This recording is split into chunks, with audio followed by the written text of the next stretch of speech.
Chapter 742. That was heaven and earth isolation. Millions of years ago, Emperor Jianghu followed the will of heaven and earth and developed the Sea of Laws, establishing the situation of the human race ruling the primordial world in one fell swoop.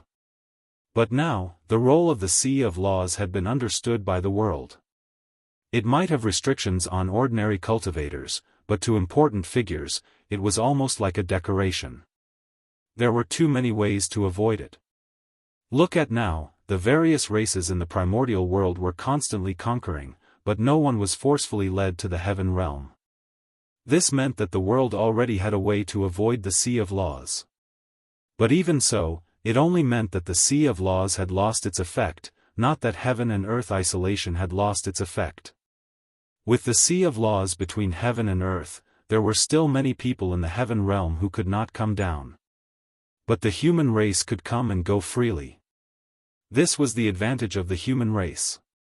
The current situation was that the human race could go up, but they were unwilling to go up. The heaven realm wanted to come down, but they could not. Therefore, what the saints wanted to do was to eliminate the advantage of the human race, reopen the passage between heaven and earth, and abolish the heaven and earth isolation. One had to know that after Emperor Jianghu severed the heaven and earth isolation, apart from a small portion of the innate races who were enemies of the human race, most of them entered the heaven realm. They cultivated and recuperated in the heaven realm, secretly accumulating strength in order to counterattack the human race in the future and reoccupy the primordial world. But the Sea of Law was placed horizontally there, completely blocking off the passageway for them to counterattack. No matter how they increased their strength, it was useless if they could not come down. In the current world, the North Sea demon race attacked the human race and delayed most of the human race's energy. It was a good opportunity for them to counterattack the human race. If they missed this opportunity, with the strength of the heavenly realms races, they would never have any hope of counterattacking the human race. Unfortunately, they could not come down. However, if the heaven and earth isolation was broken, the situation would be completely different. The heavenly realms races could take advantage of the war between the North Sea demon race and the human race to attack the human race's rear and stab the human race ruthlessly. In this way, the human race would be attacked from both sides. In this case, the human race would be in danger. If they were not careful, they would risk shaking their foundation. The heavenly realms races were one of the backup plans used by the saints to deal with the human race. Removing the heaven and earth isolation was also one of the saints' plans. However, although they had this plan, they did not intend to use it at this time. According to the saint's original plan, he was prepared to take advantage of the worsening situation between the North Sea monsters and the human race to activate this trump card. But now, Feng Zichen had triggered the power of the killing calamity, erasing their advantage and causing them to fall into a passive state. The sages had no choice but to launch this backup plan in advance to offset the adverse effects of Feng Zichen's actions on them. Fellow Daoists, please make your move. Inside the Jade Void Palace, after the 5 sages had finished their preparations, they summoned their magic treasures at the same time and blasted them towards the Sea of Laws. If it were normal times, they naturally would not dare to make a move against the Sea of Law. If they really did that, the heavenly Tao would be the first to not spare them. However, things were different now. It was all thanks to Feng Zichen that the tribulation aura filled the world and blinded the perception of the heavenly Tao. And this also gave the sage the opportunity to attack the Sea of Law. If the heavenly Tao could not see the primordial world, what were they afraid of? If they were unhappy with the Sea of Law, they could just blast it over. There was nothing that could not be solved with a blast. If there was, then it must be that the blast was not thorough enough. Boom! 5 resplendent rainbows rose from Mount Kunlun and collided with the Sea of Laws between heaven and earth. Rumble! There was a shocking explosion, and the Sea of Law that had been between heaven and earth for millions of years shattered with a bang, turning into boundless connate chi that fell onto the primordial world. Whoosh! At this moment, on the primordial world, there was a sweet rain and heavenly flowers falling. The spiritual qi of heaven and earth skyrocketed at an unimaginable speed. In the blink of an eye, it had become more than 100 times richer, and it continued to rise at a terrifying speed. One had to know that the sudden increase in spiritual qi was not acquired qi, but extremely pure connate qi. The sea of law had existed for millions of years, and who knew how much connate spiritual qi it had accumulated. Now that it had exploded, the connate spiritual qi was swept into the primordial world, and the changes it brought to it could be imagined. Under the nourishment of the connate spiritual qi, the primordial world recovered and gave birth to countless vitality.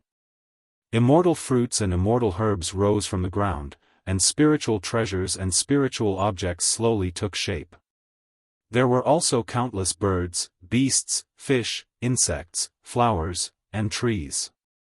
Under the nourishment of the connate qi, they were able to give birth to spiritual wisdom and take form. Of course, among them, the ones who benefited the most were the humans. When the connate qi was swept back, countless humans were able to break through, from mortals to immortals, and their cultivation improved by a step. It was as if the spiritual qi had recovered. Looking at the connate qi that filled the world, if it were not for the fact that the acquired path was still in power and not the connate path that dominated everything, everyone would have thought that the connate era had returned. After the saints' attack broke through the sea of law, it did not dissipate. Instead, it continued to attack upward and blasted into the unknown void. The sea of law had been broken, but it did not mean that isolation of heaven and earth had been broken.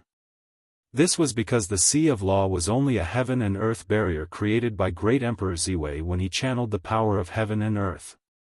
It was not the main body of isolation of heaven and earth.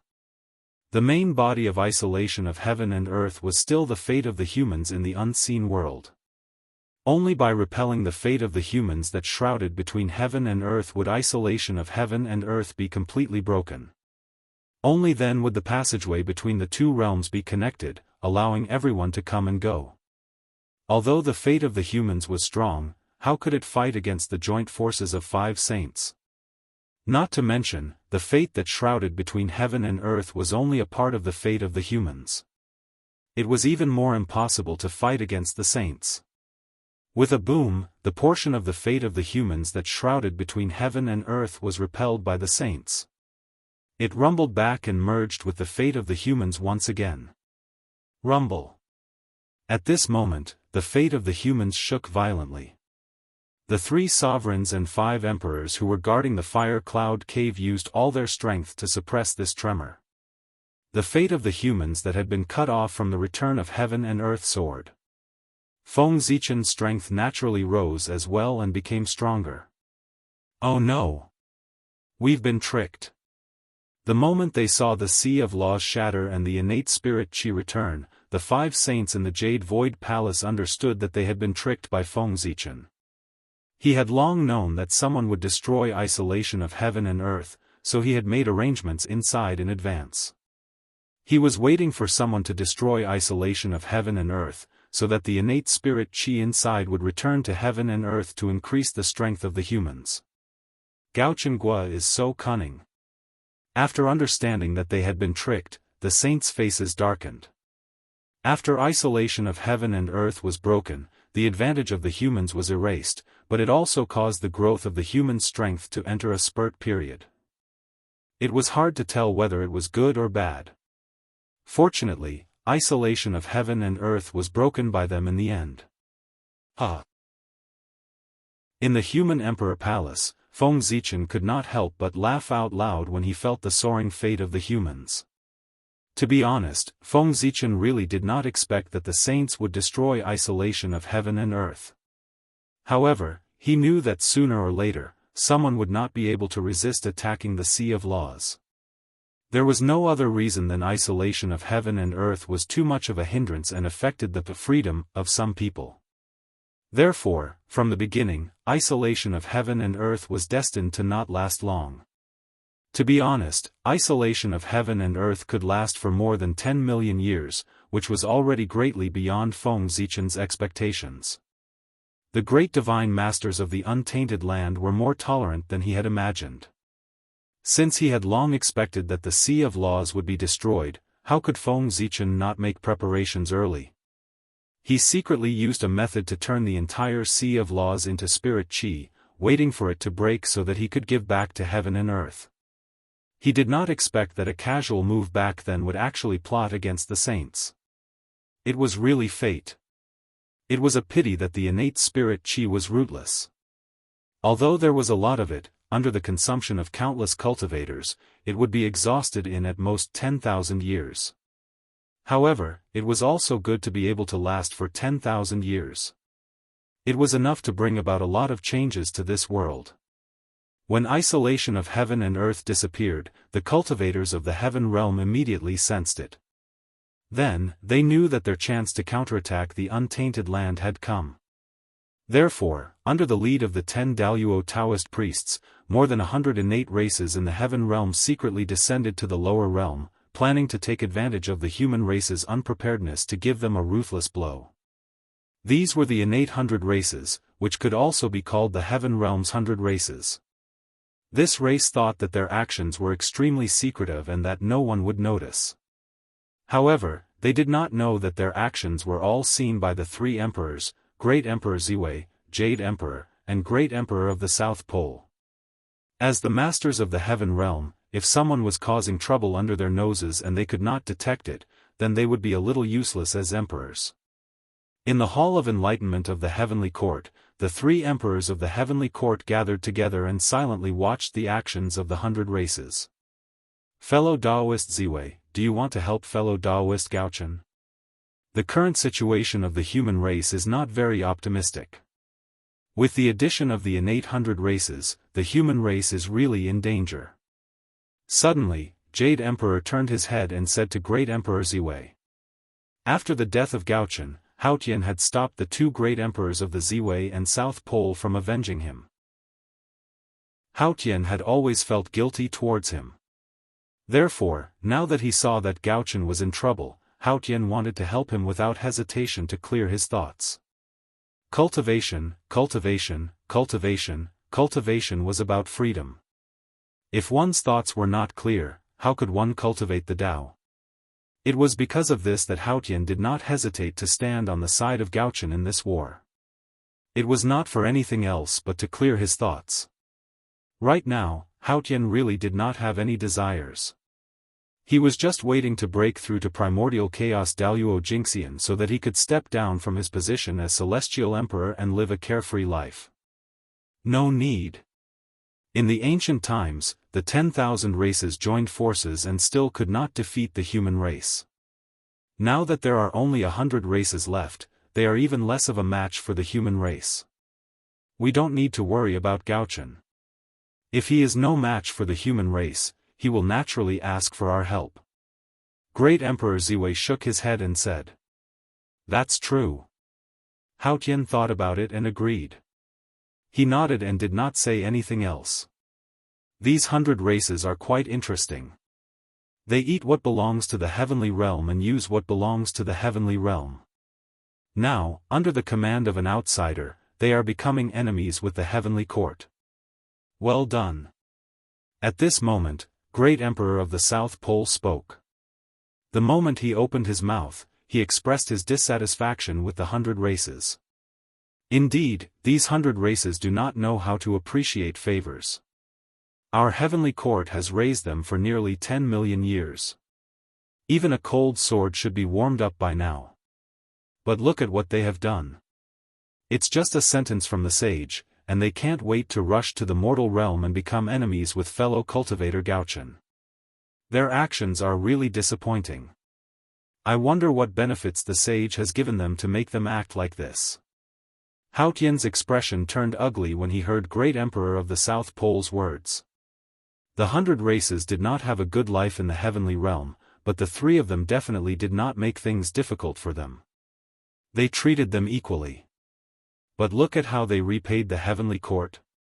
At this moment, they did not go down to the mortal realm to help Great Emperor Gaochen. Instead, they became enemies with him. How could this not make the three of them feel disappointed? Actually, to Haotian, it was not a big deal for the 100 races to go down to the mortal realm to deal with the human race. What he really could not tolerate was that the 100 races followed the sage's orders to go down to the mortal realm. This was the heavenly realm, his territory. The 100 races did not listen to his orders and instead listened to the sage's orders. What did this mean? It meant that the 100 races did not take him, the celestial emperor, seriously at all. Especially now, when Haotian and the sage had completely fallen out. The 100 races' actions were like a slap to his face. Even if Haotian had no desires, he could not stand this grievance. One could imagine the anger in his heart. A group of ungrateful wretches. They are indeed annoying, great Emperor Ziwei nodded and said. We can't let this group of people stay. Even if it's not to help fellow cultivator Gaochen, we can't let them stay. Otherwise, if we allow them to go down to the mortal realm, the other races in the heaven realm will follow suit. How can we rule the heaven realm with dignity? At that time, it will be hard to say whether we or the sage will be in charge of the heaven realm. After hearing the two's words, Haotian made a decision in his heart. The 100 races could not be allowed to stay. Otherwise, it would not be enough to intimidate the 10,000 races in the heaven realm. In the heaven realm, any race that was related to the sage should be killed on sight. Only then would they know who the master of the heaven realm was. After that, they would understand what to do in the future. What you said makes sense. Then, should we send people to bring the heavenly soldiers and intercept them? Hearing this, the corners of great Emperor Ziwei's eyes twitched. He knew that Haotian had the intention to kill. The 100 races were too impatient and had narrowed the path ahead of them. If they had known this before they went down to the mortal realm and reported to Haotian, such an incident would not have happened.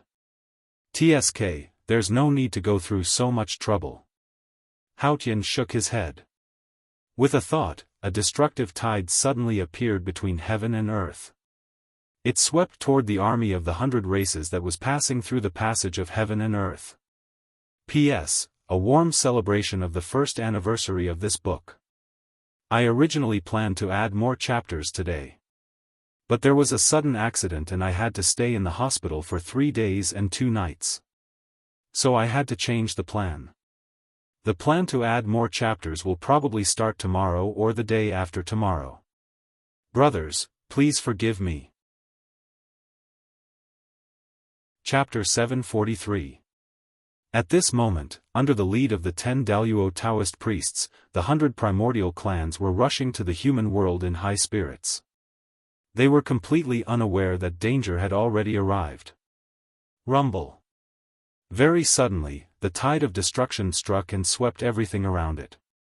Even though the 10 Taoist priests reacted in time, half of the primordial clans were still swallowed by the mighty wave of destruction and completely disappeared. Boom! After the first tide of destruction, the second tide of destruction followed closely behind, and its power was several times stronger than the first tide of destruction. Even the 10 Taoist priests felt a sense of fear from the bottom of their hearts when they saw it, and they felt that they would die in it. Break for the poor way. Frightened, the 10 Taoist priests chose to risk their lives. The vast mana surged out of their bodies and turned into powerful magic, bombarding the tide of destruction one after another. They wanted to use this method to stop the tide of destruction's advance. Unfortunately, their struggle was completely useless. With their cultivation level, how could they fight against Haotian, who was infinitely close to the primordial chaos Daluo Jingxian? If Haotian wanted them to die, they had no other choice but to die. Unless, an existence far superior to Haotian intervened and saved them. The magic of the 10 Taoist priests bombarded the tide of destruction, but other than making it stronger, it had no other effect. No. Seeing this, the 10 Taoist priests couldn't help but have a look of despair in their eyes. However, although they were desperate, they were unwilling to die just like that. They seemed to have grasped the last life-saving straw and shouted desperately, "Saint, save me!" The voice was so loud that it spread throughout the entire untainted land in an instant. The saint in the Jade Mirage Palace immediately heard it and looked in the direction of the voice. Seeing that the tide of destruction was about to swallow all the 100 primordial clans, including the 10 Daoist priests. The saint had made his move. "Haotian, how dare you?" An angry voice came from the Kunlun Mountains. Then, the Tri-Jade Rui flew high into the sky and turned into a stream of light. It broke through the layers of the void and blasted into the tide of destruction, shattering it into pieces and saving the Khan 800 races. "You're courting death." Seeing the primeval Lord of Heaven make a move, Hao Tian was naturally furious. Without further ado, he tossed out the supreme-grade innate spirit treasure, the clear sky godly sword, and slashed at the 100 innate beings. At the same time, Great Emperor Ziwei and the Great Emperor of the South Pole also attacked. Swoosh boundless starlight appeared and turned into a myriad manifestation Rui that blasted toward the Khan 800 races. On the other side, the heavenly punishment divine eye shot out coldly, unleashing countless light of calamity that covered the sky and rained down on the innate 100 races. The heavenly courts were strong, and the saints were not willing to fall behind. The Tri-Jade Rui spun and met the Wanxiang Jade Rui. At the same time, the Qingping sword and the coiling dragon cane flew out from the Kunlun mountain one after another, each facing the Haotian divine sword and the heavenly punishment divine eye. After that, the wonderful tree of 7 treasures and the guiding divine banner quietly appeared, sweeping up the 100 races who were still alive and were about to leave. "How dare you?" Seeing this, the 3 great emperors naturally did not let it go. They stood up from their thrones and attacked the 5 saints with all their might. Rumble. Amidst the shocking explosion, an earth-shattering battle broke out. However, the battle came and went quickly. As the 100 races were rescued by the saints, the sudden battle came to an end. The heavenly courts were fighting 3 against 5, so they were naturally no match for the saints. It was normal for the 100 races to be rescued. However, even if they were rescued, the 100 races did not have a good time. Being in the center of the primordial chaos battlefield, even with the full protection of the saints, it was impossible for them to be safe. Although the 100 races were still around, their strength was already less than 10%. Even the 10 Daoist Taoist priests were all injured. As for the 100 races of the Xiantian realm, it could be said that they had died before they were born. They had not even reached the mortal world, but they were already almost dead. Just the word tragic was enough to describe it. Not only was the strength that they had secretly accumulated over the years to deal with the humans gone, but even their original strength was almost gone. The current 100 races were not even as strong as those who had just ascended to the heavenly courts. Bastards, a bunch of bastards, they've gone too far. In the Hall of Enlightenment, Haotian could not help but curse. At the same time, he wanted to make a move and wipe out the remaining strength of the 100 races in the heavenly realm. However, at this moment, Great Emperor Ziwei stepped in to stop him. "Hey, fellow Daoist Haotian, please calm down. Fellow Daoist, you've already made a move once just now. If you continue to make a move now, you'll inevitably be ridiculed." Great Emperor Ziwei shook his head and said, "It was just to deal with a small 100 races. It was fine if they failed to wipe them out once, but they still had to make a move a second time. If this spread out, it was inevitable that people would say that the heavenly courts were incompetent. Then we'll just let this matter go?" Haotian said unwillingly. "No. There are tens of thousands of races in the heavenly realm. The saints can mobilize the 100 races, but they definitely can't mobilize the 10,000 races. Since the 100 races have chosen to betray the heavenly courts and join the saints, then we don't have to be merciful. Let the 10,000 races deal with them." Great Emperor Ziwei said slowly as he glanced in the direction of the heavenly realm. The 100 races were not all of the heavenly realm. They were just a part of it. Moreover, not everyone in the heavenly realm was willing to be the lackey of the saints. There were many races that belonged to the 3 emperors. After thinking for a while, Haotian asked, "What if they refuse?" Refuse. Fellow Daoist, you have to know that this is the heavenly realm, our territory. Since they live here, they have to obey our rule.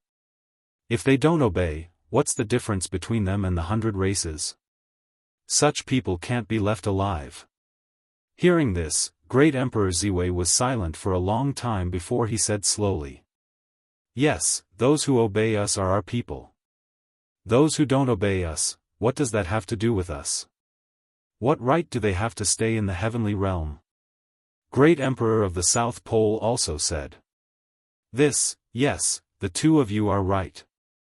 It's the poor Wei who misunderstood. After listening to the two of them, Haotian seemed to have understood something.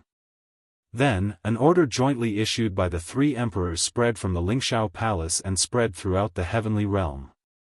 The 100 races of the Khanate realm had betrayed the heavenly court and ordered the races of the heavenly realm to attack them together. As soon as this order was issued, the people of the heavenly realm immediately became anxious. The races that were enemies of the 100 races took this opportunity to mobilize their troops and occupy the territories left behind by the 100 races. As for the heavenly court, they mobilized the elites of the heavenly realm and formed an army. In a few days, they would go to the lower realm and conquer the 100 races of the Khanate realm that had betrayed them. As for the Khanate races that were unwilling to attack the 100 races of the Khanate realm, they were either chased out of the heavenly realm or dealt with together. From now on, the heavenly realm only needed one voice. That was the voice of the heavenly court. Putting aside the matter of the heavenly realm, the war at the border of the human territory gradually became more intense. This time, Great Ancestor Kunpeng was determined to become enemies with the human clan. Not only did he mobilize hundreds of demon gods, but he also brought out the foundation of the North Sea Demon Clan. They were the elites of the North Sea Demon Clan from the ancient times. What were the elites of the North Sea Demon Clan? They were the elites of the Demon Clan from the ancient times. In the ancient times, only the most outstanding Tai Jingxian were qualified to become the elites of the Demon Clan. Not only did they have powerful cultivation techniques and divine powers, but they were also equipped with powerful Dharma treasures. They ranged from supreme-grade acquired cardinal treasures to Khanate spirit treasures. In the past, the vanguard sent by the demon race to attack the human race was known as the inferior demon soldiers. Each of them had the cultivation base of a primordial immortal, let alone the elites of the demon race who were even stronger. The weakest had the cultivation of Tai Jingxian, and the strongest had already stepped into the half-step Daluo realm. Moreover, these demon clans were all ancient demon clans. Since they were from the primordial demon clan, there was no doubt that they cultivated the Khanate Dao. After all, the ancient times were still the Khanate era, and there was no room for the post-natal Dao to survive. If one counted carefully, the elites of the North Sea Demon Clan had 1,000 half-step Daluo and 1,000,000 Tai Dao lords. At the peak of the North Sea Demon Clan, there were definitely more than these Demon Clan elites. There were even 100 million of them. However, no matter how capable Great Ancestor Kunpeng was, it was impossible for him to hide 100 million North Sea elites in front of Dijun Tai. In fact, Great Ancestor Kunpeng couldn't even keep 1,000,000 elites.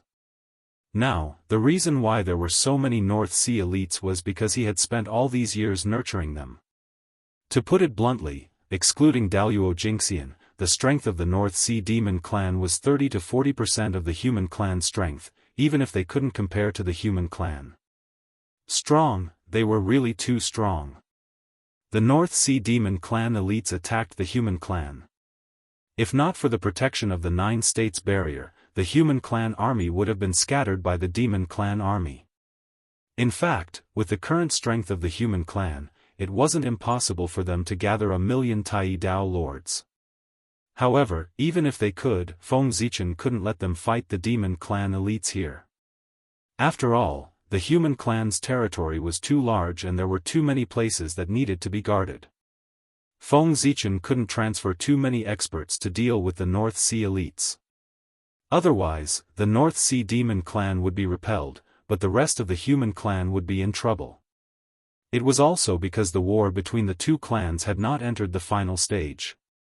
Otherwise, no matter how strong the North Sea Demon clan elites were, it would be difficult for them to defeat the human clan.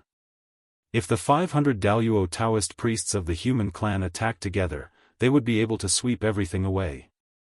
Unfortunately, at this moment, the Daoist Taoist priests of the human clan and the Daoist Taoist priests of the demon clan could only confront each other and not attack. Otherwise, what awaited them would be the joint attack of all the great divine abilities of the primordial world. If hundreds of Daoist Taoist priests were to fight, their destructive power would be enough to cause irreparable damage to the primordial world. Therefore, in order to protect the primordial world, such a large-scale battle was not allowed to happen. Once violated, the entire world would suffer. Of course, this agreement only restricted the great divine abilities and the Daoist Taoist priests. It didn't bind the saints and the primordial chaos Tao master. Who could be stronger than them? Apart from that, when the great divine abilities and the Daoist Taoist priests were forced into a corner, they could also violate this agreement. That's right. If they were about to die or their clans were about to be destroyed, there was no need to abide by this agreement. They could fight with their lives on the line and perish together with their opponents. However, this was only allowed to happen under extreme circumstances. Under normal circumstances, the Daoist Taoist priests would not fight. In other words, unless the human clan was in a life-and-death crisis or the North Sea Demon clan was about to be destroyed by the human clan, the Daoist Taoist priests of the two clans could only fight to the death. At other times, the Daoist Taoist priests could only serve as a deterrent, but they could not be used on a large scale. Just like the nuclear weapons of the later generations, their deterrence was more important than their practical use.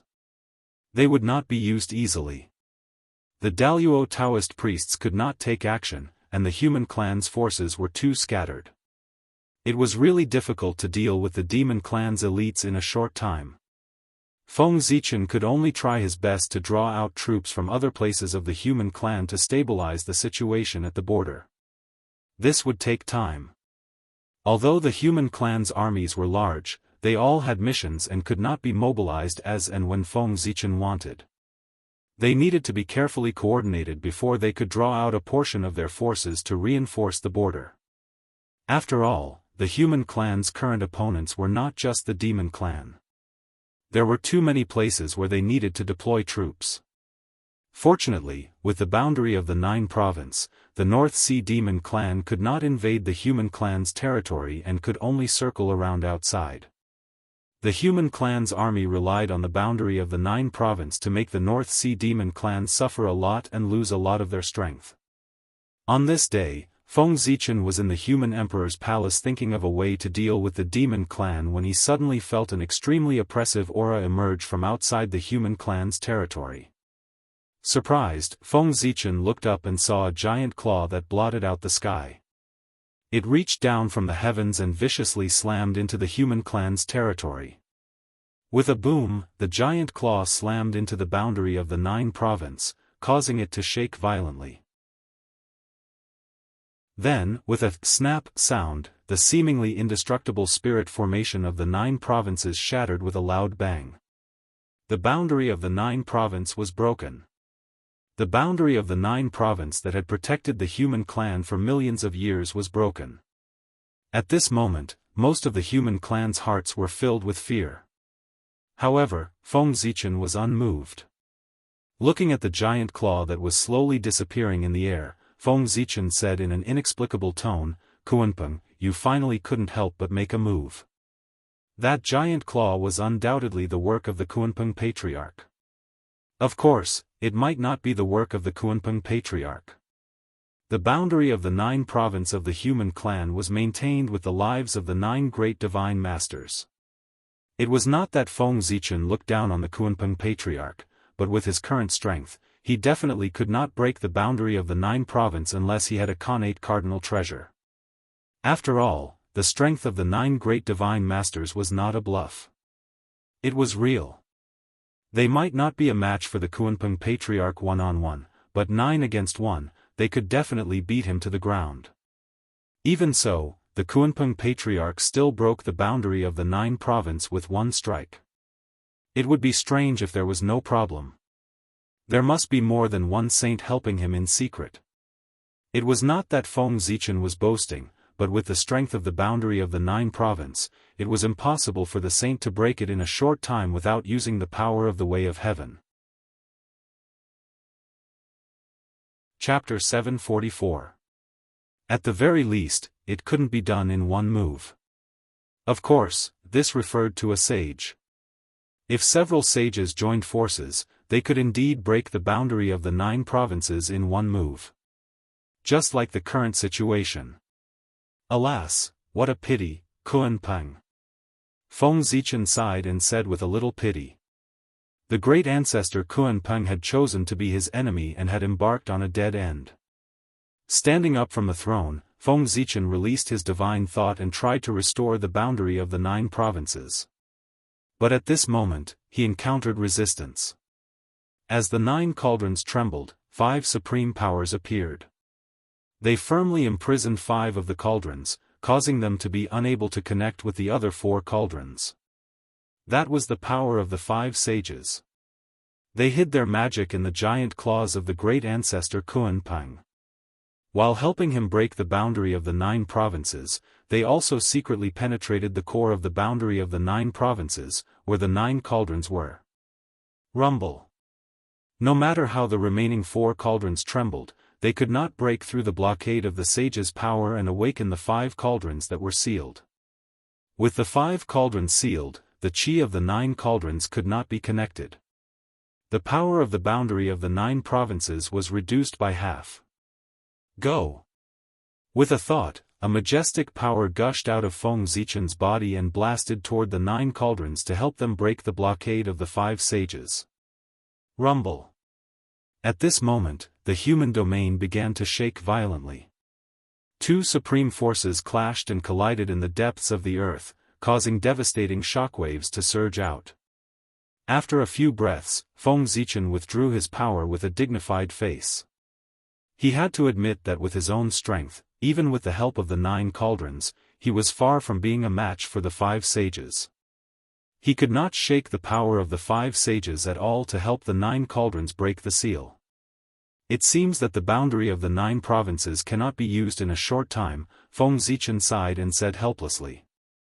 Although he was helpless, his tone was not too surprised. That's right, it was expected. The sages had broken the boundary of the 9 provinces. How could they let Feng Zichen repair it in a short time? Then what was the meaning of the saints' intervention?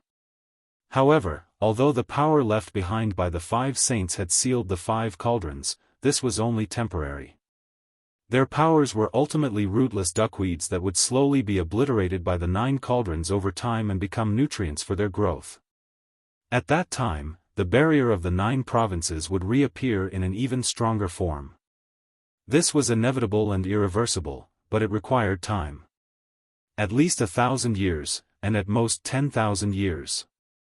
During this period of time, the barrier of the 9 province had completely lost its function. No matter what race they were, they could freely enter and leave the borders of the human race. The moment the boundary of the 9 states shattered, the elites of the North Sea moved. Like a sharp sword, they directly pierced through the human army and rushed into the human territory. If the reinforcements from other places had not arrived in time and joined forces with the human army to block the North Sea elites, they would have been able to charge straight into the ancestral land of the human race. Troublesome. In the human emperor palace, Feng Zichen could not help but shake his head when he saw the scene outside the border. He was very disappointed with the performance of the human army. Even if the North Sea elites were very strong, without the barrier of the 9 provinces, the human army could not be so easily broken through. This behavior could no longer be described as incompetent.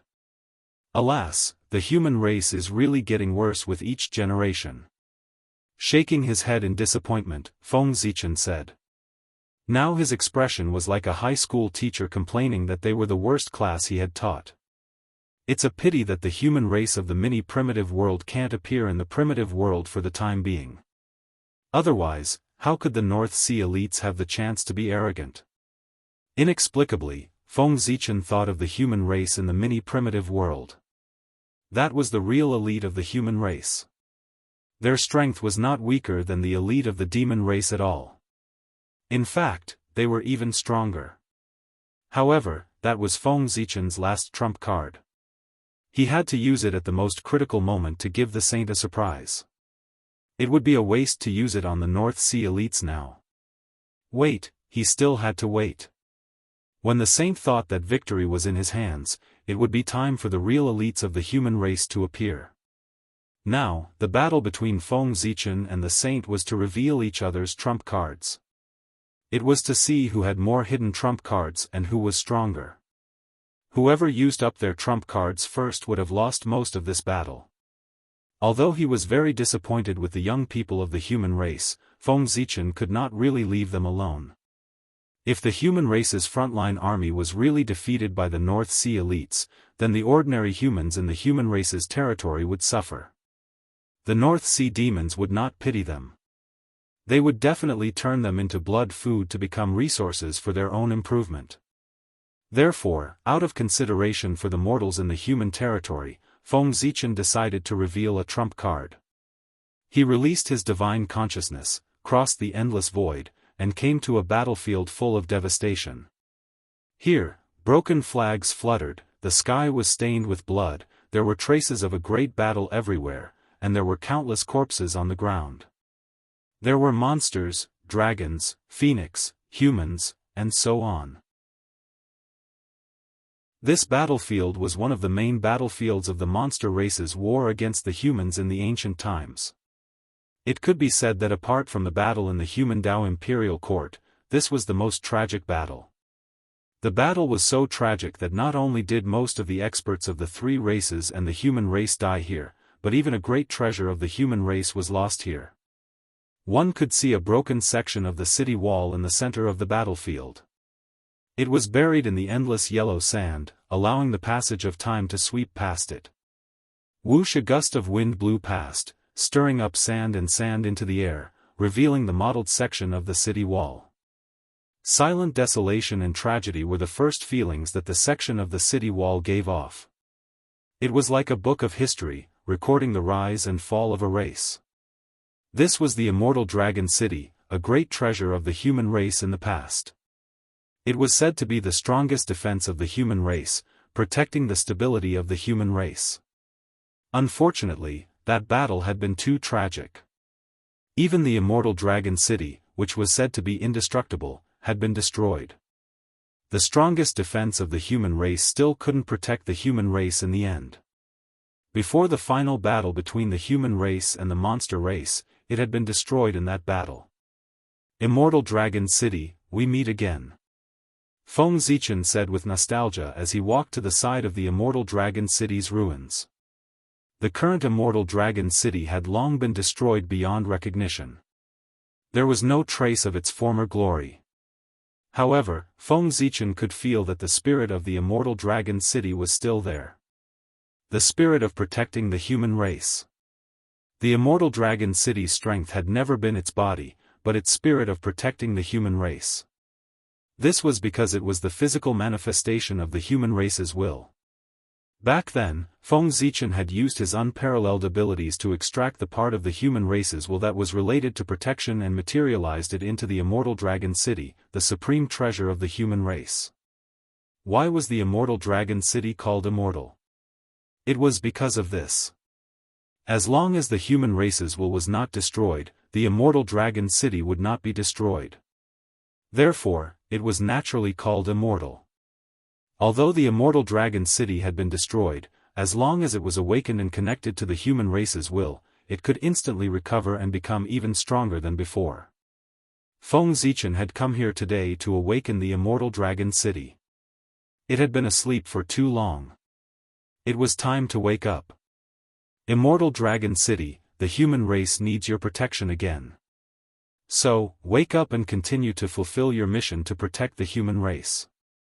In front of the Immortal Dragon City, Feng Zichen cut his palm and dripped his blood onto the walls of the Immortal Dragon City. Rumble. As the Emperor's blood entered the Immortal Dragon City's body, the remnants of the Immortal Dragon City suddenly shook violently.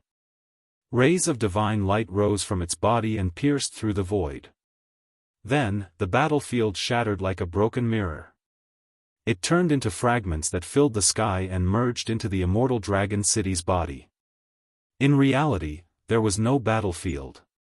Back then, the demon race had massacred the human race. In order to stop the advance of the demon race army, the human race experts had really given their all. They had burned their bodies and souls in exchange for a moment of invincibility. They had been able to stop the advance of the demon race slightly so that the human race behind them could have a chance to escape. After the great battle, all the human race experts had turned into ashes. Even their weapons were not left behind. How could there be a battlefield left? The truth of the battlefield was nothing more than the Immortal Dragon City's inability to forget the past. When it was on the verge of collapse, it had used its last bit of energy to project the battlefield. Now that the Immortal Dragon City had awakened, the battlefield was naturally useless. It turned into energy and returned to the Immortal Dragon City's body. Crack. As the battlefield shattered, Feng Zichen returned to the human emperor's palace. At this moment, he heard an earth-shattering dragon roar that reverberated through the entire eldritch universe. Roar. Amidst the dragon roar, a boundless divine dragon slowly appeared. Its gigantic body moved in the void, stirring up an endless storm, blowing away countless demons. Rumble. The divine dragon wriggled up and down, surrounding the human race's territory.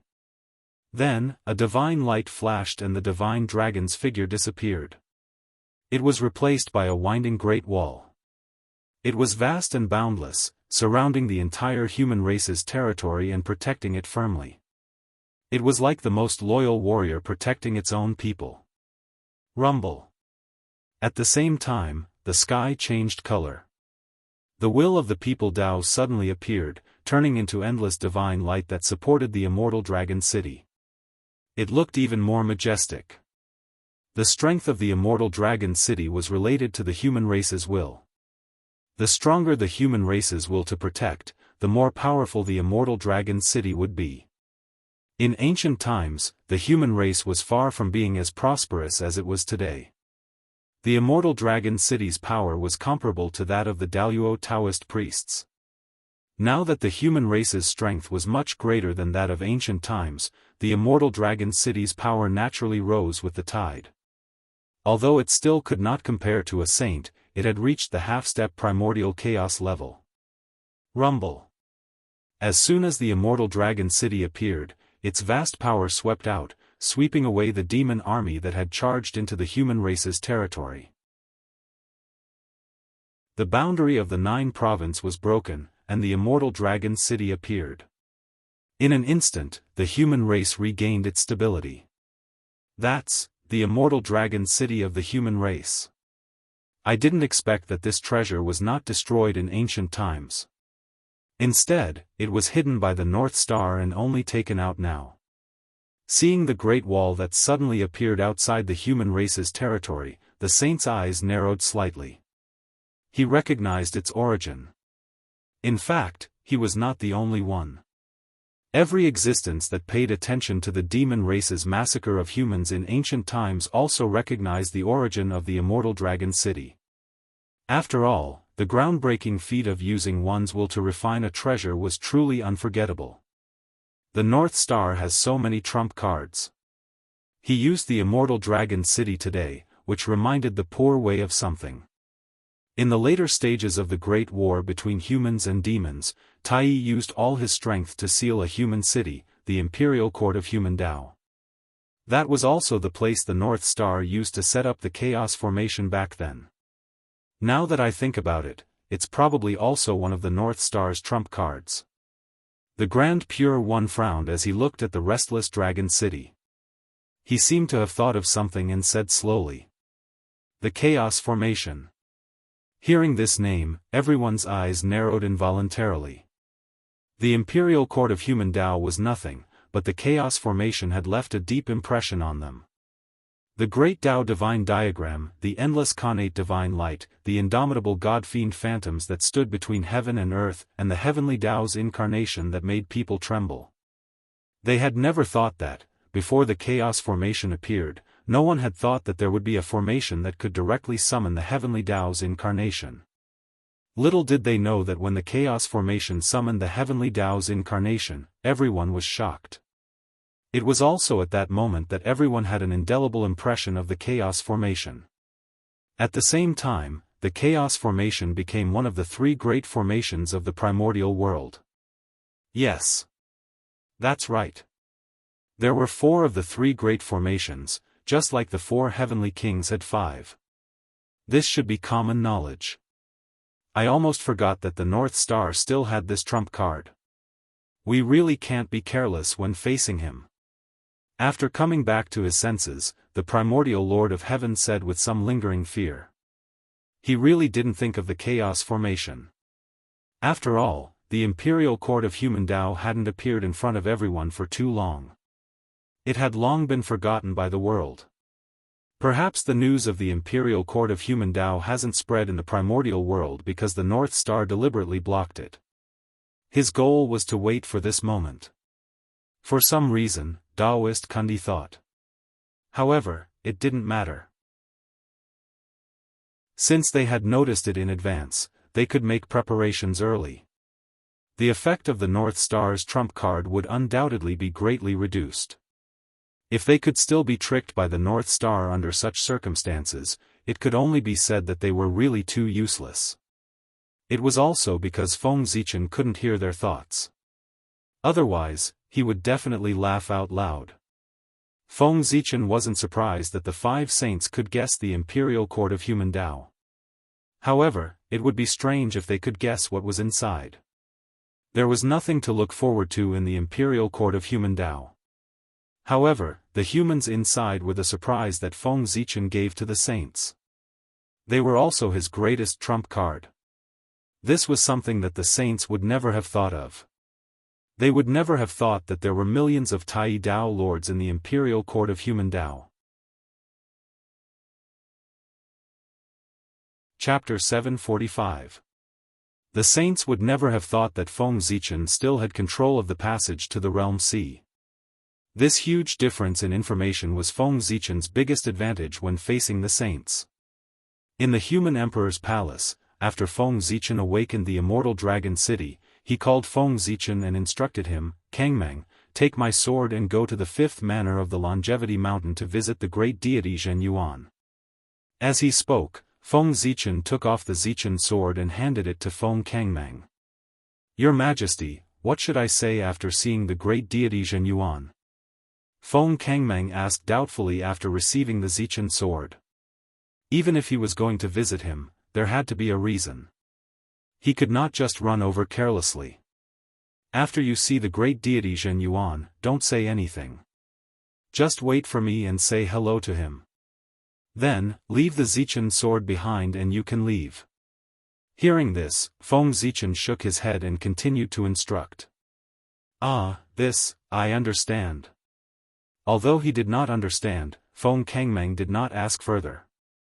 He bowed to Feng Zichen and hurriedly left for the Longevity Mountain. Kunpeng, your death is coming. Looking in the direction where Feng Kangmeng left, Feng Zichen said slowly.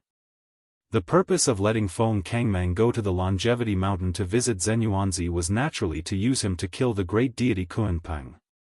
With the great Tao oath, it was naturally very easy for Feng Zichen to kill the great deity Kunpeng.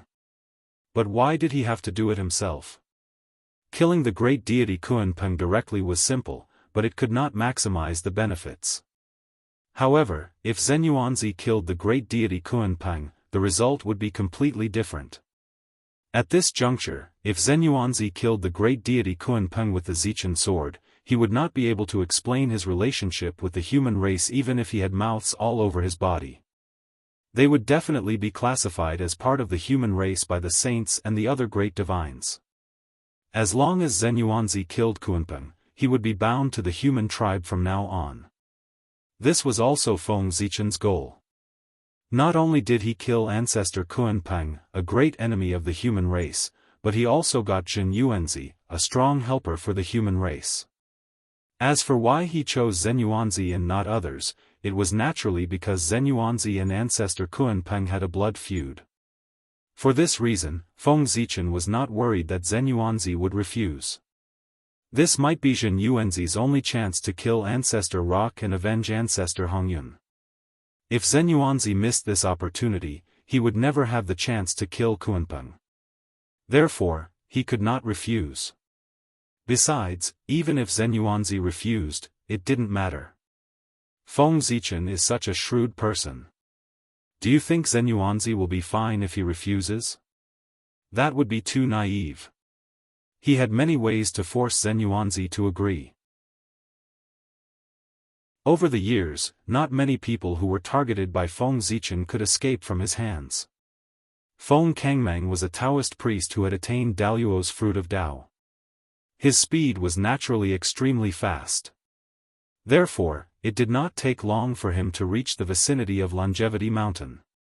When he was still some distance away from Longevity Mountain, Feng Kangmeng walked out of the void and changed to walk to Fifth Manor Temple to show his respect to the ancestor of earthly immortals. In Fifth Manor Temple, Zhen Yuanzi, who was in seclusion, suddenly opened his eyes. He called for 2 Taoist children and ordered, "Qing Feng, Mingyu, there is an important guest. Quickly go out and welcome him for me, so as not to be impolite." "Yes, master." As soon as he finished speaking, the 2 children walked out and bowed to Zhen Yuanzi. Then, they walked towards the door. It's strange. Why would the human emperor send someone to the poor way? Zhen Yuanzi murmured to himself in confusion after the 2 had walked away. He did not understand why the human emperor sent someone to see him. Did he want him to get involved in this killing calamity? That was absolutely impossible. There were too many variables in this killing calamity, and people could not see the trajectory of its development. There was a faint tendency to evolve into a calamity that could destroy the world. He could not wait to avoid it. Why would he take the initiative to get involved? The human emperor should understand this. But why did he still send someone over? He really did not understand. Alas! The more he thought about it, the more worried Zhen Yuanzi became. He knew what kind of character the human emperor was. He was afraid that he did not come with good intentions. This was troublesome. With his small arms and legs, he really did not want to get involved in the battle between the human emperor and the saint. Because he could not afford to offend either side. In fact, if it was only Feng Kangmeng who came, Zhen Yuanzi could totally refuse to see him. Zhen Yuanzi was just a Tao master. Even if he was the messenger of the human clan, Zhen Yuanzi did not want to see him, so Feng Zichen could not say anything. But from a distance, Zhen Yuanzi could feel the emperor's aura on Zichen's sword, which was enough to shake the world.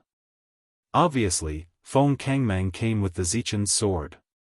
In this way, Zhen Yuanzi could not refuse to see him. Because Feng Kangmeng came with the Zichen's sword, which meant that he came on behalf of the human emperor. If Zhen Yuanzi did not see him, he would be suspected of ignoring the human emperor. In this way, he would offend the human clan. So, he had to see him.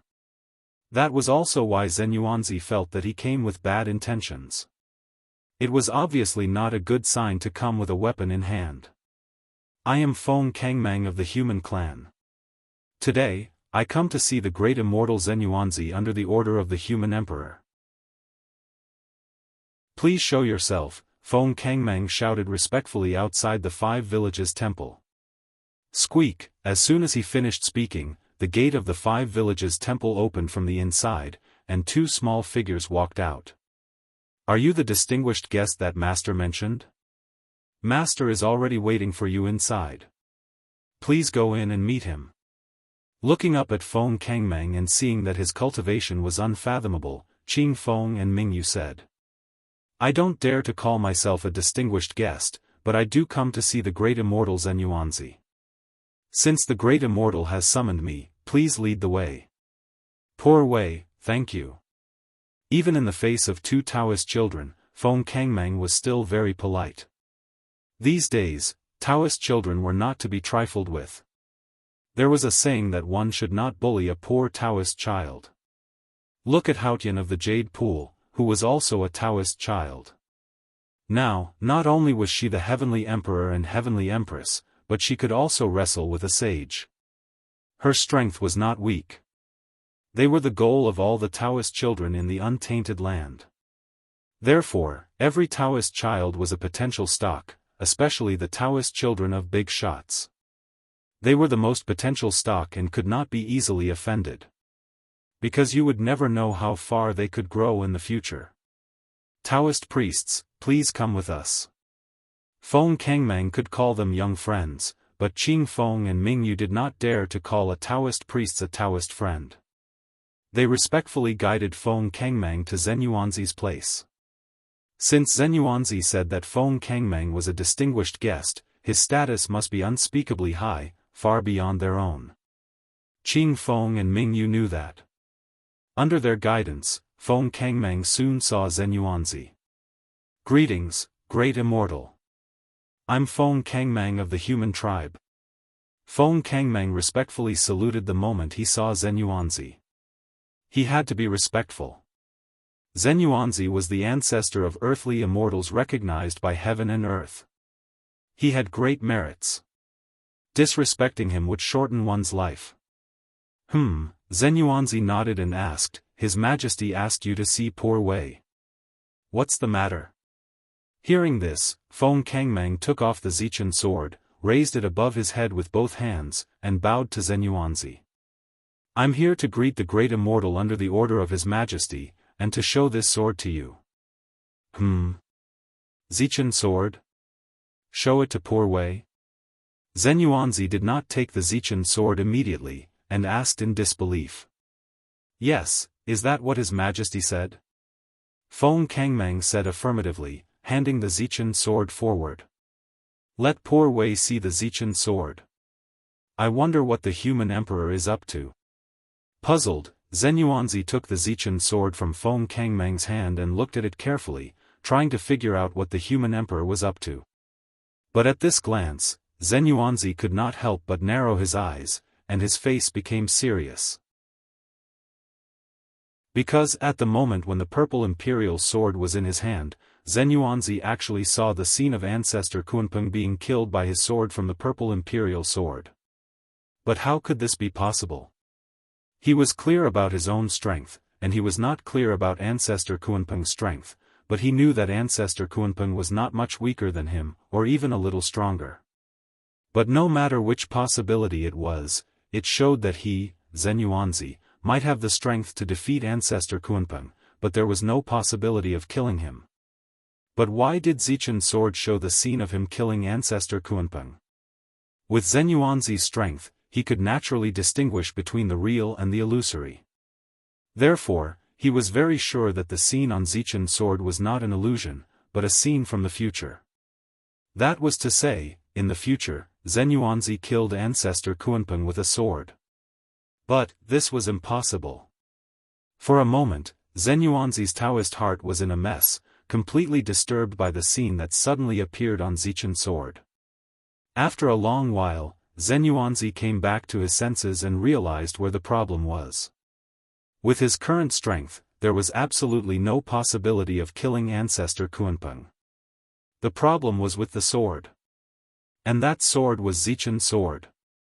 This meant that he, who originally did not have the ability to kill ancestor Kunpeng, had the strength to kill ancestor Kunpeng after picking up Zichen's sword. With this thought in mind, Zhen Yuanzi looked at Zichen's sword again.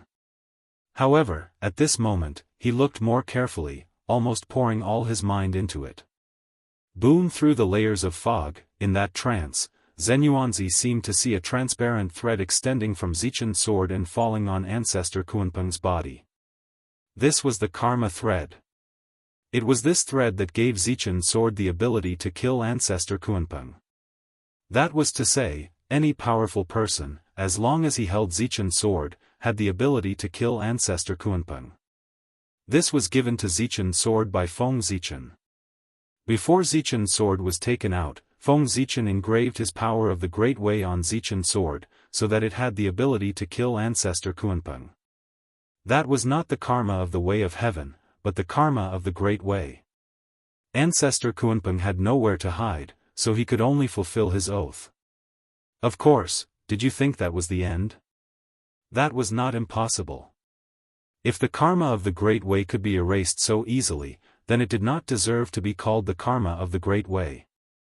The death of Ancestor Kunpeng was not the end of everything, but the beginning of his suffering. The karma of the Great Way would always entangle him. Even if he returned from his sleep, it would still be attached to him. This meant that unless Ancestor Kunpeng chose to abide by the agreement between himself and Feng Zichen, his life and death would always be in the hands of Feng Zichen. As long as he wanted, he could end Ancestor Kunpeng's life at any time like now. Signing a contract with Feng Zichen was the beginning of the misfortune of Ancestor Kunpeng's life. He had already been tied to Feng Zichen's ship, but he still did not know it. Holding Zichen's sword, Zhen Yuanzi understood Feng Zichen's plan at the first time. He wanted to kill Ancestor Kunpeng with his own hands, and take this opportunity to tie him to the human race. This was an open conspiracy without any concealment. Everything was clearly placed in front of Zhen Yuanzi for him to choose. But could he refuse? Even if he knew that Feng Zichen had bad intentions, Zhen Yuanzi could not refuse. As Feng Zichen had guessed before, this might be the only chance for Zhen Yuanzi to kill Ancestor Kunpeng. In order to take revenge, he had no choice. Putting away Zichen's sword, Zhen Yuanzi turned to Feng Kangmang and said, "Poor Wei has understood the meaning of your emperor. Go back and tell him that Poor Wei has agreed." After that, Zhen Yuanzi waved his hand and called Qing Feng and Mingyu. He ordered, "Go to the back garden and get 10 fruits. Give one of them to fellow Daoist Kangmang to quench his thirst. Let him take the remaining 9 and give them to the emperor as a thank you gift from Poor Wei." After that, Zhen Yuanzi directly left with his hands behind his back. The whole process was done in one breath, leaving no chance for Feng Kangmang to reply. "Fellow Taoists on Mount Kunlun, Poor Wei did not want to be your enemy, but you forced Poor Wei. Since you have chosen to cooperate with Kunpeng, you are destined to be the enemy of Poor Wei. Forget about the 3 pure ones, but the 2 Taoists in the West can also cooperate with Kunpeng so calmly. This is really infuriating. Do they really not care about fellow Taoist Hongyun at all? After all, fellow Daoist Hongyun was killed by that bastard Kunpeng. Not only did they not want to take revenge for fellow Taoist Hongyun, but now they are even talking and laughing with the murderer who killed her. They are really worse than beasts." In the depths of Wuzhuang Taoist Temple, where Zhen Yuanzi had set up clothes for Ancestor Hongyun, came Zhen Yuanzi's angry scolding. After knowing that the sage had cooperated with Ancestor Kunpeng, he was really angry. He kept cursing Jian and Zhuanti. At this moment, he had completely given up on the 2 of them and no longer had any hope. It was impossible to count on the 2 of them to resurrect fellow Taoist Hongyun in this life. Even until today, there was still no sign of Ancestor Hongyun's return. This could be related to them, and they were secretly obstructing him. Chapter 746. Ancestor Red Cloud died in the middle of the Antiquity Age, when the sages had just attained Tao. Now, this era was about to pass. History was about to turn over and enter a brand new era. The Antiquity Age was about to become the Archean Age. How long had it been since the middle of the Antiquity Age? Tens of millions of years? Billions of years? Zhen Yuanzi was not sure, but he knew that it was definitely an extremely long period of time. Even so, such a long period of time had passed. An entire era, but there was still no sign of Ancestor Red Cloud returning.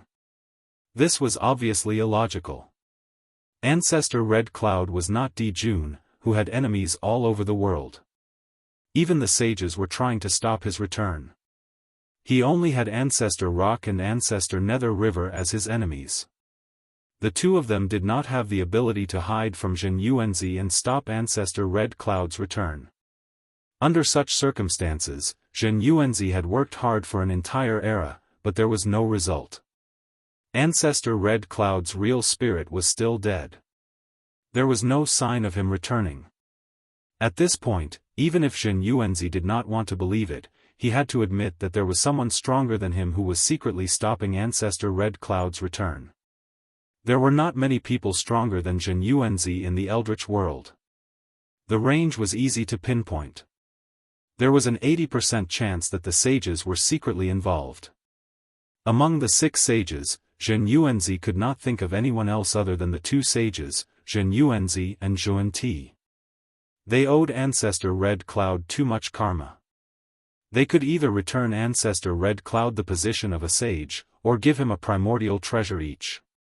This was the only way to end the karma between them. There was no other way.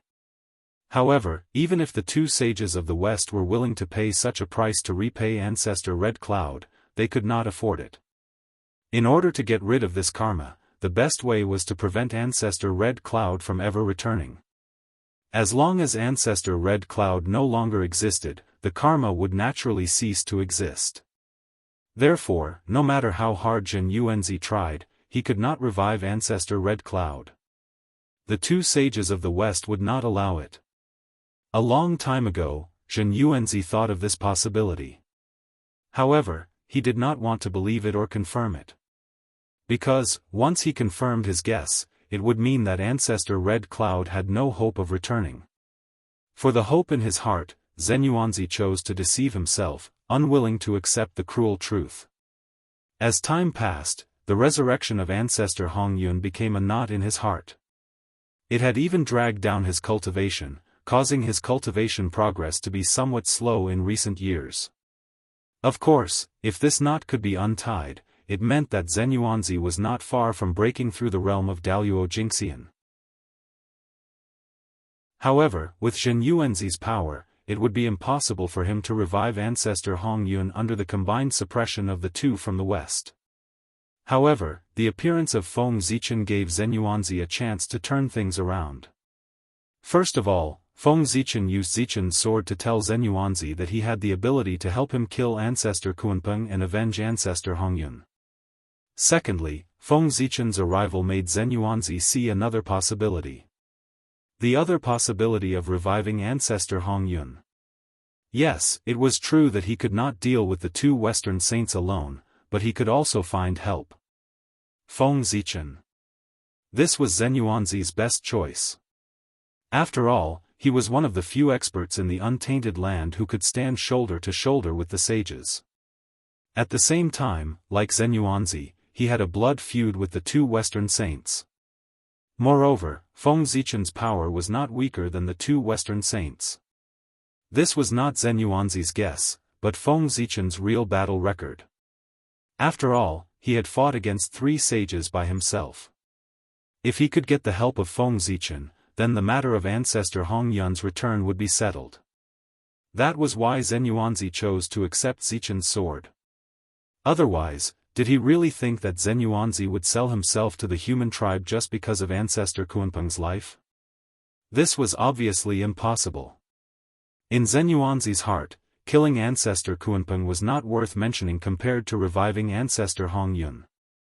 Killing Ancestor Kunpeng was of no use except to vent his anger. Zhen Yuanzi was one of the few great mediums in the untainted land. He could not sell himself to the human tribe just to vent his anger. There must be a deeper reason. He wanted to borrow Feng Zichen's hand to revive Ancestor Hongyun. He had already sold himself to the human tribe. Feng Zichen could not help him. Even if he did not want to help, he had to. Otherwise, who would dare to rely on the human tribe in the future? This time, Zhen Yuanzi and Feng Zichen were using each other. However, overall, Feng Zichen had profited. After all, reviving Ancestor Hongyun was part of his plan to deal with the 2 saints Zhuan Ti. Taking advantage of this opportunity, Zhen Yuanzi, a future zenith heaven golden immortal of the origin, was Feng Zichen's gain no matter how he looked at it. When Ancestor Hong Yun was revived in the future and Zenyuanzi became the primordial chaos Daoist Jingxian, the human tribe would have two more supreme beings. After that, if the three sovereigns also attained Dao, the scene would be, TSK, TSK, TSK, it would be spectacular. By then, the human tribe would have the capital to fight against the saints. They would be able to say no to the arrangements of the saints. This was what Feng Zichen was looking forward to. He firmly believed that the day would come soon.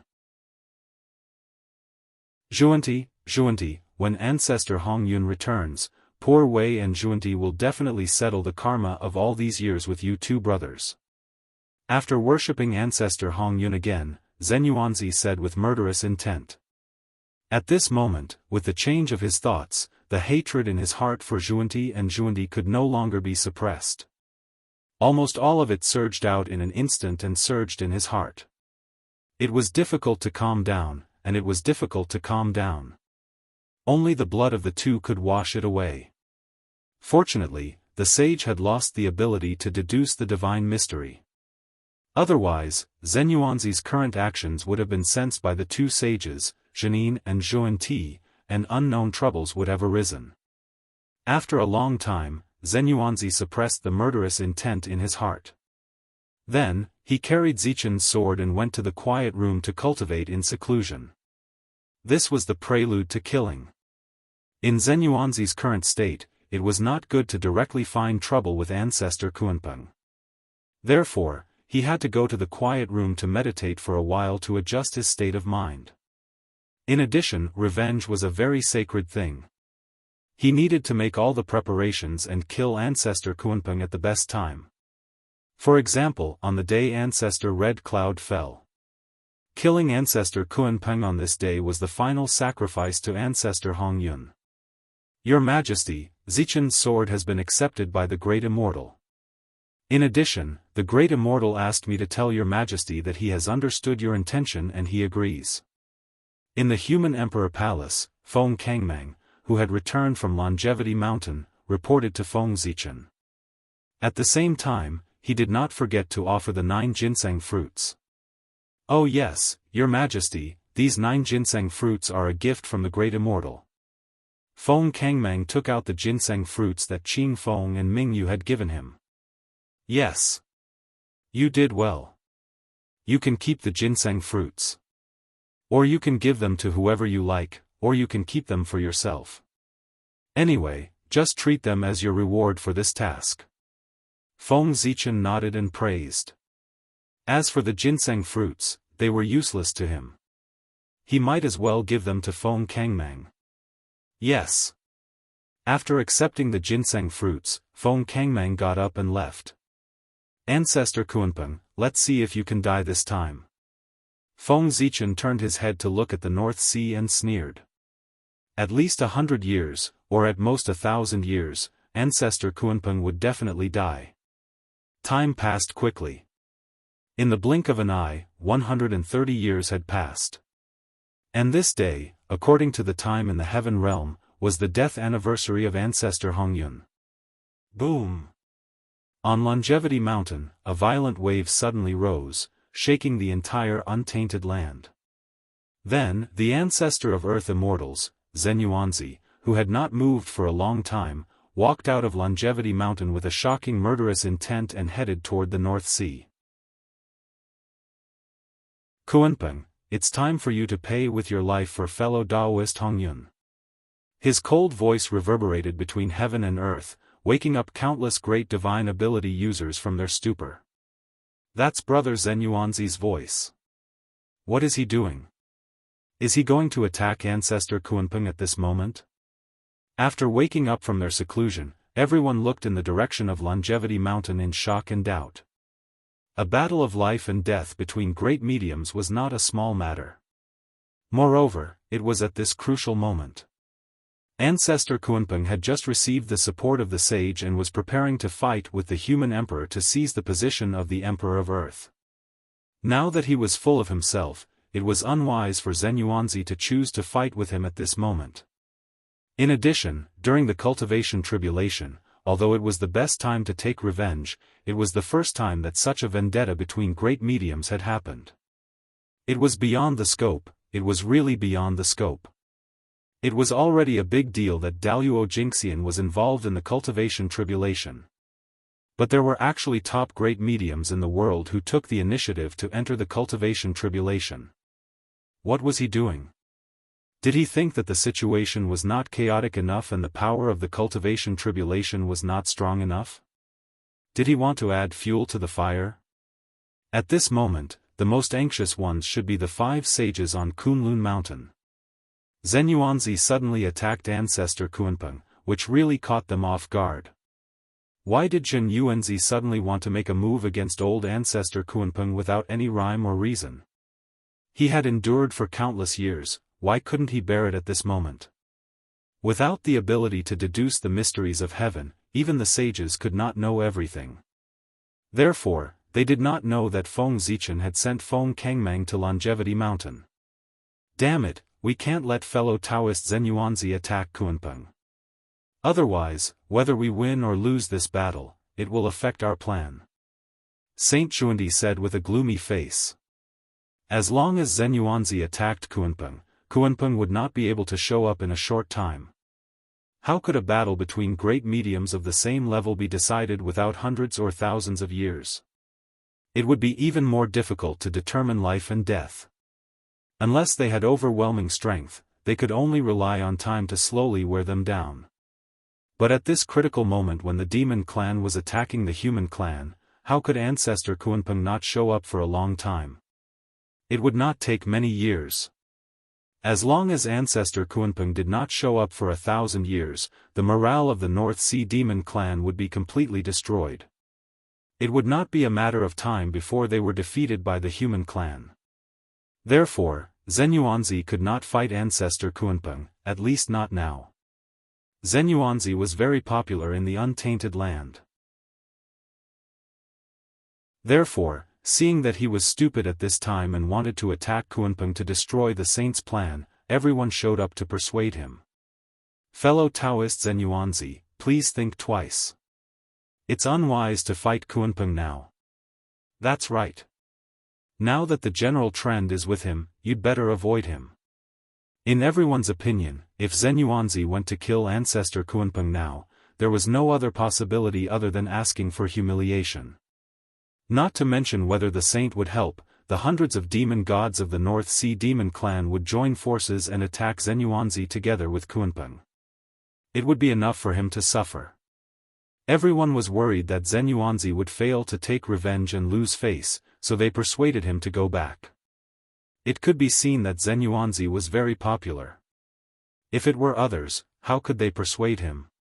It was good enough that they did not laugh at him. Poor Wei appreciates your kindness, fellow Taoists. But to avenge fellow Taoist Hongyun has become my obsession. If I can't do it, I'm afraid that poor Wei won't be able to go any further. Therefore, fellow Daoists, please return. I have no room to turn back. Now, this is the only chance for poor Wei.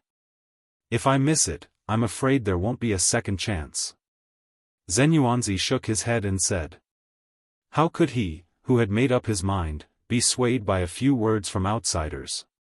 Today, he had to kill Kunpeng. Alas! Seeing the firmness in Zhen Yuanzi's eyes, everyone knew that he had made up his mind. Therefore, they did not persuade him but followed him silently. They thought that with them following fellow Taoist Zhen Yuanzi, even if Kunpeng won, he would not dare to go too far. Anyway, with them here, fellow Taoist Zhen Yuanzi's life would be saved anyway. At most, he would lose some face, which should not be a big deal. Seeing the crowd following him silently, Zhen Yuanzi could not help but be moved. What was the spirit of brotherhood? This was it. It had to be said that Zhen Yuanzi knew how to conduct himself. They were all famous good people in the untainted land. When Ancestor Hongyun was in danger, they chose to stand by and watch. When Zhen Yuanzi was in danger, they showed up one after another and stood by him silently. This was the difference in conduct. If Ancestor Red Cloud was half as capable as Zhen Yuanzi, then he would not have fallen into such a state. Seeing that the crowd did not persuade Zhen Yuanzi but followed him to the North Sea, the saint had no choice but to persuade him to go back. Fellow Taoist Zhen Yuanzi, please wait. Before he arrived, Saint Xuandi's voice came from afar. However, Zhen Yuanzi turned a deaf ear to his voice, as if he did not hear him at all, and continued to walk forward. Seeing that Zhen Yuanzi ignored him, Taoist Xuandi felt embarrassed and appeared in front of him in a flash. Chapter 747. Friend, it's been a long time. Please listen to the poor way. Taoist Kundi stopped Zhen Yuanzi and said with a smile. However, Zhen Yuanzi's cold eyes responded to him. Friend Kundi, are you here to join forces with the poor way to kill Kunpeng? Zhen Yuanzi asked as he stopped and stared at Saint Kundi. Hearing that, Saint Xuanti was immediately embarrassed. He did not know how to continue. What could he say? Could he say that he was here to stop Taoist Kundi from seeking revenge on Kunpeng? He really couldn't bring himself to say such words. He was in no position to say that. However, Saint Xuanti was embarrassed, but Zhen Yuanzi was not. He continued as if he did not see Saint Xuanti's expression. An era has passed. A whole era has passed. The poor way thought that Taoist Kundi had forgotten about Taoist Hongyun's hatred. I never expected that fellow Daoist would actually specially rush over to lend me a hand at this critical moment. It's truly moving.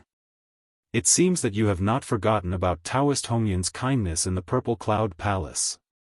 Well, since that's the case, let's join forces and kill Kunpeng to comfort Taoist Hongyun's soul in heaven. As he spoke, Zhen Yuanzi suddenly became excited as if he had been possessed by a drama queen. He stepped forward and grabbed Saint Xuanti's sleeve.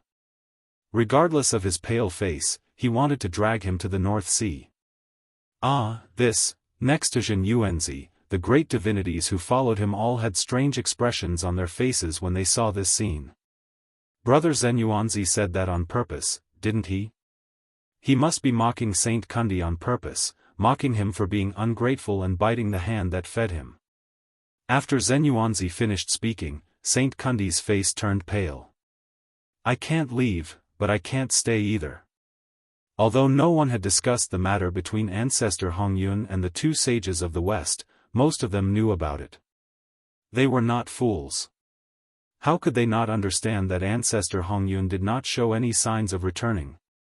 Someone must be behind this. Other than the two saints of the West, there was no one else who was behind this. Therefore, when everyone saw that Zhen Yuanzi was mocking Saint Xuanti, they were all watching a good show to observe Saint Xuanti's reaction. That expression was truly marvelous. At this moment, Saint Xuanti felt extremely embarrassed. Ever since he was born, he had never been so embarrassed. Even with his thick skin, he wished he could just cover his face and leave. Unfortunately, he could not leave. Because his sleeve was being pulled tightly by Zhen Yuanzi. He didn't know if Zhen Yuanzi did it on purpose. He pulled Zhen Yuanzi's sleeves so tightly that Saint Xuanti couldn't even pull them away. Of course, if he insisted on it, he could still do so. However, wouldn't that be even more awkward for Saint Xuanti? Saint Xuanti forced himself to calm down and said, Fellow Daoist Zhen Yuanzi, calm down first and listen to poor Wei. But Zhen Yuanzi had finally gained the upper hand. How could he give him a chance to speak? Calm down for what? Today happens to be the death anniversary of fellow Daoist Hongyun. The two of us, together with Saint Jiayin, can join forces to kill Kunpeng today. It can be considered as completing the friendship between us and fellow Daoist Hongyun. Zhen Yuanzi approached Saint Xuanti and said excitedly. This. Saint Xuanti didn't know what to say after being blocked by Zhen Yuanzi's words. However, at this time, Zhen Yuanzi still didn't intend to let him go. Zhen Yuanzi's expression changed, and he said in an extremely shocked tone, fellow Daoist Juan-Ti, you. Don't tell me you don't know that today is the death anniversary of fellow Daoist Hong Yun. As he spoke, a look of disbelief appeared on Zhen Yuanzi's face at the right time. That expression was as if Saint Juan-Ti had done something extremely evil. Ah, this is not the case. How could poor Wei not know the death anniversary of fellow Daoist Hong Yun? Every 10,000 years, poor Wei and senior brother will pay respects to fellow Daoist Hong Yun on this day. Saint Juan-Ti's expression changed, and he said hurriedly. At this time, even if he had really forgotten, he couldn't say that he had forgotten. Otherwise, the two of them would be too ashamed to face anyone in the untainted land. To some extent, if they really admitted that they had forgotten the death anniversary of ancestor Hong Yun, the price would be more terrifying than exposing their identities as the descendants of the Chaos Demon God. It would be a complete social death. No matter who it was in the untainted land, they wouldn't bother to be associated with them. Even communicating with them would be regarded as a disgrace. After all, ancestor Hong Yun had helped the two of them attain the Tao. Back then, when he died, it was fine that they didn't save him. Now, after his fall, you have even forgotten the anniversary of his death. What did this mean? It meant that the two of them had never taken ancestor Hong Yun seriously. Oh my God!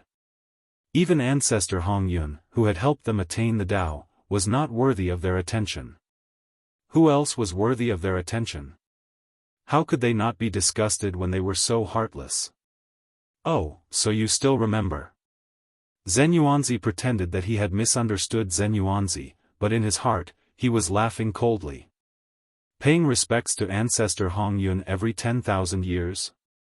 That was ridiculous. They didn't even blink when they lied. If the two saints of Kundi had really done as they had said, ancestor Red Cloud would have returned from his deep slumber long ago. The sacrifice of a saint was no joke. The power it produced could be compared to Zhen Yuanzi's hundreds or thousands of times. After all, the saints represented the heavenly way. If they took the initiative to pay respects to a person, it would be difficult for that person not to return. It could be seen that Saint Juan-Ti was lying. They had never paid respects to ancestor Hong Yun. In Zhen Yuanzi's opinion, it was true that the two saints of the West remembered the death anniversary of ancestor Hong Yun, and it was also true that they would pay respects to ancestor Hong Yun every 10,000 years. However, their purpose was definitely not to pay respects to ancestor Hong Yun, but to use their magical powers on that day to cut off the possibility of ancestor Hong Yun's return. The poison in their hearts was really chilling. At the side, the crowd watched Zhen Yuanzi use his words to make fun of Saint Juan-Ti, and they were amazed. This kind of battle of words was even more satisfying than watching a real battle. Cool, it was really cool. Especially when coupled with Saint Juan-Ti's expression, it was simply too appetizing. Today was the first time in his life that Saint Juan-Ti had been insulted the most. He could not even speak, and he could only respond passively. After insulting Saint Juan-Ti, Zhen Yuanzi only felt that all the anger in his heart had been vented, and he had a hearty pleasure. It was really comfortable. Then, perhaps because he had tasted the sweetness, Zhen Yuanzi changed the topic and began to target Saint Juan-Yin. Taoist Juan-Ti, where is Taoist Juan-Yin? Why didn't he come? How can he not be involved in the matter of avenging ancestor Hong Yun? If Taoist Juan-Yin doesn't come, there will inevitably be unfavorable rumors about him in the untainted land. They will say that he is ungrateful. That's not good. Hearing that, Saint Juan-Ti could not help but curl his lips in his heart. Rumors? Other than you, who else would dare to say those words? Wantonly talking about saints would shorten one's lifespan. That was what he thought, but Saint Juan-Ti naturally could not say that. He said, "Senior brother is behind. He will be here soon."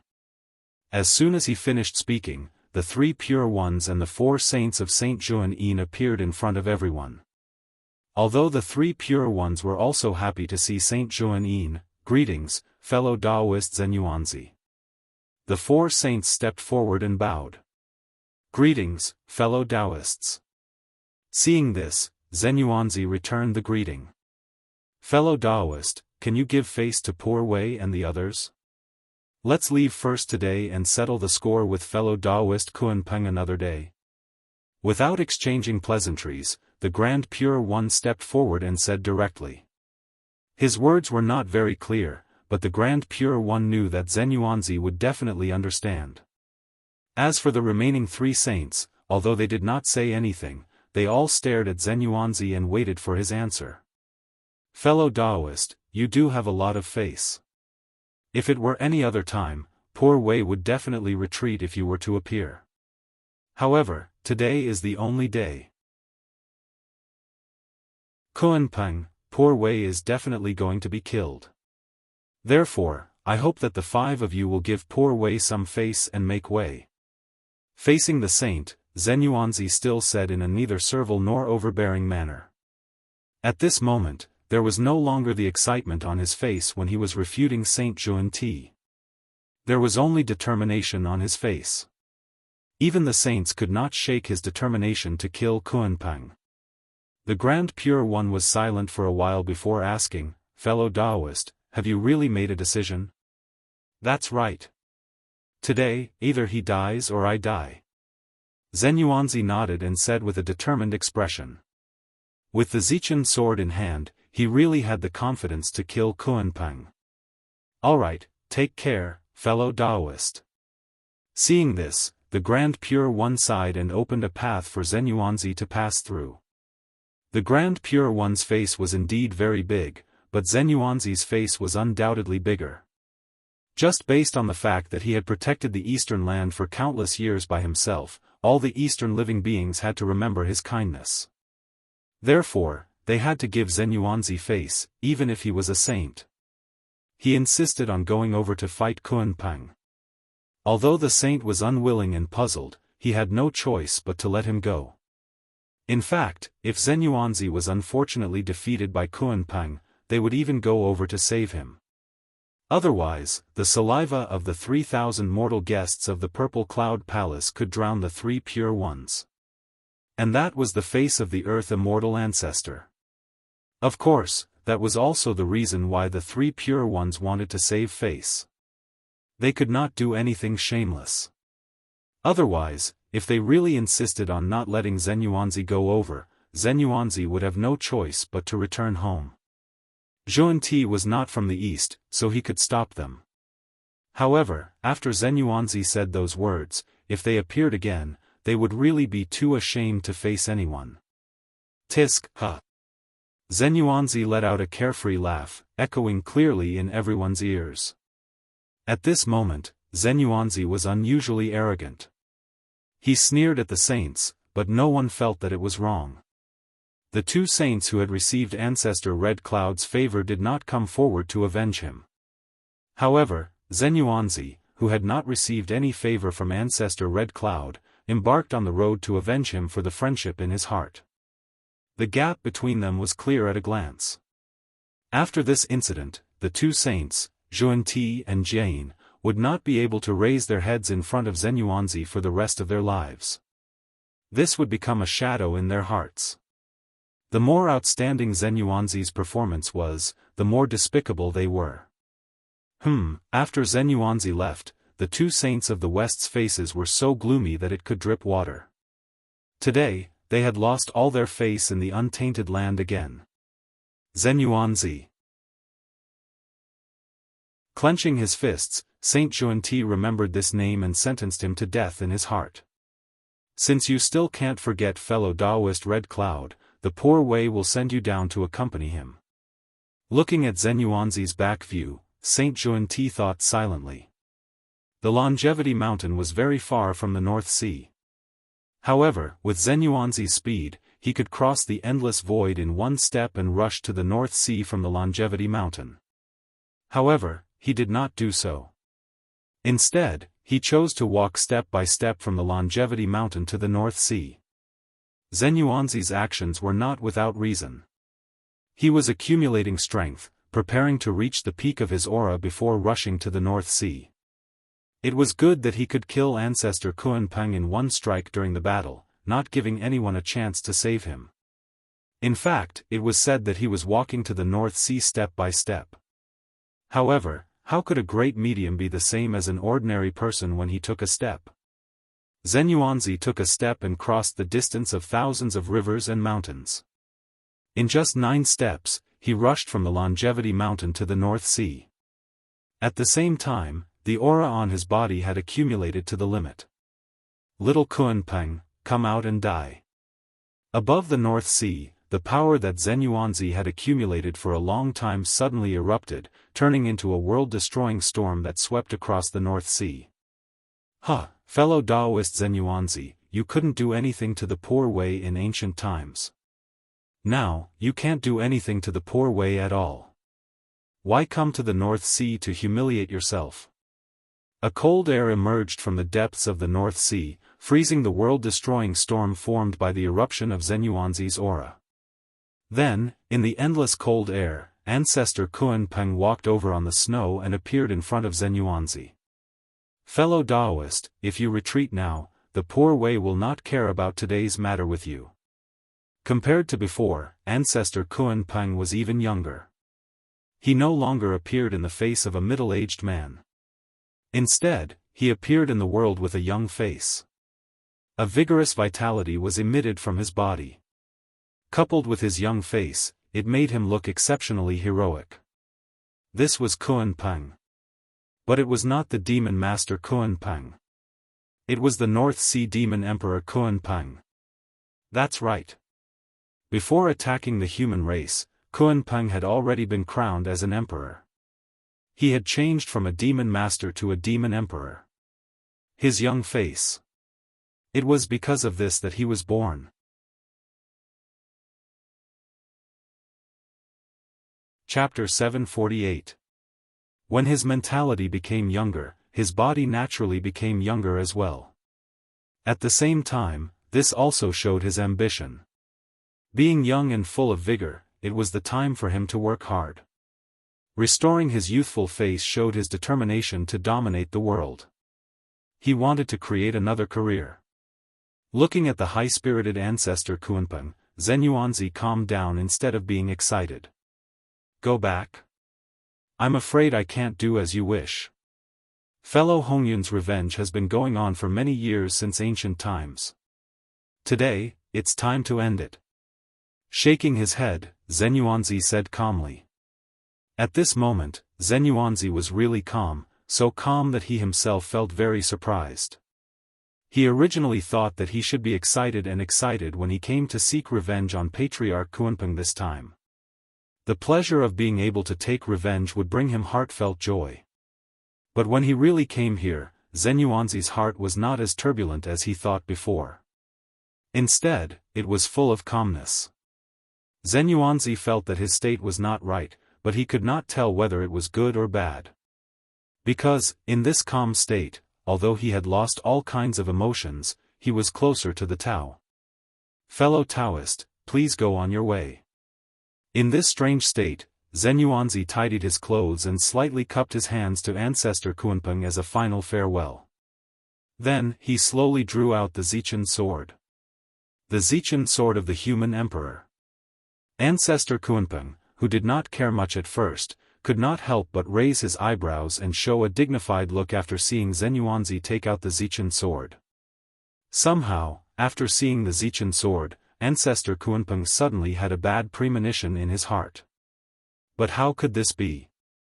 Although the Zichen sword was strong, it was only an ultimate primordial spirit treasure, not a primordial treasure. How could it make him feel a sense of crisis? Although he was confused, Ancestor Kunpeng did not dare to be careless. He quietly summoned the Demon Master Palace to protect himself. Zichen sword. In the dark, the sage who followed Zenyuanzi quietly understood why he wanted to take revenge on Ancestor Kunpeng at this time when he saw Zenyuanzi take out the Zichen sword. This was all part of the Gaochen's scheme. For a moment, the saint subconsciously looked in the direction of the human ancestral land. In the human emperor palace, Feng Zichen seemed to have sensed something. He suddenly raised his head and smiled in the direction of the 5 saints. Fellow Daoists, this is my return gift to all of you for inviting Ancestor Kunpeng out. I wonder if all of you are satisfied? Feng Zichen said with a chuckle. That's right. It's the human sovereign's Zichen sword. Raising the Zichen sword in his hand, Zhen Yuanzi said slowly, Fellow Daoist, it's time for us to put an end to this. With that, Zhen Yuanzi slashed out with his sword. There was no flash of sword light, no strange phenomenon, no fluctuation of the great Tao, and no trace of power. Zhen Yuanzi's slash was like a mortal wielding a sword, without the slightest ripple. After slashing out with his sword, Zhen Yuanzi did not have the slightest reluctance and directly turned to leave. Fellow Daoist Kunpeng, the karma between you and poor Wei is now over. Although he was far away, Zhen Yuanzi's voice floated over from afar. What happened? What's going on? What was the purpose of Brother Zhen Yuanzi's slash? Seeing Zhen Yuanzi turn around and leave after slashing out with his sword, everyone's eyes were full of confusion. Wasn't Zhen Yuanzi here to take revenge on Ancestor Kunpeng? But why did he leave after slashing out with his sword? Also, why did it sound like he had already killed Ancestor Kunpeng when he said that the karma had been settled? But wasn't Ancestor Kunpeng still standing there? Confused, everyone looked at Ancestor Kunpeng again, but after looking at him for a long time, they did not see anything wrong with him. In fact, not only them, but also Ancestor Kunpeng himself had some doubts. What did Zhen Yuanzi mean? Why did he leave just like that? Also, what was the meaning of his action of slashing out with his sword? At the same time, Ancestor Kunpeng did not forget to check his body to see if there were any hidden dangers. But after checking for a long time, he did not see any problems. Zhen Yuanzi, driven by curiosity, Ancestor Kunpeng wanted to catch up with Zhen Yuanzi and ask him the reason. However, just as he took a step forward, he stopped. Just now, he suddenly felt his heartstrings tremble violently. Then, he saw a bright sword light flash in front of his eyes, and then he did not know anything. Because he was already dead. The Supreme Master of a generation, the North Sea Demon Emperor who had dominated the untainted land for many years, the Demon Master of the Demon Clan, and Ancestor Kunpeng, had died so muddle-headedly. And until his death, he did not figure out how he died. Zhen Yuanzi only waved his sword gently. How could he kill him? Doubts and puzzlement filled Ancestor Kunpeng's heart. But his doubts and puzzlement were destined to be unanswered, and no one could answer them. Because he had already died. With the greatest doubts and puzzlement, he died silently. Fellow Daoist Kunpeng, what's wrong with you? Are you feeling unwell? Beside him, everyone saw that Ancestor Kunpeng was suddenly stunned and could not help but ask curiously. However, in the face of their questions, Ancestor Kunpeng was destined to be unable to answer. Fellow Daoist Kunpeng, Fellow Daoist Kunpeng. Seeing that Ancestor Kunpeng did not respond, Tong Tian realized that something was wrong and quickly went forward to shout. While speaking, his hand had already been placed on Ancestor Kunpeng's body. However, the moment he touched Ancestor Kunpeng, his face suddenly became ugly. The Kunpeng patriarch had died, and he had died quietly in front of them. In addition, before the incident, no one noticed anything unusual. One had to know that more than half of the experts of the primordial world were gathered here, but even so, no one noticed anything unusual. This was extremely frightening to think about. It's the power of karma. Fellow Daoist Zhen Yuanzi's sword contained the power of karma. That's why he could kill fellow Daoist Kunpeng silently and directly destroy his true spirit. On the other side, the Grand Pure One hesitated for a long time before explaining the reason for Ancestor Kunpeng's death.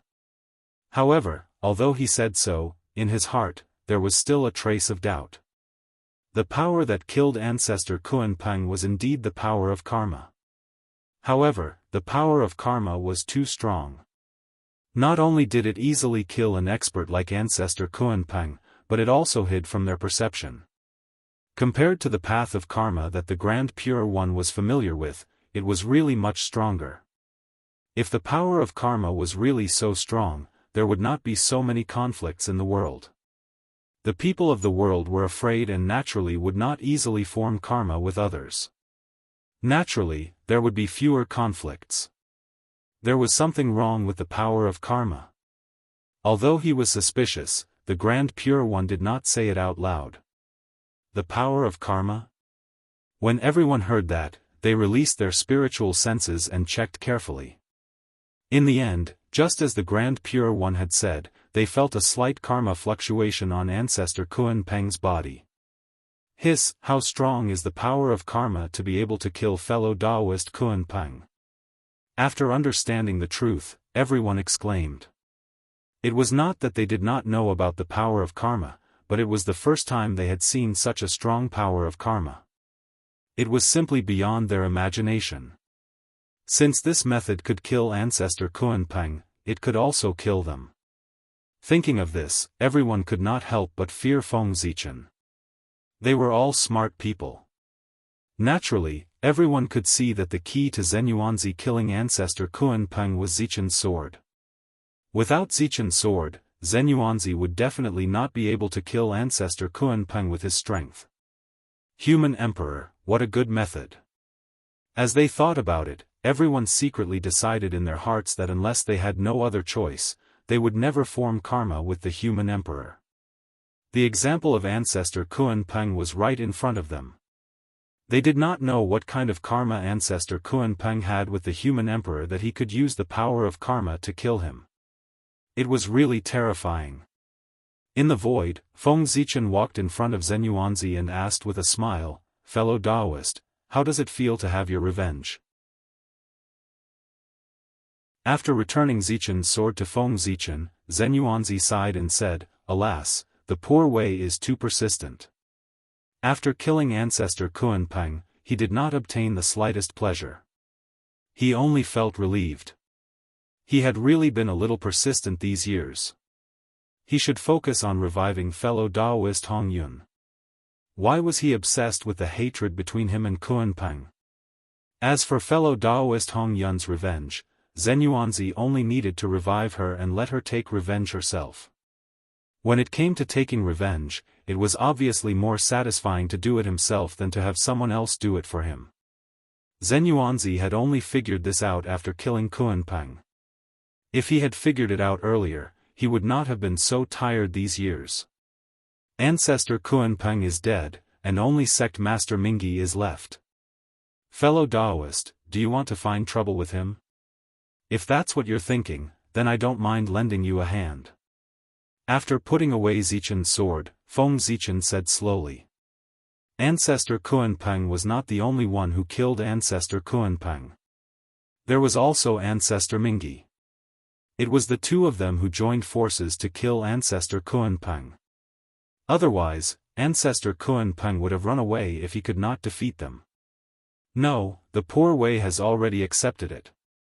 The life and death of Sect Master Mingyi will be decided after fellow Daoist Hong Yun returns in the future. Shaking his head, Zenyuanzi replied. Since coming to the North Sea, the knot in his heart had been untied, and his realm had also increased.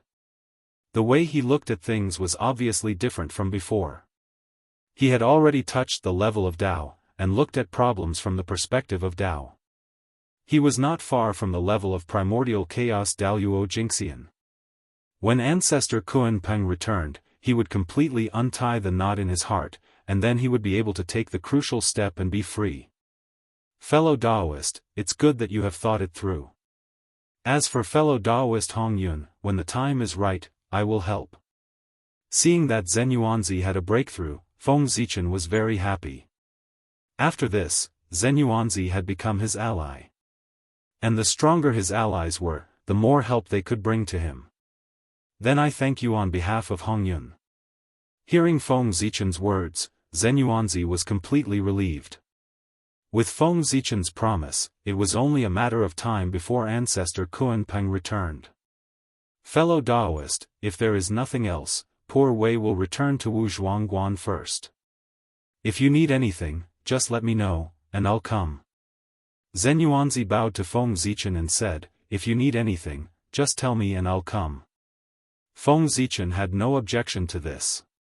Back at the human emperor palace, Feng Zichen raised Zichen's sword and looked at it for a long time before he sighed with emotion. Under the Great Way, there is nowhere to escape, and nowhere to hide. Fellow Daoist Kunpeng, you are careless. After saying this, a familiar figure suddenly appeared on Zichen's sword. It was Ancestor Kunpeng. That's right, Ancestor Kunpeng was not dead. Because Feng Zichen did not intend to kill him. Ancestor Kunpeng was bound by the Great Way, and could only be Feng Zichen's ally in this life. Otherwise, his life and death would be controlled by Feng Zichen. It was still possible to break an oath of the Heavenly Way, but what about an oath of the Great Way? Forgive Feng Zichen for his ignorance, but he had never heard of anyone who could break an oath of the Heavenly Way. Even Pangu could not do it. In this case, this kind of ally who was destined to not betray was stronger than any other relationship. How could Feng Zichen bear to kill him?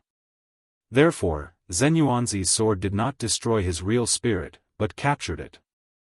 The owner of Zichen's sword was Feng Zichen. Even if it was held by Zhen Yuanzi, it still obeyed Feng Zichen's orders. Therefore, when Zhen Yuanzi waved his sword, Feng Zichen forcibly captured Ancestor Kunpeng's real spirit with the power of an oath of the Great Way, and created the illusion that his real spirit was broken. Yes, this time, poor Wei was really careless. I didn't expect you to have the ability to communicate with the Great Way and make an oath of the Great Way with poor Wei. Poor Wei is really convinced by this method. On Zichen's sword, Ancestor Kunpeng's real spirit said with a bitter smile. He really regretted it now. He should have thought of it earlier. When Feng Zichen gave him the runes of the Great Way furnace, he should have thought that Feng Zichen had a way to communicate with the Great Way. Otherwise, how did he get the runes of the Great Way? However, blinded by greed, Ancestor Kunpeng completely ignored this point, so he ended up like this. Alas! It was really too late to say anything now. He was at the mercy of others, and now he could only be at the mercy of others. How are you going to deal with poor Wei? Ancestor Kunpeng sighed as if he had accepted his fate and asked. Under the oath of the Great Way, he did not have the strength to resist Feng Zichen at all. He could only blame himself for breaking his original promise. This was the price he had to pay. Of course, if Ancestor Kunpeng chose to keep his promise, then his treatment would be different. He would be Feng Zi's guest of honor. Instead of being a prisoner now. It could only be said that sometimes, the choice was very important. The right choice. It would determine whether the future was brilliant.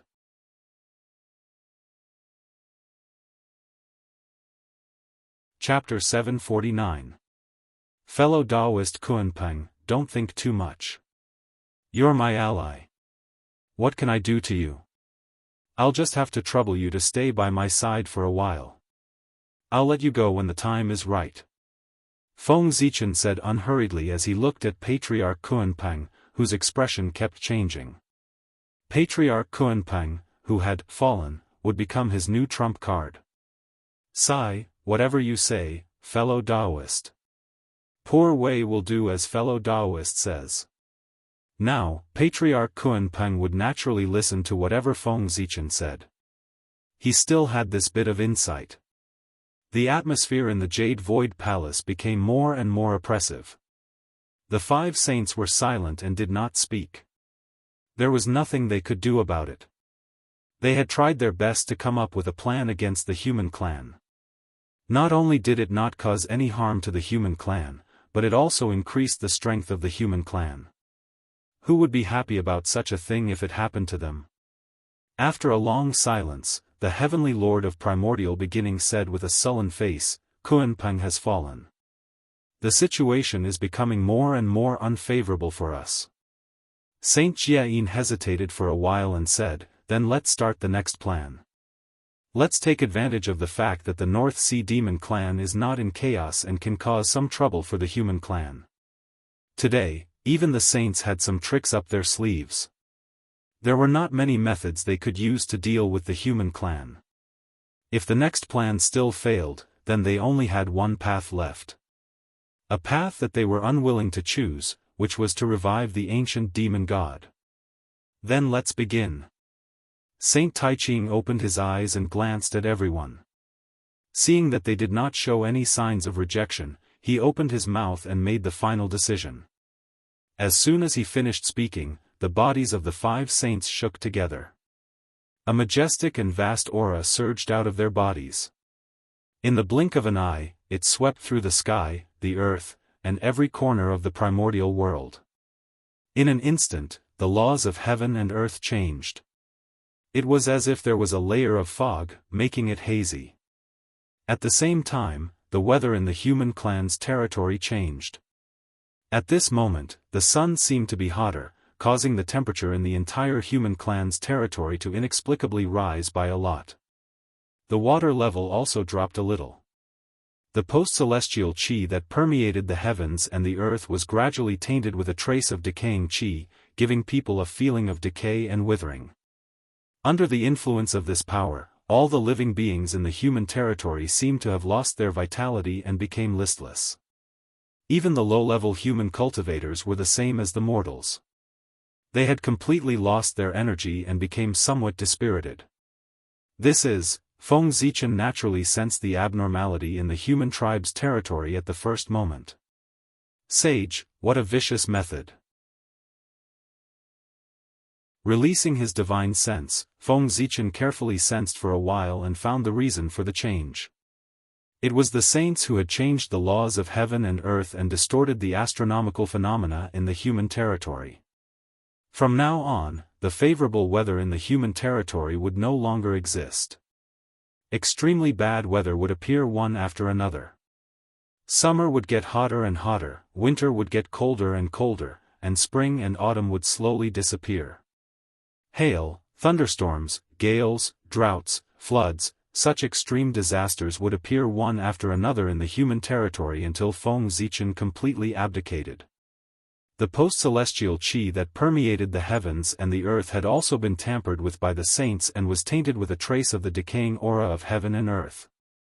Not to mention mortals, even celestial immortals would feel uncomfortable in such an environment. They would gradually lose their energy and spirit, and thus decline.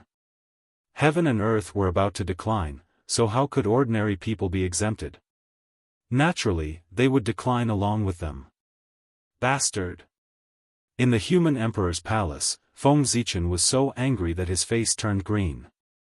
Saints, this was a desperate plan. They wanted to use this method to cause the human territory to enter a period of decline in advance, forcing Feng Zichen to abdicate. If he did not abdicate, the environment in the human territory would become worse and worse, until it was not suitable for all living beings to live in. In addition, even if Feng Zichen understood this, he could not change anything. Because he could not break the saint's method. It was not that he was inferior to the saint, but in this matter, the saint had an advantage that he could not compare to. If it was still the pre-celestial era, then everyone would be equal in front of the pre-celestial path. Therefore, the saint used the method of changing the laws of heaven and earth to deal with the human race. Feng Zichen could reverse the laws of heaven and earth with a thought, causing the human territory to return to normal. But now, it was the post-celestial era.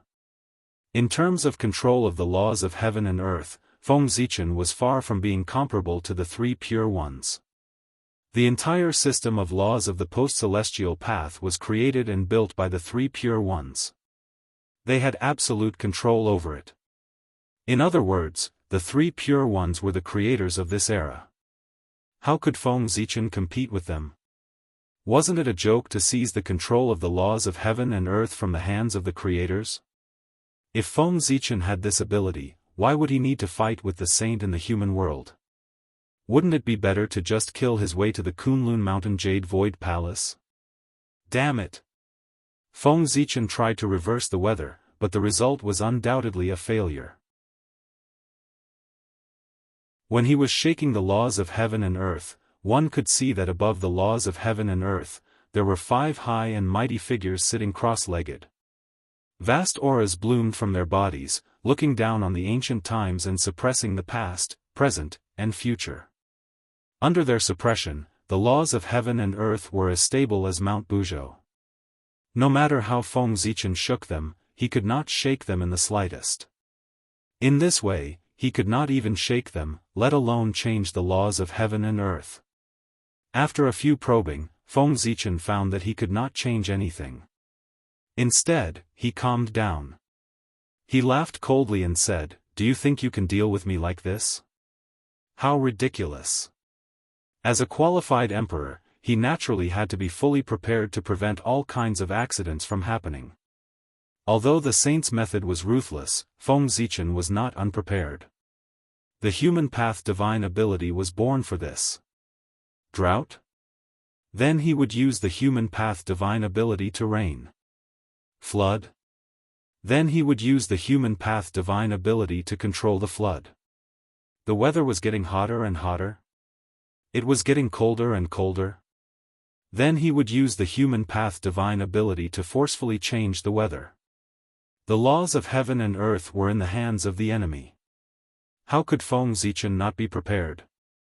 He had long expected that sooner or later, the saint would use the method of changing the laws of heaven and earth to deal with him. There was not much reason. If it were him, with such a great advantage, he would also use it to weaken the enemy's strength. Therefore, Feng Zichen would gather the 508 Daoist priests of the human race with great fanfare to come to the ancestral land of the human race to study the human path divine ability. His purpose was to guard against this moment. The human path divine ability was a divine ability that completely relied on the human path. It integrated all aspects of the human race and perfectly reflected the idea of gods being used by humans. Even if the divine ability relied on the human path, no matter how the laws of heaven and earth changed, it would not affect their power at all. Unless one day, the human path was no longer around, the divine ability of the human path would never lose its effectiveness. Therefore, the weather had been changed. Feng Zichen was not worried about the impact on the human race at all. After all, this was the mythical world where the immortals and gods appeared. The changes in the weather could not be completely attributed to nature. They could also be changed by humans. Only by using humans to surpass the power of heaven and earth could the methods of cultivators be displayed. And this, it was also in line with the concept of humans conquering the heavens. No matter how bad the weather was, with the methods of cultivators, they could return it to normal. It could be said that as long as Feng Zichen was willing, every year would be a smooth year for the human race. The change in the weather was not worth Feng Zichen's worry. However, there was another point that made him somewhat troubled. That was the change in the acquired qi and the laws of heaven and earth. And this was also the method that the saint used to deal with Feng Zichen. The so-called change in the weather that made the living environment in the human territory worse was just a side effect. The real killing move of the saint was still the change in the acquired qi and the laws of heaven and earth. The supernatural power of humans could change the weather, but it could not change the acquired qi and the laws of heaven and earth. If the acquired qi was contaminated with the qi of heaven and earth, it would cause the environment in the human territory to become worse and worse until it completely lost its vitality. This point, even if the human race could change the weather, it would not be able to change it. This was because the qi of heaven and earth destroyed the origin of things. It destroyed everything from the root, causing all things to go to the end. Moreover, if the qi of heaven and earth was allowed to develop, sooner or later, it would cause a large-scale catastrophe in the human territory, and the 5 decay of heaven and man would descend. Under the 5 decay of heaven and man, except for the connate Daoist priests, all living beings would decay and die. When that time came, there was no need for the saint to make a move. The human race would collapse on its own. This plan could be called a desperate plan. It could be said that it was not ruthless. Did you think that this was the last resort of the saint? No, no, the saint had something even more ruthless. They had sealed off the acquired path of the human race, causing the human cultivators to be unable to cultivate the acquired path. They could only turn around and cultivate the connate path. Moreover, from then on, the human race would be unable to use the divine ability that required the use of the acquired laws of heaven and earth. At first glance, there was nothing wrong with this matter. Since they could not use the acquired path, the human race could use the connate path. However, a long time ago, the connate path had been severely injured by the three pure ones and had to retreat to the origin of heaven and earth to recuperate. After the connate path retreated, it would be difficult for all living beings to sense it again. This undoubtedly greatly increased the difficulty of cultivating the connate path. It was also at this time that the three pure ones opened up the acquired path. With the acquired path between heaven and earth, the connate path, which was originally difficult to cultivate, became even more difficult to cultivate. At this time, if you let the human race cultivate the connate path, wouldn't you be forcing them to their deaths? Did you really think that all humans were favored by the heavens and could stand shoulder to shoulder with the connate god-fiends? If they were to cultivate the connate path at this time, their lifespan would probably be exhausted and they would die of old age before they could achieve greater success. In the short term, this matter might not affect Feng Zichen much, but as time passed, as the first batch of cultivators grew old, they would definitely cause trouble. Under the threat of death, it was enough to make them lose their minds and do all kinds of unbelievable things. It was not impossible for them to join the saint. The saint was forcing the human race to rebel. He was forcing the human race who cultivated the acquired path to be rebelled by Feng Zichen. This was a blatant scheme. Even if Feng Zichen understood it, he could only try his best to remedy it in a short period of time, but there was no way to solve it. In fact, the solution to this matter was very simple. He just had to redefine the acquired path. The three pure ones could open up the acquired laws, so could Feng Zichen. As long as the postnatal laws were shattered and re-established, the three pure ones' plan would fall apart on its own. However, this required time and opportunity. If he were to break the acquired laws now, it would be equivalent to declaring war on the saint. However, this was not the best opportunity to make a move. This was because Feng Zichen had not finished accumulating his power, and his strength had not recovered to its peak. If he were to fight a decisive battle with the saint now, all his previous preparations would be in vain. Therefore, Feng Zichen still needed to endure for a while. When he had gathered his power and fought a decisive battle with the saint, he could shatter the acquired laws and redefine the acquired path.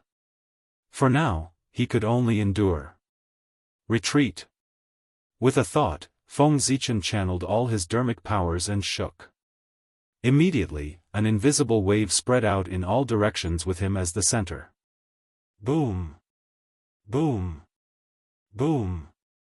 At this moment, an endless storm swept up in the human territory, driving out all the acquired qi that filled the air. In an instant, the entire human territory was cleared. There was no longer a trace of acquired qi, and only the innate qi remained.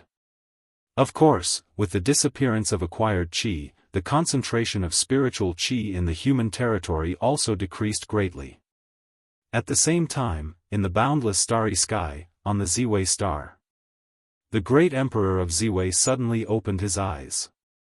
Then, he waved his hand, and Zhouxing immediately shone brightly, casting down boundless starlight. Fall! With this command, the stars in the sky trembled. Boundless starlight poured down toward the primitive desolation realm. At this moment, stars appeared in broad daylight in the primordial world. They filled the entire sky, reflecting a rare scene that was rarely seen in 10,000 years. The starlight fell and turned into boundless innate qi that flowed into the human territory to make up for the spiritual qi that had decreased due to the disappearance of acquired qi. Break! At this moment, Feng Zichen, who was in the human emperor palace, suddenly clenched his fist and blasted towards the void. Rumble. The domineering fist mark, carrying the mighty dragon chi of the human path, hit the void in front of him and erupted with astonishing fluctuations. In an instant, the golden dragon chi of the human path surged out. It was boundless and covered every inch of the void in the human territory. Then, with a loud bang, the acquired laws that enveloped the human territory directly shattered. They were shattered into pieces by the dragon chi of the human path, turning into specks of light and disappearing. Humph. After doing all this, Feng Zichen snorted coldly. At the same time, the innate Tao in the boundless starry sky descended, turning into endless divine chains of order that enveloped the entire human territory, replacing the acquired Tao. At this moment, with the help of the boundless starry sky, the acquired Tao in the human territory was completely replaced with the innate Tao. In an instant, the environment in the human territory changed drastically. It was more lively and full of vitality.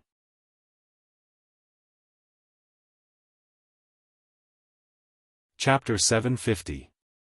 If it weren't for the fact that there were too few connate lifeforms in the human domain, it would give people the illusion that they'd returned to ancient times. This way, the humans won't cause any trouble for the time being. After carefully sensing the situation around him, Feng Zichen breathed a sigh of relief. Of course, it was only a temporary sigh of relief. He hadn't completely resolved the problem the saint had given him. Although Feng Zichen had replaced the acquired path with the connate path, there were still flaws in this method. It could only be used as a stopgap measure. The connate path was much harder to cultivate than the acquired path. Feng Zichen's current actions had undoubtedly raised the threshold for cultivation. This would cause many people with insufficient talent to lose the right to cultivate. This wouldn't be a problem in the short term, but if this continued for a long time, the number of mortals in the human domain would greatly increase. This would be very detrimental to the development of the human race. Let's hold on for a while. Once the human race becomes stronger, it'll be time for the final battle with the saint. Feng Zichen's leisurely voice echoed in the human emperor palace. Meanwhile, in a secret realm in the primordial wilderness, 10 incomparably powerful figures stood quietly as if they were waiting for something. Behind them was an army numbering in the millions. An army of monsters. They were even more powerful than the elites of the North Sea. They were the 10 great demon gods led by Bai Zhe, and behind them were naturally the remaining forces of the demon heavenly court. Compared to the North Sea monsters, the subordinates of the 10 monster gods were the most orthodox monster race. At the same time, they were the only remaining forces of the ancient heavenly court. After an unknown period of time, Ying Zhao suddenly asked Bai Zhe, "Brother, are we really going to work with the saint? Do we have any other choice other than to work with them?" Bai Zhe didn't look at Ying Zhao. His tone was full of helplessness. There's no harm in working with them. But will the saint really fulfill their promise? Fei Lian sighed and asked worriedly. Yes, the saint will fulfill their promise and revive the Empress of Heaven. The 3 pure ones disdain to lie. Besides, they can't afford to lose that face. Bai Zhe shook his head and said calmly. Then, there was another moment of silence. That's right, the 3 pure ones had found the remnants of the ancient demons. They had used the resurrection of Shihe as a price in exchange for their help. Reviving Tai Di Jun was something that the 3 pure ones would never do. However, reviving Shihe, an insignificant person, was something that the 3 pure ones did not mind. Shihe's strength might not be the strongest in the demon clan, but her existence was extremely important to the demon clan. After all, Shihe was a heavenly empress. Therefore, after a moment of hesitation, Bai Zhe and the other divine beasts agreed to the saint's conditions and were willing to help him attack the human race. Of course, they had no room to refuse. Without Di Jun and Tai, with their strength, how could they refuse the saint's conditions? Damn it, if the 2 majesties were still here, the saint would not dare to humiliate us like this. Thinking of the glory of the ancient demons, Ghost Chariot suddenly said with a face full of hatred. "Sigh, I wonder if we can find a chance to revive His Majesty when we go out this time," Ji Meng said when he heard Ghost Chariot mention the Eastern Emperor Tai. "Let's wait and see. Now that the calamity is coming, even the saint can't take care of everything. There will be a time when there will be a flaw." Bai Zai's face finally changed when he heard this, and he said with some excitement. Reviving Di Jun and Tai had always been the long-cherished wish of these people. Only the revival of Di Jun and Tai could lead the demon clan to glory again. Yes, this might be our last chance. Therefore, even if we have to sacrifice ourselves, we have to summon the two majesties back. Looking at each other, the 10 of them secretly made up their minds. The calamity was coming. Other than being stronger than them, the saint had no other advantage. This gave them a chance to revive Di Jun and Tai. Without being able to deduce the secrets of the heavens, the saint could not figure out the plan of the 10 divine beasts. In this way, there would be more opportunities for them to operate. Letting them re-enter the untainted land might be the saint's biggest mistake. The saint was a little confused. He had been forced by the human emperor to make one move after another. The 3 pure ones would keep their promise, but why would the ancient demon clan? Reviving Su Shiha was indeed very significant, but how could it be more significant than reviving Di Jun and Tai? From the beginning to the end, the 10 divine beasts only had one goal, and that was to revive Emperor Tai.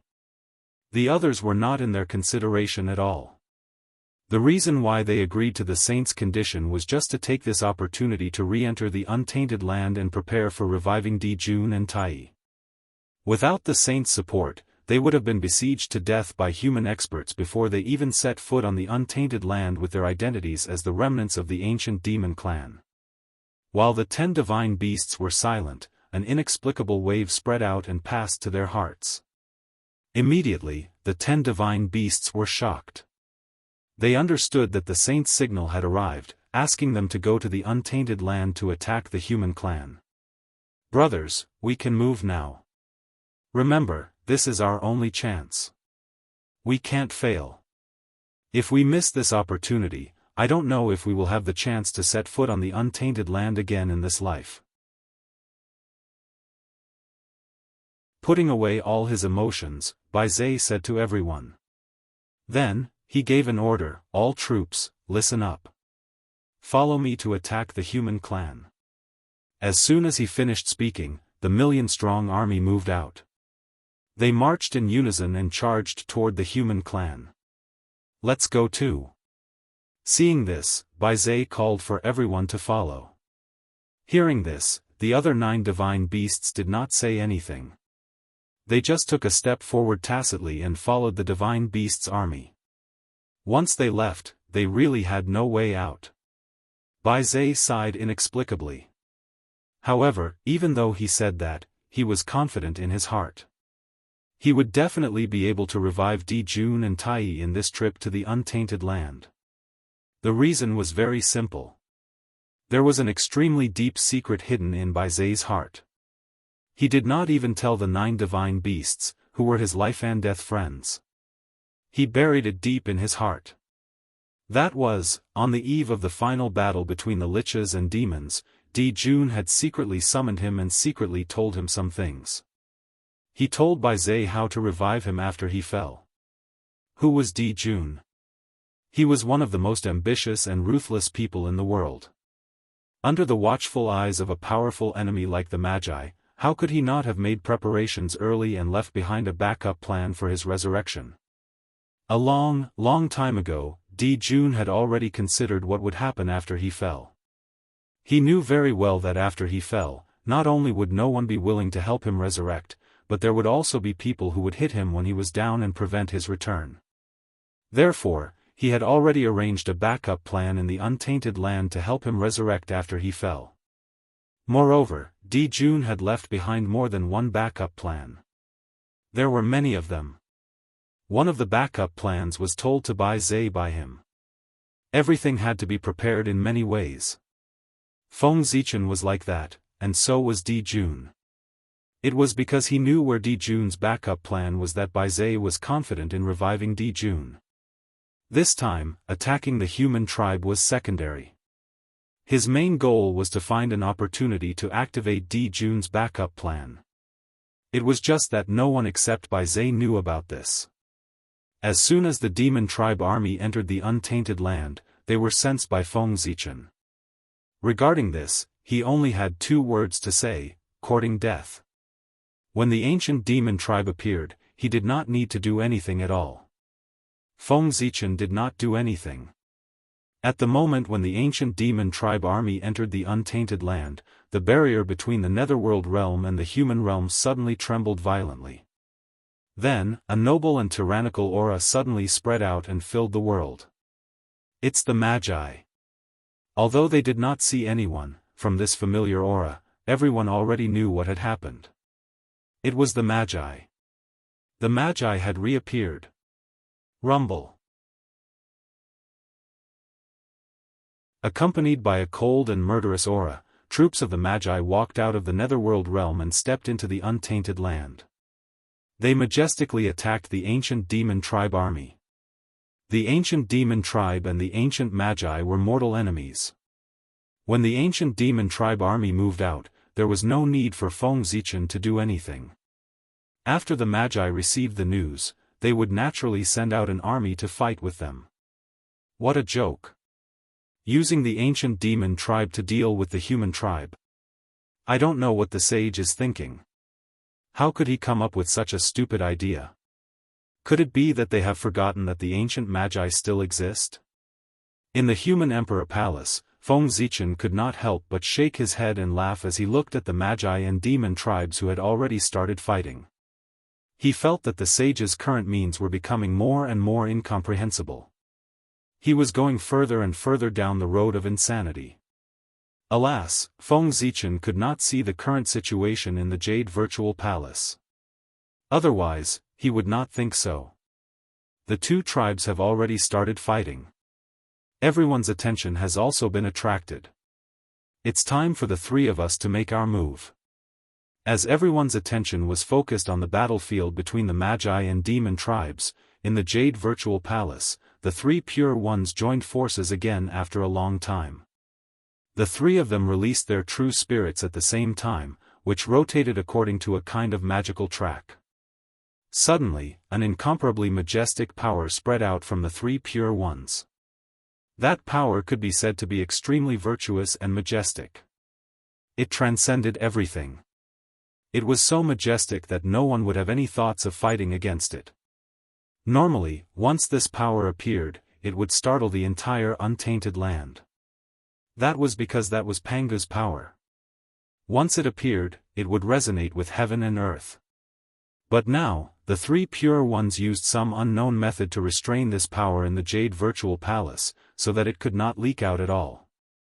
Under the influence of this power, the 3 pure ones' figures slowly faded and then disappeared. After that, in the original position of the 3 pure ones, a majestic figure replaced them. Pangu.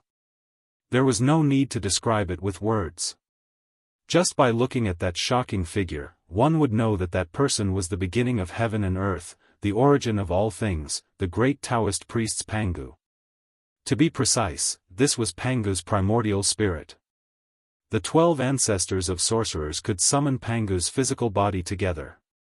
The 3 pure ones could also summon Pangu's primordial spirit together. However, since the birth of the 3 pure ones, no one had seen the 3 pure ones use this move. Therefore, many people thought that the 3 pure ones did not have the ability to summon Pangu's primordial spirit. But now, the 3 pure ones used facts to prove that the 3 brothers did indeed have the ability to summon Pangu's primordial spirit together. However, no one saw this scene. With the 3 pure ones' strength, it was obvious how powerful the Pangu's primordial spirit that they summoned was. In the Jade Void Palace, other than the 3 pure ones, there were also 2 saints, Zhuanti and Jiayin. However, the 2 of them turned a blind eye to the Pangu's primordial spirit that suddenly appeared in front of them. They did not have any reaction. No, they did not want to turn a blind eye to it. However, they could not see it, nor could they feel it. Yes, that's right, they could not see it. Even if the three pure ones summoned Pangu's primordial spirit in front of the two saints, Zhuanti and Jiayin. However, the two of them could not feel the majestic aura at all, nor could they see the existence of Pangu's primordial spirit. In their eyes, the three pure ones were still sitting there cross-legged, as if they were comprehending the Tao, but also as if they were deep in thought. In short, there was nothing unusual. The strength of Pangu's primordial spirit could be seen from this.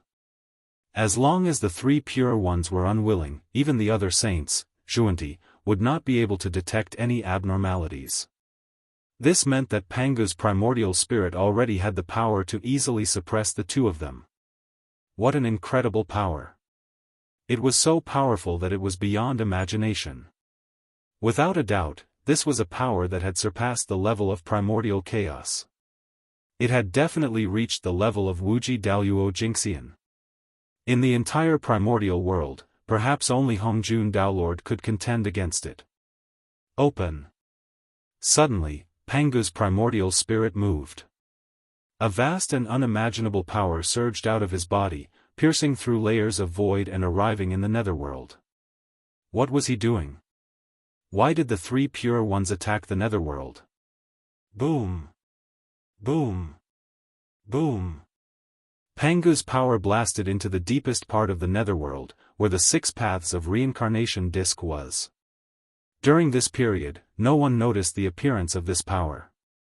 Even Hutu was the same. With a boom, Pangu's power blasted the six paths of reincarnation disk, causing it to undergo an unknown change. What? For some reason, Hutu's heart skipped a beat. She opened her eyes and looked at the six paths of reincarnation disk beside her. Just now, she seemed to have felt that there was a problem with the six paths of reincarnation disk. Puzzled, she began to carefully examine the six paths of reincarnation disk, but in the end, she found nothing. There was no problem with the six paths of reincarnation disk. Not having any problems was the biggest problem. With Hutu's strength, it was impossible for her to be mistaken. Since she felt that there was a problem with the six paths of reincarnation disk, there must be a problem with the six paths of reincarnation disk. But she couldn't detect it. Hutu couldn't help but think more. Did Father God make a move? In the primordial world, only Pangu could shake the six paths of reincarnation disk without being sensed by Hutu. Other than him, even Dao ancestor Hongjun would be sensed by Hutu. If it was any other power, even if it was the power of Wuxia Xianxia, who had surpassed the level of primordial chaos, as long as it attacked the six paths of reincarnation disk, Hutu would sense it.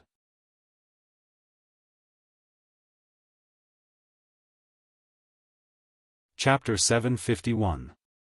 But Pangu's power was different. He came from the same source as Hutu, so if he was too much higher than Ho Tian, Hutu would not be able to sense his existence.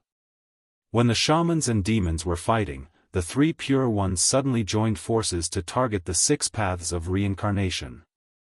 There must be a conspiracy in it. But other than the three pure ones, no one knew about this. In the netherworld, Hutu was puzzled. She did not pay attention to the battle between the shamans and demons. She focused all her attention on the six paths of reincarnation. She wanted to see what was wrong with the six paths of reincarnation. If she could not figure it out in a day, she would look at it for a year. If she could not figure it out in a year, she would look at it for 100 years. Anyway, she had plenty of time. She was not afraid that she could not figure out the problem. After the three pure ones attacked the six paths of reincarnation, they gradually fell silent. Pangu's primordial spirit, which had dispersed, returned to its original form. However, in a corner where no one could see, the three pure ones were much more dispirited. Obviously, deriving Pangu's primordial spirit was not an easy task for them. They did not respect Pangu, but wanted to forcefully derive Pangu's primordial spirit and borrow his power. The three pure ones must have suffered an unimaginable price. One had to know that the three pure ones were not the 12 groups of shamans. They regarded Pangu as their faith and were willing to give up everything for him. They only had themselves in their hearts. Therefore, countless years ago, the three pure ones had cut off the connection between themselves and Pangu. In other words, the three pure ones did not have the ability to derive Pangu's primordial spirit at all. They gave up this right on their own initiative. However, although it was said that they had cut it off, it was not completely cut off. The connection between the three pure ones and Pangu could not be completely cut off. Otherwise, the three pure ones would not be called the Pangu three pure ones. The kindness of giving birth to him was greater than the sky. This was a connection that could not be cut off no matter what power.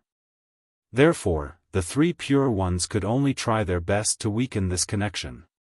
The origin marks of the three pure ones were given to them by Pangu. Their achievements today were mostly due to Pangu's orthodox name. They could rely on their own Tao to destroy the chi of Pangu's primordial spirit in their bodies, but they could not cut off the connection between their life imprints and Pangu. That was the foundation of the three pure ones. If they were really killed, they would be crippled.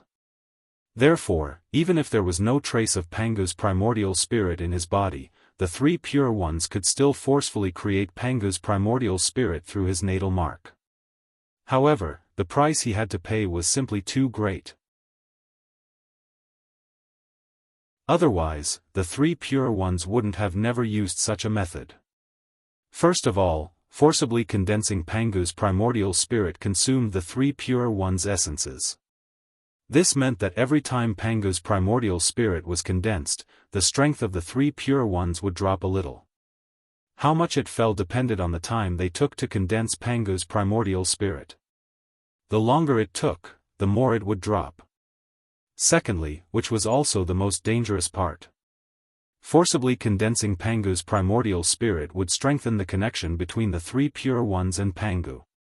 In other words, once the three pure ones chose to condense Pangu's primordial spirit, their previous efforts to break free from Pangu's influence would all be in vain. Apart from that, every time they used the power of Pangu's primordial spirit, it would cause them to gradually transform into Pangu.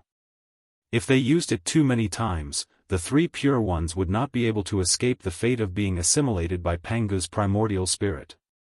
At that time, it would be hard to say whether the three pure ones would still exist. Therefore, to the three pure ones, using Pangu's primordial spirit was their last resort.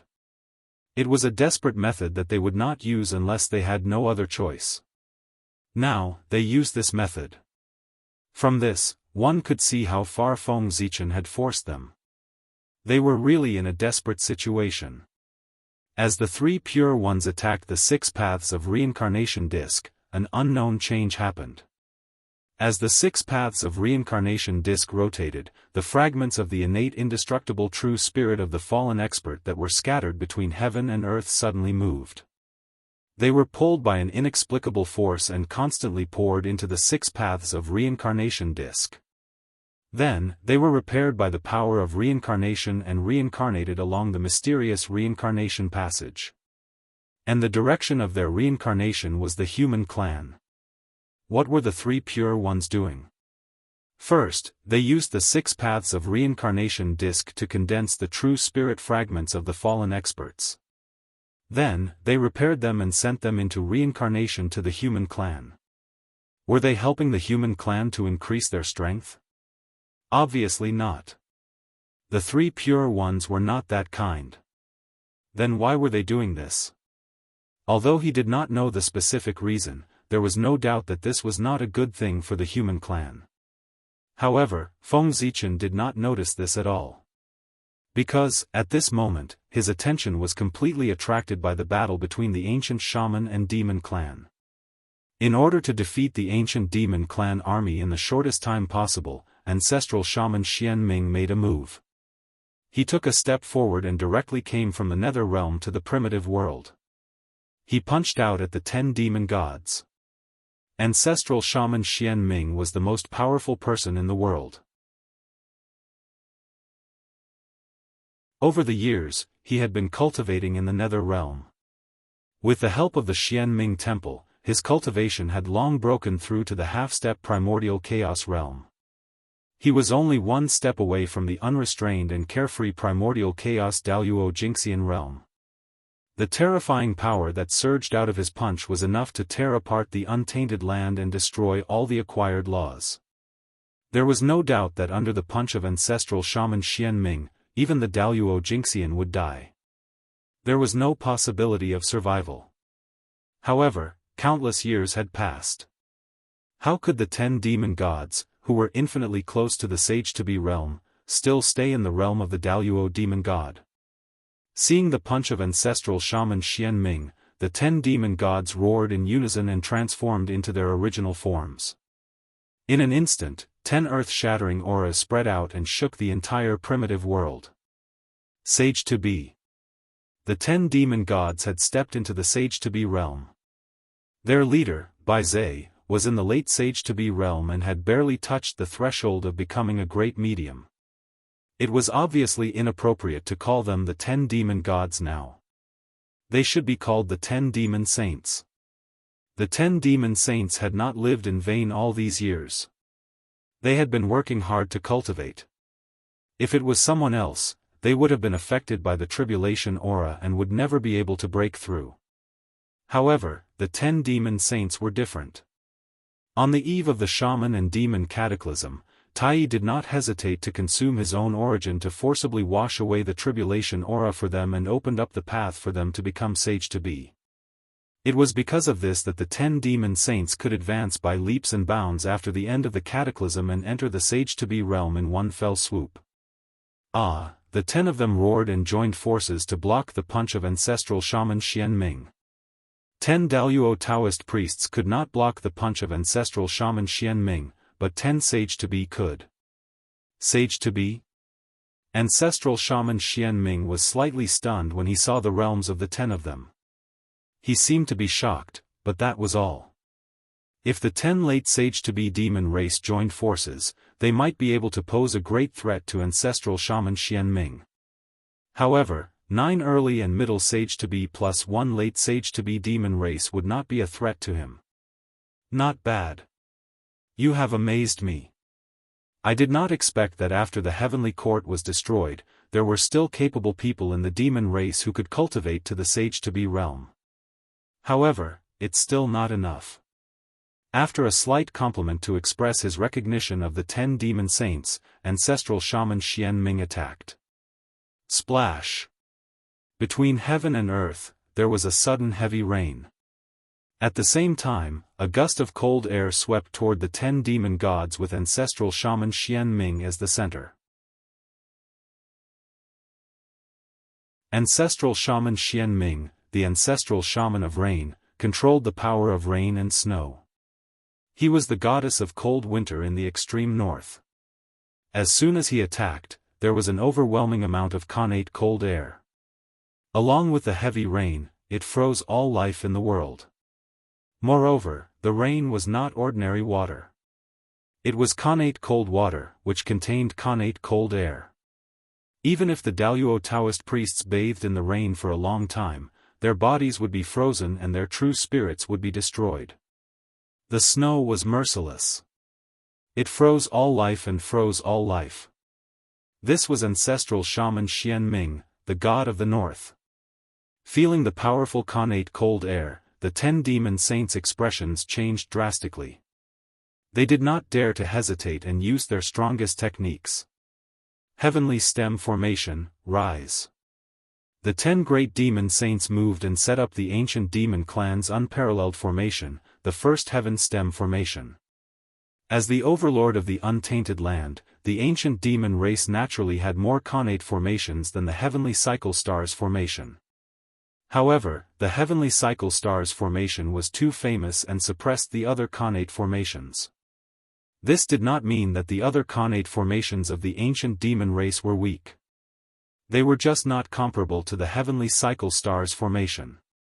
The Great Heavenly Stem formation was second only to the Great Heavenly Constellation formation among the connate formations mastered by the ancient demon race. Any array formation related to time was not simple. The primordial heaven stem array was an array formation that Jun had comprehended from the river of time and space.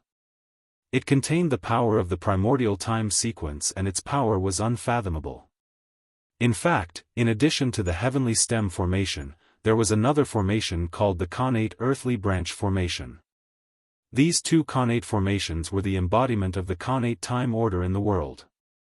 If these two formations were combined, they would become the heavenly stem formation and earthly branch formation, which was enough to be ranked in the top 10 connate formations of the untainted land. Unfortunately, Jun had only comprehended the heavenly stem formation with great effort. He had no clue about the connate earthly branch formation. Otherwise, the ancient demon race would have another great foundation. The outcome of the battle between the liches and the demons might have changed. However, there were no buts in this world. If he did not comprehend it, he did not comprehend it. No matter how regretful he was, it was useless. However, although Jun did not comprehend the connate earthly branch formation, countless years later, when the human emperor Fuxi was drawing up the 12 zodiac signs, he accidentally comprehended this formation.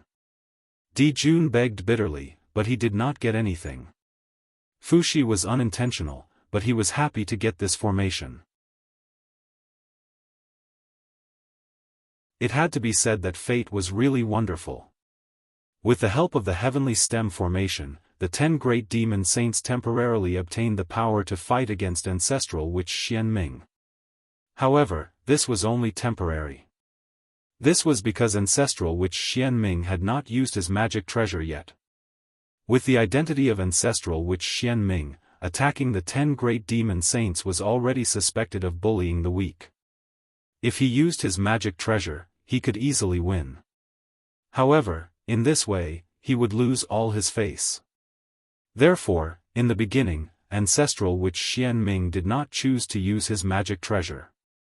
Instead, he planned to defeat the 10 great demon saints in one blow. However, the reality was beyond his expectations. He actually fought with the 10 great demon saints for a long time. For ancestral sorcerer Xianming, this was a humiliating matter. He had lost face left and right.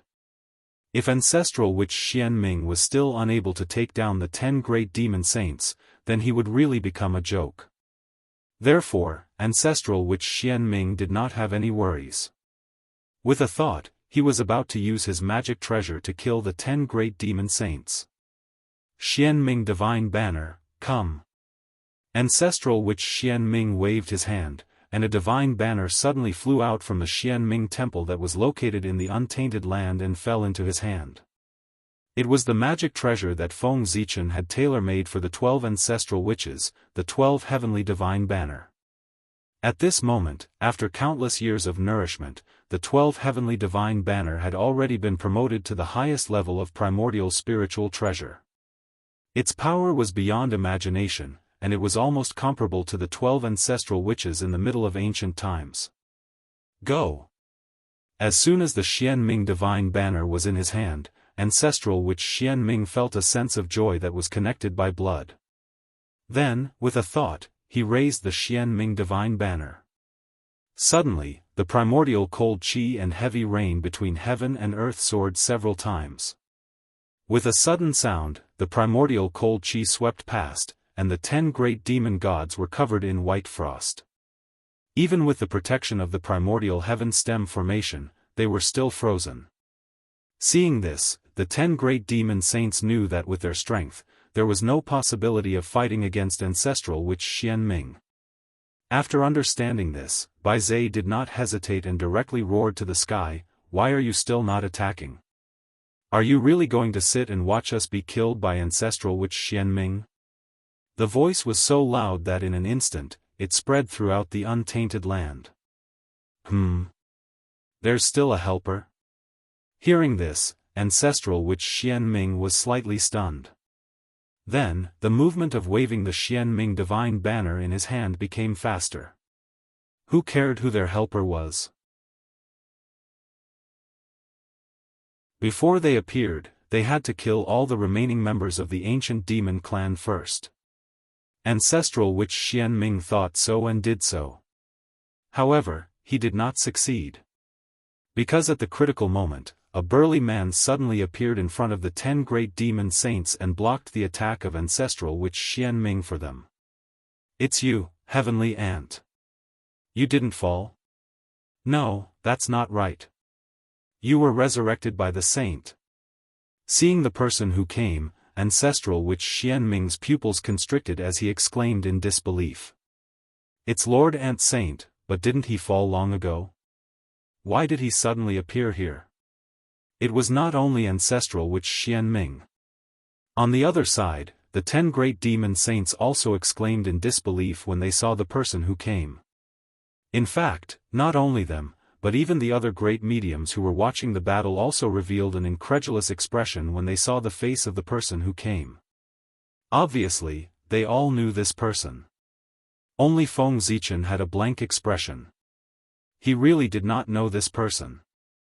"It's the Poor Wei. The Poor Wei has recovered from the silence." Nodding, the burly man who was called Heavenly Ant by Ancestral Witch Xianming said.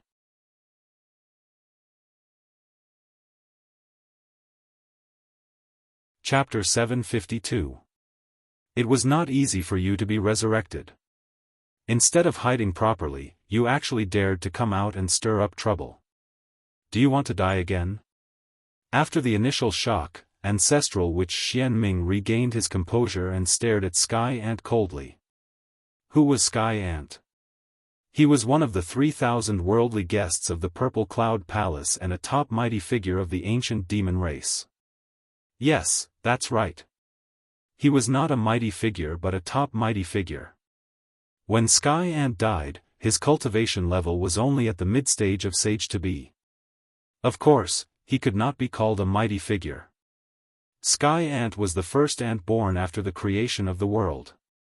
He was born as a top Khanate god fiend and was also a rare existence that cultivated the Tao of power. His strength was so formidable that even the Earth Bear King that Feng Zichen had killed a long time ago had to admit defeat. Sky Ant, the ant that moved the sky.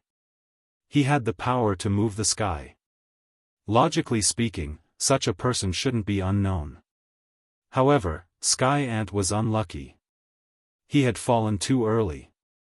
Although he died at the hands of the witch race, he did not die in the battle between the witch race and the demon race. That was a period of time after the 3 Tao lectures in the Purple Cloud Palace had just ended. At that time, the demon race had not been established for long, and the heavenly courts had also been established. It was at that time that the witch race and the demon race clashed. During the battle, Sky Ant was torn to pieces by Ancestral Witch Jianghu, and his blood spilled on the spot. When Sky Ant died, the demon race had not risen yet. After the demon race rose, he had already died many years ago. Everything about him was also buried by the candle dragon with the power of time.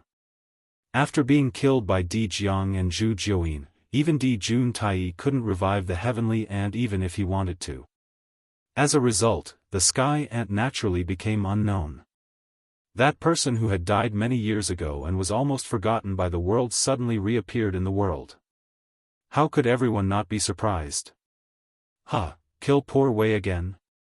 Fellow Daoist Xianming, do you think the witch race is still the witch race and Poor Wei is still the Poor Wei? After Ancestral Witch Xianming finished speaking, Sky Ant laughed as if he had heard a joke. At the same time, a powerful aura spread from his body, causing the world to tremble. This aura, it was the half-step primordial chaos realm. Sensing this powerful aura, everyone's hearts trembled.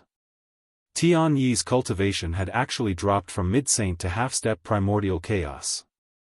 What did this mean? It meant that the Sky Ant definitely didn't revive at this time. Countless years ago, he should have already awakened. Otherwise, the Sky Ant would not be so powerful. At the very least, the Sky Ant should have been revived when the Chaos Fiend Celestial's possession tribulation broke out. If they hadn't devoured the true spirit of the Chaos Fiend Celestial, the Great Masters wouldn't have been able to ascend to the half-step origin immortal realm so quickly. After seeing Tian Yi's realm, Ancestral Witch Xianming was a little surprised, but he didn't take it too seriously. Even if they were all half-step primordial chaos, there was still a difference in strength.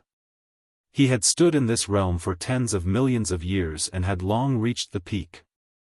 He was only one step away from the realm of primordial chaos Daoist Jingxian. He could be said to be one of the strongest in this realm. As for Tian Yi, although he was a half-step primordial chaos expert, his strength fluctuated and was not stable. Clearly, he had just entered this realm. As such, Ancestral Witch Xianming was naturally not afraid of him. Fellow Daoist, your strength has indeed improved greatly. I just don't know which fellow Daoist was willing to pay so much to get you out of the river of time and space. Ancestral Witch Xianming asked curiously as he waved his hand to repel Tian Yi's aura. It was very difficult to revive a great master. The price to pay was too great. However, it would be much easier to revive a great master. Moreover, this was not the key to the problem. The key question was, who exactly was it that planned ahead? Who was it that planned this countless years ago, reviving the heavenly ant and hiding it? Only today did it appear. Fellow Daoist, you don't have to worry about that. I've come here for the sake of revenge. Fellow Daoist Jianghu strike all those years ago is something that I can't forget for a long time. Now that poor Wei has returned, I naturally have to settle the karma with him. Without answering Ancestral Witch Xianming's question, Tian Yi changed the topic to revenge. Revenge? Ancestral Witch Xianming was slightly stunned. Jianghu had fallen for countless years. How was he going to take revenge? Thinking of this, Ancestral Witch Xianming's heart trembled. He could not help but think of a possibility. He did not feel good and hurriedly attacked Tian Yi. However, it was already too late. Tian Yi took out a black iron rod and smashed it directly at the primordial land. His target was Jianghu Temple. That was the place where Ancestral Witch Jianghu was resurrected. Fellow Daoist Jianghu, poor Wei was killed by you back then. Now that he has returned in defiance of the heavens and destroyed your resurrection place, it can be considered an eye for an eye. Amidst the cold voice, the iron rod brazenly smashed down. In the distance, Feng Zichen could not help but feel his scalp go numb when he saw this scene. Although he did not know the origin of that iron rod, it was definitely a supreme-grade innate spirit treasure. A supreme-grade innate spirit treasure coupled with Tian Yi's divine power. To put it bluntly, even Feng Zichen would not feel good if he was hit by it now. Not to mention Jianghu Temple. Tian Yi swung his rod down, and violent fluctuations burst out. The void directly turned into powder, and time and space disappeared. The myriad Tao of heaven and earth shattered one after another. Rumble. Earth, fire, water, and wind surged, interweaving with a vast destructive aura as if they were going to destroy the world. They directly drowned Jianghu Temple. No! Seeing this scene, Ancestral Witch Xianming could not help but exclaim. Tian Yi's attack was too fast and too sudden. He had no time to stop it. Seeing that Jianghu Temple was about to be destroyed by Tian Yi's rod, at the critical moment, a jade-like hand reached out from the void and grabbed Tian Yi's iron rod, blocking the attack. Get lost! Accompanied by a cold reprimand, the jade-like hand trembled slightly. She actually picked up the iron rod and threw Tian Yi away.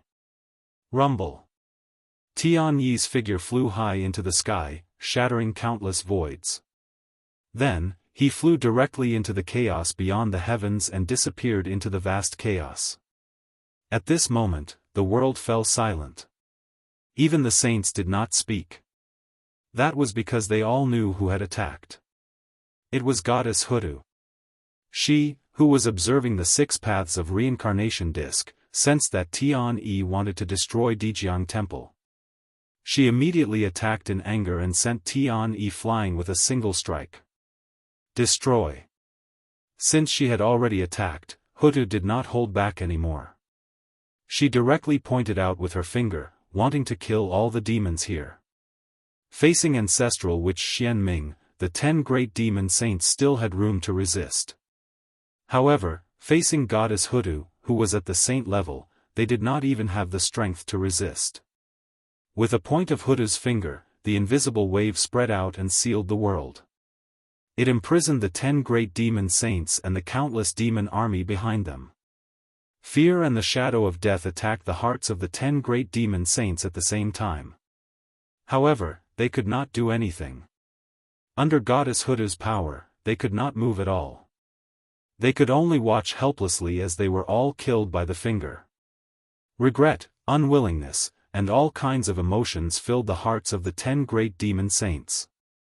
In the blink of an eye, they were filled with despair. Endless despair. Fellow Daoist Hutu, please show mercy. Just as Hutu's finger was about to land, the Grand Pure One's voice suddenly sounded from afar. Then, the Taiji painting flew over and turned into a huge canopy that enveloped the 10 great demon saints and the countless demon army behind them. Fellow Daoist Grand Pure One, are you trying to stop me? Goddess Hutu paused slightly and said unhappily. Fellow Daoist Hutu, please calm down. It's not that poor Wei wants to stop you, but I have no choice. As he spoke, the Grand Pure One bowed solemnly to Hutu. Fellow Daoist, please spare the demons this time for the sake of the Gate of Witchcraft. Hearing that, Hutu fell silent. If the Grand Pure One asked her to give him face and let the demons off, Hutu could naturally reject him in disdain. However, since the Grand Pure One used the Gate of Witchcraft as an excuse, Hutu could not attack the demons. The Gate of Witchcraft was the current barrier of the primordial world. It was also formed by countless experts of the witchcraft and demons. This gate concerned the safety of the primordial world and was very important. For that, after the Gate of Witchcraft was born, the witchcraft and demons, who had lost their destiny, instantly had their destiny extended and had the possibility of rising again. It could be said that as long as the Gate of Witchcraft was still around, the ancient demons would not be in danger of being exterminated. Once the ancient demons were exterminated, the Gate of Witchcraft would probably collapse in half. In that case, it would probably give the Chaos Fiend Celestial a chance to enter. At that time, the living beings would really be plunged into misery and suffering. In order to obtain the Great Tao Fruit, the Chaos Fiend Celestial did not want to destroy the primordial world. However, they needed to obtain the essence of the primordial world so that they could gain the upper hand when the Great Tao Fruit appeared. Goddess Hutu could ignore the Grand Pure One's words, but she could not ignore the safety of the primordial world. Therefore, Hutu hesitated. Forget it, I'll forgive them this time. After a long silence, Hutu said. Then, she slowly retracted her hand. However, just as she was about to leave, she suddenly thought of something and said, Daoist Tian wants to destroy my brother's temple. He can be exempted from death, but he can't escape punishment. Punish him to guard my brother's temple. When my brother returns, I'll set him free. After saying that, regardless of whether the Grand Pure One agreed or not, Goddess Hutu directly captured Daoist Tian from the chaos outside the sky and turned him into a stone statue, standing at the entrance of the Dijiang temple. What was domineering? This was it. After this incident, no one in the primordial world would dare to touch the ancestral Magus temple. Seeing this, the Grand Pure One's mouth twitched and said, as long as you're happy, fellow Daoist. Little did he know that when he said this, his heart was bleeding. The person who had revived Daoist Tian countless years ago was him, the Grand Pure One. It could be said that Daoist Tian was one of the few trump cards in the Grand Pure One's hands. However, he did not expect that Daoist Tian would be suppressed by Goddess Hutu the moment he appeared before he could do anything. It really made one's heart bleed. If he had known that this would happen, the Grand Pure One would not have revived Daoist Tian back then. He would have wasted so much of his effort. To be honest, the Grand Pure One really did not expect that Daoist Tian would destroy the Dijiang Temple. He clearly knew that the Lady of Earth was still in the world, so why did he dare to attack the Dijiang Temple? Did he really think that the Lady of Earth was made of mud? If the ancestral Magus Temple was so easy to destroy, it would have been destroyed long ago. How could it have stood in the primordial world for so many years? Daoist Tian was simply retarded. The Grand Pure One had asked him to come out to block the ancestral Magus Xianming for a period of time. If he did that, the Lady of Earth, who was observing the 6 paths of reincarnation, would not have the time to attack him. Unfortunately, he had recklessly touched the ancestral Magus Temple. That was the Lady of Earth's reverse scale. If he touched it, he would die. Over the years, there had been more than 1 or 2 great mystical abilities who had died because of it. It could only be said that Daoist Tian had brought this upon himself. Sister, go back. Don't interfere in this battle. The children of my race have not experienced the baptism of war for too long. We can use this opportunity to let them experience the cruelty of the ancient times. Before leaving, the Lady of Earth suddenly said to the ancestral Magus Xianming. From the looks of it, she wanted to use the ancient demon army to train the Magi army. The new generation of the Magi had never experienced the turmoil of the ancient times. Naturally, their quality was far inferior to the ancient Magi warriors. Now that the ancient demon clan had reappeared, they could use them to train their clansmen. At the same time, they could let the people of the Magi remember the hatred between them and the demon clan. Time was enough to dilute everything. As the old people withered, the new clansmen did not have the unforgettable feeling and would gradually forget the hatred of the past. That was why the Lady of Earth let the Magi fight with the demon clan. Only when they were in pain, injured, and saw blood could they understand the feelings of the older generation of the Magi. Yes, I understand. The ancestral Magus Xianming's heart moved, and he understood what the Lady of Earth meant. Seeing that she did not refuse, he put away the Xianming divine banner and left with the Lady of Earth. Just as they left, a few figures that the 10 great demon gods were very familiar with rushed out of the ancestral Magus temple. There were 10 ancient great wizards, including 9 Phoenix, Xiang Lu, and Tianhao. These were also saged to be experts. Alas, there were originally 12 great wizards, 1 for each tribe. However, Ho Yi of the Dijiang tribe and Xing Tian of the Huda tribe were no longer there. Ho Yi was still in the reincarnation cycle, while Xing Tian was in the critical period of transformation and could not appear. Otherwise, Xing Tian alone would have been able to sweep through the 10 great demon saints without the use of formations. There were 10 great demon saints and 10 great wizards. After meeting again after countless years, there was no nostalgia between the two sides, only hatred. After looking at each other, they directly attacked. And as soon as they started fighting, it was the most intense life and death battle. One of them would die, and the other would die. Not long after the battle broke out, the 10 great demon saints gradually fell into a disadvantageous position. It was not that they were inferior to the 10 great wizards, but because they had been injured when fighting with the ancestral Magus Xianming.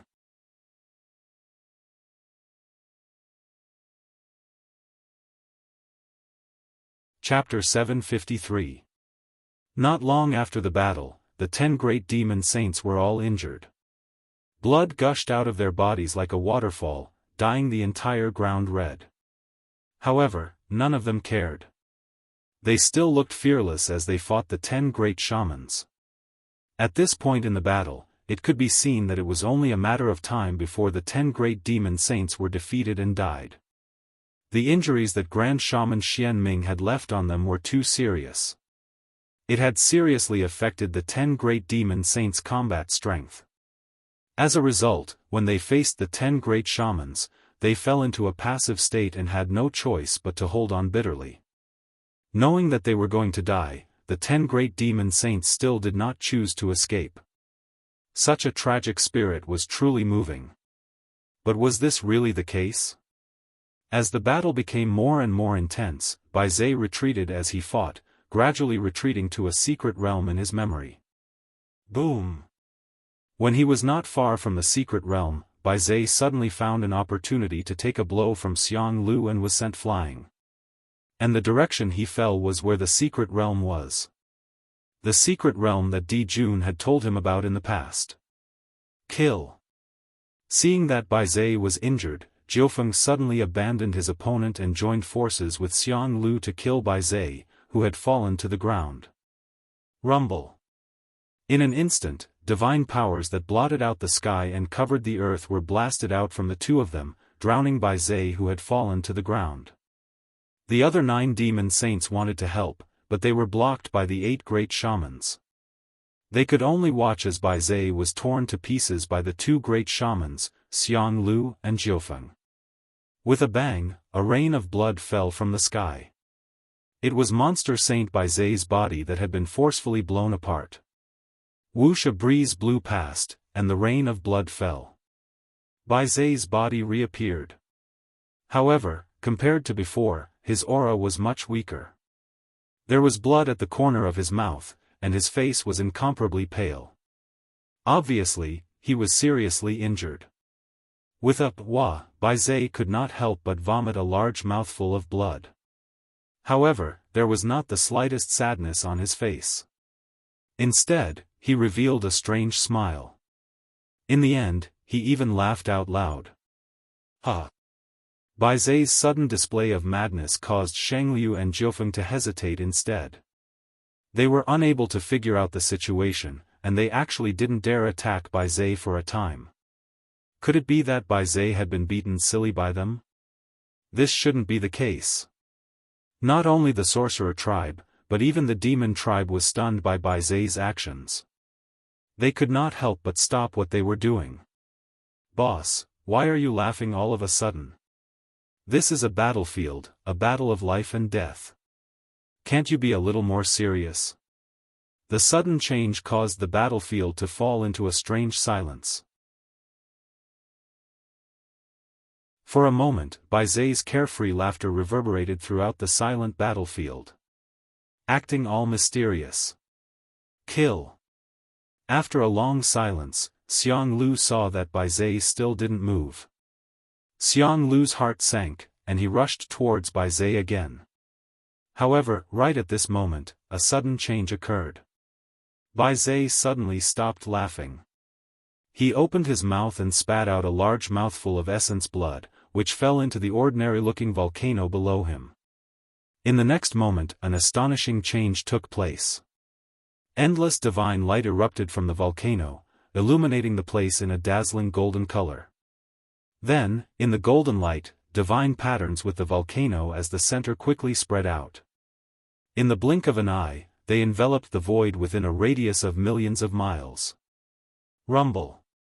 Amidst the rumbling of heaven and earth, a domineering emperor's aura suddenly erupted. It swept towards the 10 great sorcerers with a momentum that swept across the universe. Oh no! Under this tyrannical power, the 10 great sorcerers were sent flying without any resistance and fell into the deepest part of the void.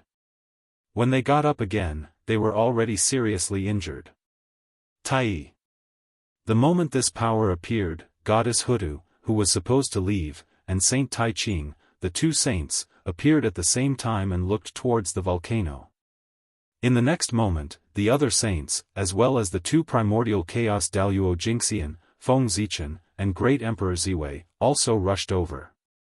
After that, all the powerful beings of the primordial world arrived.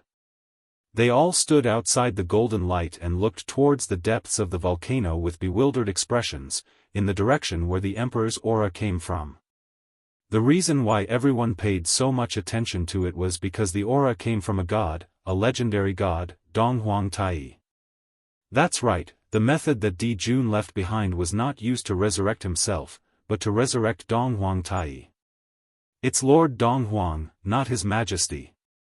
At this moment, not to mention others, even Bai Zhe, who had activated Di Jun's backup, was shocked.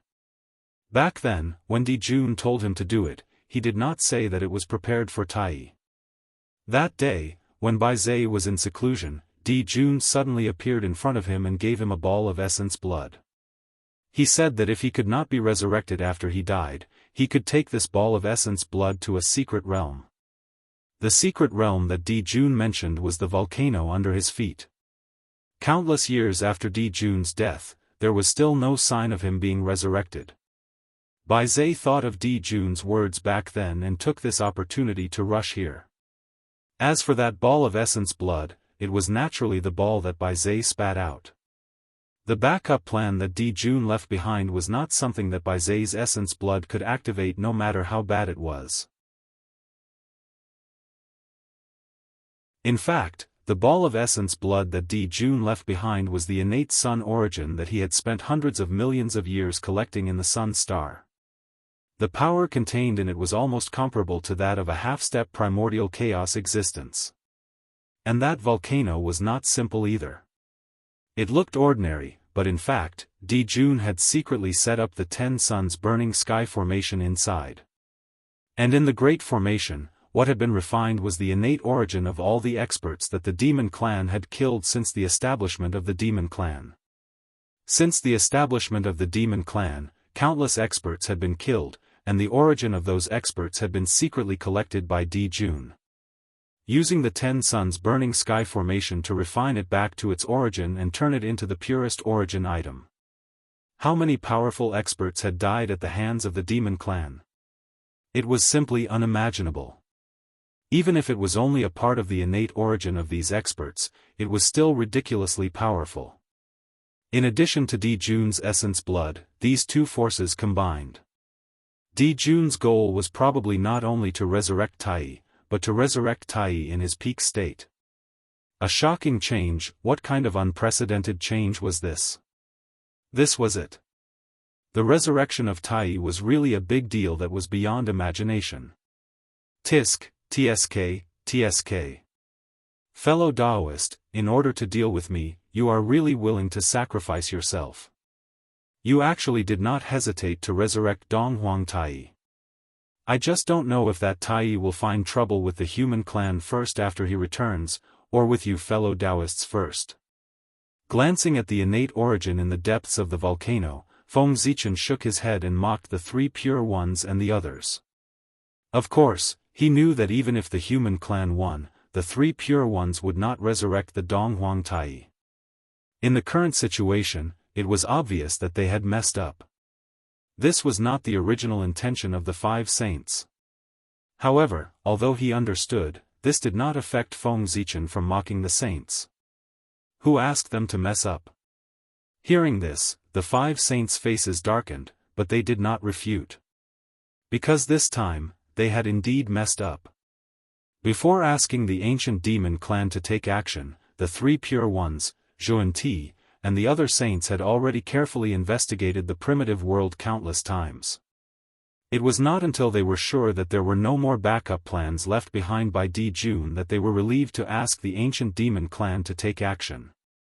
However, they did not expect that even though they had taken precautions, they did not prevent the demon clan from having such a trick up their sleeves. To be honest, it was not that they had not seen this volcano before, but before Di Jun's backup plan was launched, no matter how they checked, they did not find anything unusual here. It had to be said that Di Jun was indeed worthy of being the Celestial Emperor. This method of hiding things was really brilliant, even hiding from the saints.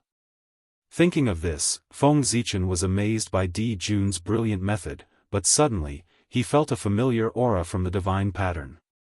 That aura was high and indifferent. If it was deeper, it would be exactly the same as the aura of the Tao ancestor. The Tao ancestor? Thinking of this, Feng Zichen's heart trembled slightly, and he thought of a possibility. Then, he turned his head to look at the 3 pure ones, and as expected, he saw that their faces were even darker. Feng Zichen could sense the aura of the Tao ancestor, so naturally, the 3 pure ones, as their direct disciples, could also sense it. At this point, the truth had been revealed. It was not that Di Jun's method was so brilliant that the saints could not discover it, but that the Tao ancestors' method was too brilliant. Back then, out of his own bad taste, the Tao ancestor had left many small things on the treasure-snatching rock. These things, how to put it, might not be very powerful, but their functions were definitely strange. Some were for escaping, some were for hiding auras, and some were for attacking. In short, there was nothing they could not do, as long as you could not think of it. Looking at the current situation, it was obvious that Di Jun had obtained a treasure that could hide auras and used it here. It was no wonder that the saints could not discover the problem.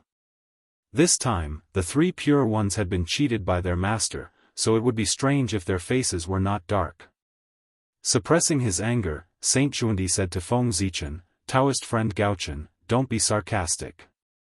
Do you want to see Tai return? If there was anyone present who did not want to see Tai return, it was none other than Saint Xuandi. Just as Feng Zichen had said, after Donghuang Tai returned, if he wanted to take revenge, his first target would not be the human clan. The human clan regarded the demon clan as their mortal enemy, but the demon clan did not think so. Their mortal enemy was the wizard clan. If they wanted to take revenge, the first thing they would look for was the wizard clan. The second, of course, was our Saint Xuandi. If he had not released the 10 golden crows, so many things would not have happened. With this karma, Taoist Xuandi was naturally unwilling to see Donghuang Tai return. Humph. Hearing this, Feng Zichen snorted coldly but did not continue speaking. At this time, the human clan was in a critical period, so he was naturally unwilling to see Tai return at this time. Everyone, let's do it. If we continue to hesitate, Tai will really come back. Saint Taiching glanced at everyone and said. He wanted to combine everyone's strength to forcefully interrupt Di Jun's backup plan. Resurrection required time. The more powerful the existence, the longer the time needed. During this period of time, outsiders would have a chance to destroy it. By forcefully interrupting Di Jun's backup plan, even if it could not stop Tai from returning, it could weaken his strength and prevent him from reappearing in his peak state. That's right. Everyone, the other 5 saints, Feng Zichen, and Great Emperor Ziwei, nodded in agreement. They did not want to see Tai return. However, when they nodded, Feng Zichen looked at Saint Taiching in surprise. He felt that Saint Taiching's reaction was a little strange. He was too calm, as if he had expected this situation. There was something strange about this matter. Feng Zichen could not help but ponder. That's right, Saint Taiching was indeed very calm because the situation in front of him was completely within his expectations. How could a saint make such a simple mistake? If they really wanted to stop Bai Zhe, how could Bai Zhe have the chance to activate Di Jun's backup plan? With just a thought. He could freeze Bai Zhe on the spot. He even wanted to spit out blood essence. Dream on. The reason why Bai Zhe could complete his plan so easily was the result of the saint's deliberate plan. The saint had always been unafraid of figuring out Di Jun with the greatest malice. Therefore, even if they searched the entire primordial world, they did not think that they had completely destroyed the backup plan left behind by Di Jun. There must be something left behind by Di Jun in the primordial world. It was just that they could not find it. After thinking about it, the saint felt that Di Jun's backup plan should be related to the ancient demon race. Therefore, they planned to use the ancient demon race as bait to lure out Di Jun's backup plan. If they succeeded, they could destroy Di Jun's backup plan in one fell swoop and solve a huge problem. If they failed, it would be fine. They could use the ancient demon race to deal with the human race. Both sides were beneficial to them. Why didn't the saint use it? This was the thought of the other saints. As for the Grand Pure One, he thought deeper. He was using this method to verify a guess in his heart. It was a very bold guess. Saint Taiching suspected that Tai had already been resurrected, but he had not appeared. This guess was not groundless. First of all, the Chaos Bell had disappeared after Tai Yi died.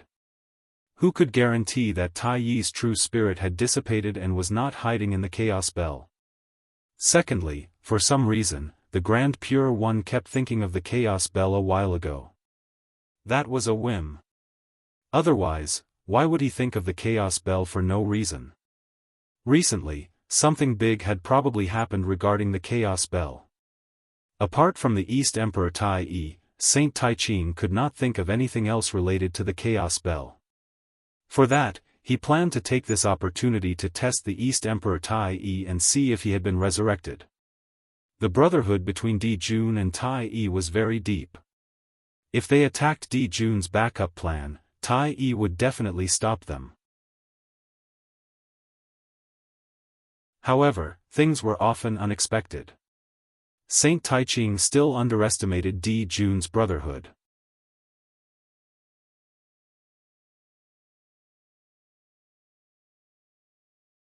Chapter 754.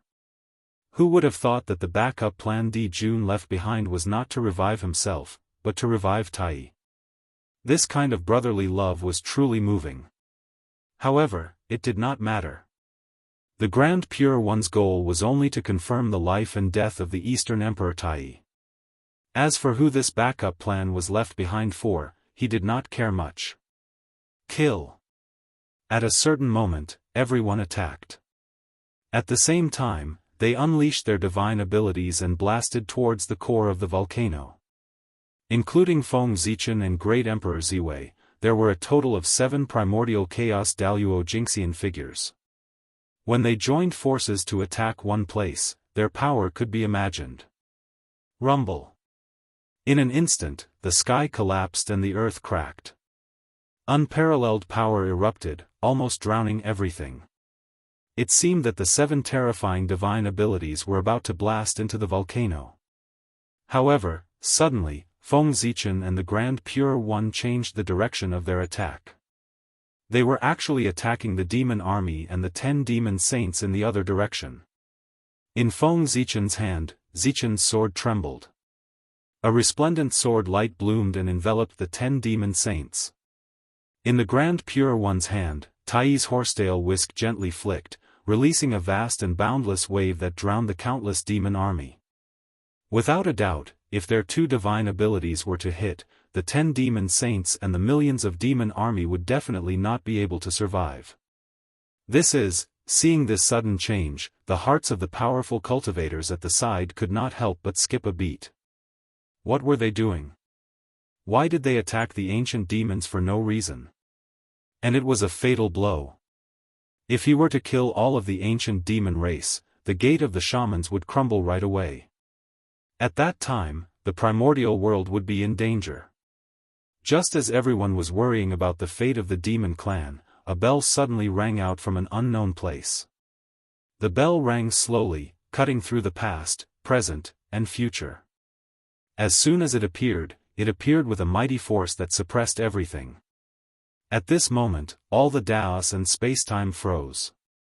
Feng Zichen and the Grand Pure One's divine abilities were also frozen the moment they were about to approach the demon army and the 10 demon saints. Clang! After that, another bell chime was heard. The mystical abilities of Feng Zichen and the Grand Pure One were instantly destroyed. Bell of Chaos. Tai Yi, you really didn't perish. Feng Zichen and the Grand Pure One shouted at the same time when they heard the familiar bell. Then, the 2 of them unleashed their connate cardinal treasures and charged toward the depths of the void. It turned out that Feng Zichen and the Grand Pure One did not intend to destroy the backup plan left behind by Di Jun. This was because, in their hearts, Tai Yi had most likely been resurrected, or rather, he hadn't fallen at all back then. Since that was the case, even if they destroyed the backup plan Di Jun left behind, they might not be able to force Tai Yi out. At that thought, Feng Zichen and the Grand Pure One made up their minds and attacked the ancient demons. They wanted to use their lives to force Tai Yi out. Tai Yi could ignore the backup plan that Di Jun had left behind for him, but he definitely could not ignore the survival of the ancient demons. Therefore, if Tai Yi was still alive and saw that someone wanted to destroy the ancient demons, he would definitely appear to save them. Feng Zichen and the Grand Pure One thought of the same thing. Of course, although the two of them were ruthless, they could not really destroy the ancient demons. Therefore, when the two of them attacked, they restrained their strength. This was also why Tai Yi had been able to easily destroy their mystiques with a single strike. At that moment, before everyone could figure out the exact situation, they saw Feng Zichen and the Grand Pure One charging into the depths of the void at the same time. Rumble, almost at the same time, a terrifying fluctuation came from the depths of the void. Clearly, an unimaginable battle was erupting inside. It was also at that moment that everyone understood what had happened. The East Emperor was not dead. Tai Yi of the East Sea was not dead. Just now, the chaos bell rang. There was no doubt that the East Emperor Tai Yi had attacked. Otherwise, Feng Zichen and the Grand Pure One would not have such a huge reaction and rushed into the depths of the void without caring about anything. Hiss, the East Emperor Tai Yi was fine or had been revived. This was definitely shocking news. Where had he been all these years? Why did he not appear? Did he have some shocking plan? For a moment, everyone's thoughts were in a mess. However, at that moment, there was a bang. The void suddenly shattered and turned into dust. Following that, a powerful shockwave swept out and turned everything into nothingness. Oh no! When the powerful cultivators nearby saw this, they immediately knew that something was wrong. They did not dare to hesitate and directly took out their Dharma treasures. They tried their best to block the fluctuations from the depths of the void. This power was too strong. If it was allowed to spread, even the entire primordial world would be stirred into nothingness. A primordial chaos expert had the power to destroy heaven and earth, not to mention the 3 primordial chaos Daoist Jingxian who had primordial chaos treasures. They fought fiercely in the depths of the void. The aftermath of their divine powers would definitely cause the destruction of the primordial world.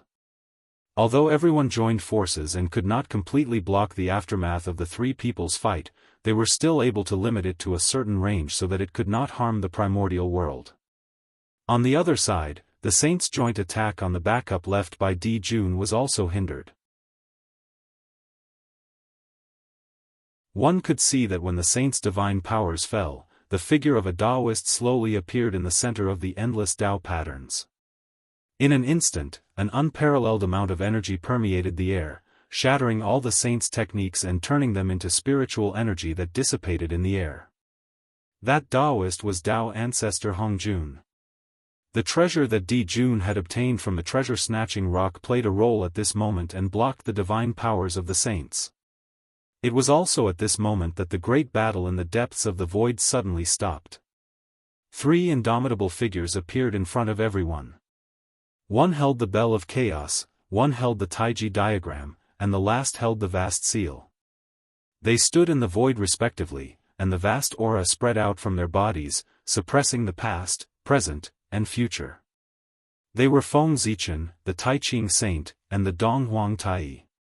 Fellow Daoists, it's been a long time. Tai of the East Sea looked up at everyone and greeted them. Greetings, Daoist brother Tai. Everyone hurriedly returned the greeting.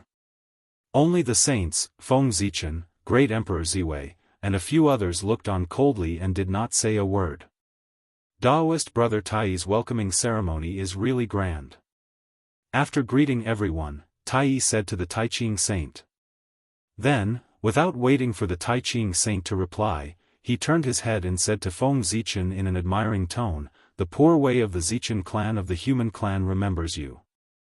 I didn't expect that you, who was easily defeated by me back then, would have grown to the point where you can stand shoulder to shoulder with me." After he finished speaking, Tai couldn't help but sigh a little. Back then, when he met Feng Zichen for the first time, he had severely injured him with a casual blow. And when he met Feng Zichen for the second time, the other party was actually able to contend with him for a short time with the help of the Chaos Formation. Now that he thought about it, he still found it unbelievable. Now, it was the third time that Tai and Feng Zichen met. It was also this time that Tai was greatly shocked. The young man of the human clan of the past had actually reached this step. Without relying on any external forces, he could compete with him with his own strength. Such talent was truly frightening. After being flattered by Donghuang Tai, Feng Zichen couldn't help but feel a little proud. However, he didn't show it.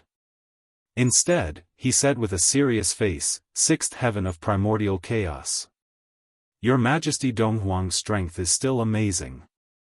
As expected of the #1 expert of the primordial world." That's right. The strength that Donghuang Tai currently displayed was at the 6th heaven of primordial chaos. It was still terrifyingly powerful. Among all the saints, only the Taiching saint could suppress him in terms of cultivation realm. As for Feng Zichen, only the Ziwei Emperor could stand shoulder to shoulder with him.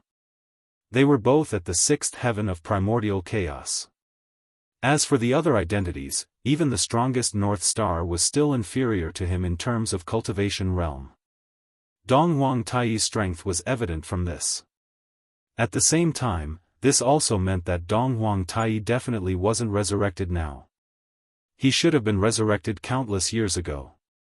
In other words, he didn't die in the battle between the liches and demons back then.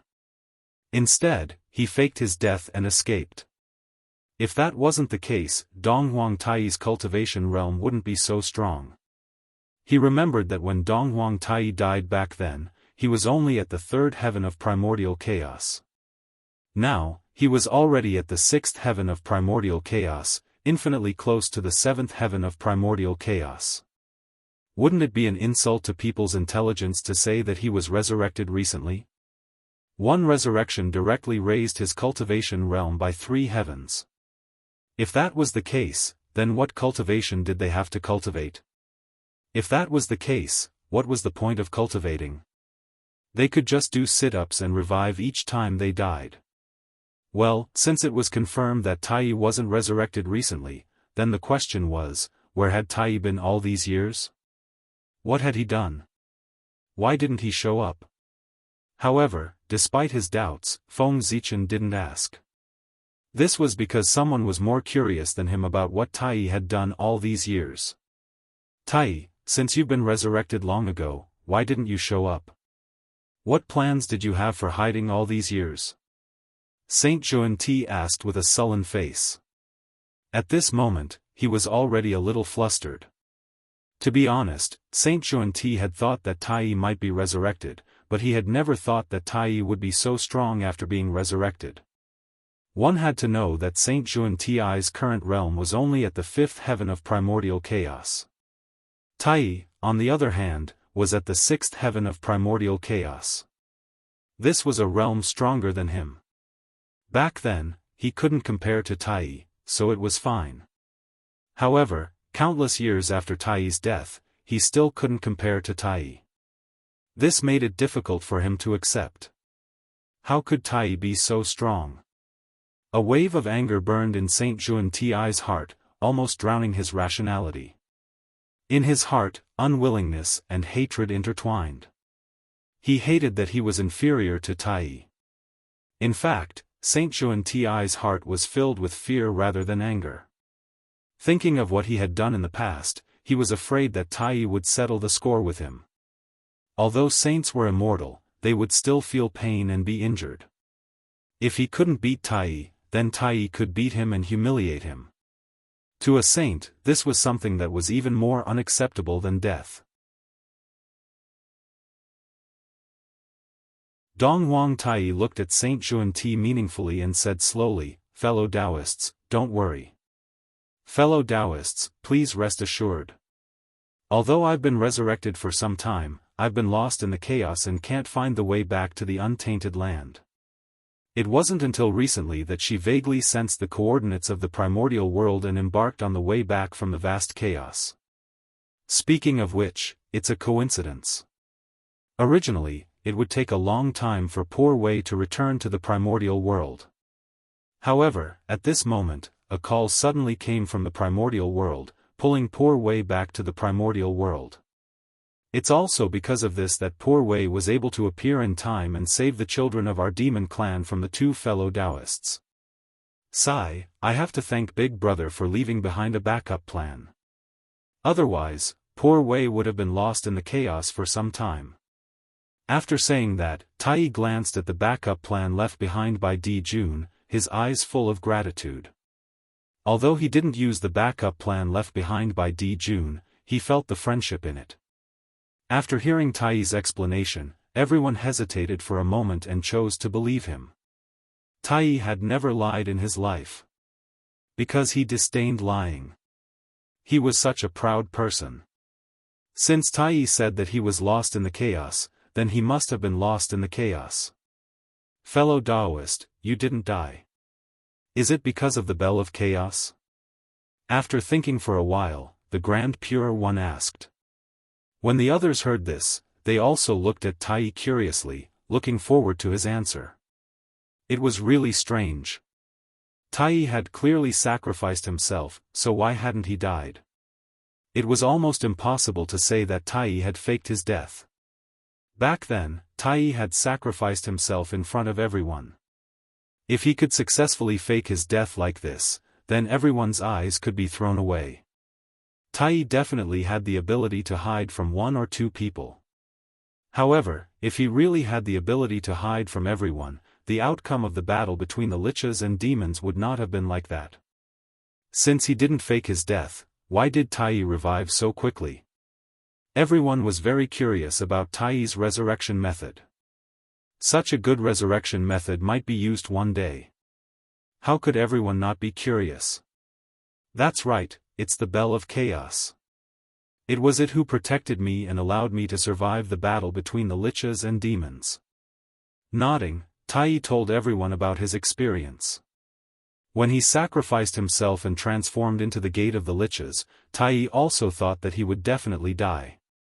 However, he didn't expect that at the last moment, the Bell of Chaos would suddenly erupt with all its strength and protect a trace of his true spirit from being destroyed. Then, the Bell of Chaos brought his remaining true spirit through the barrier of heaven and earth and came to the great chaos outside the realm. The Bell of Chaos, the legendary heaven-opening treasure, had the power to suppress the chaos. When Pangu opened the sky, he used the Bell of Chaos to suppress the chaotic chaos chi. The chaos chi here referred to the chaos chi of the great chaos outside the realm, not the chaos chi of the chaos outside the realm.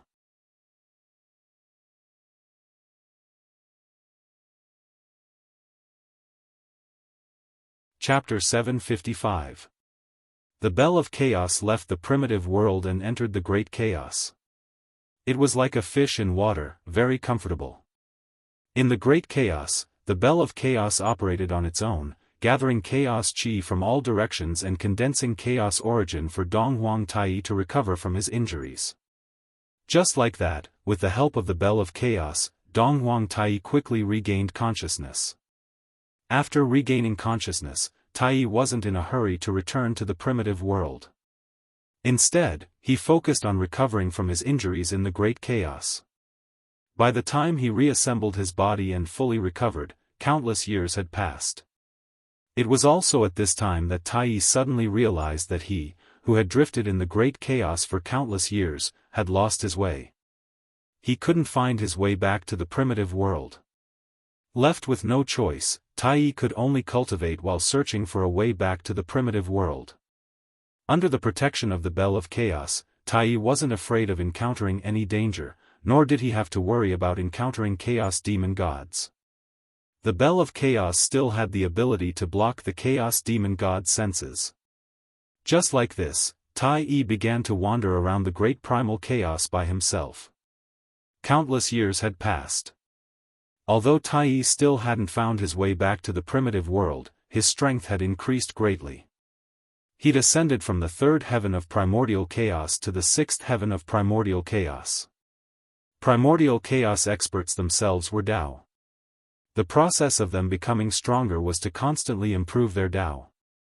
They absorbed knowledge from the myriad Daoists to strengthen their Dao. Therefore, even in the chaos, Tai didn't have to worry about the great Tao being blocked. Without the heavenly Tao, he could directly comprehend the great Tao to improve his Tao. Of course, comprehending the great Tao was more difficult than comprehending the heavenly Tao. But this wasn't a problem for Tai. This was because his talent was very high.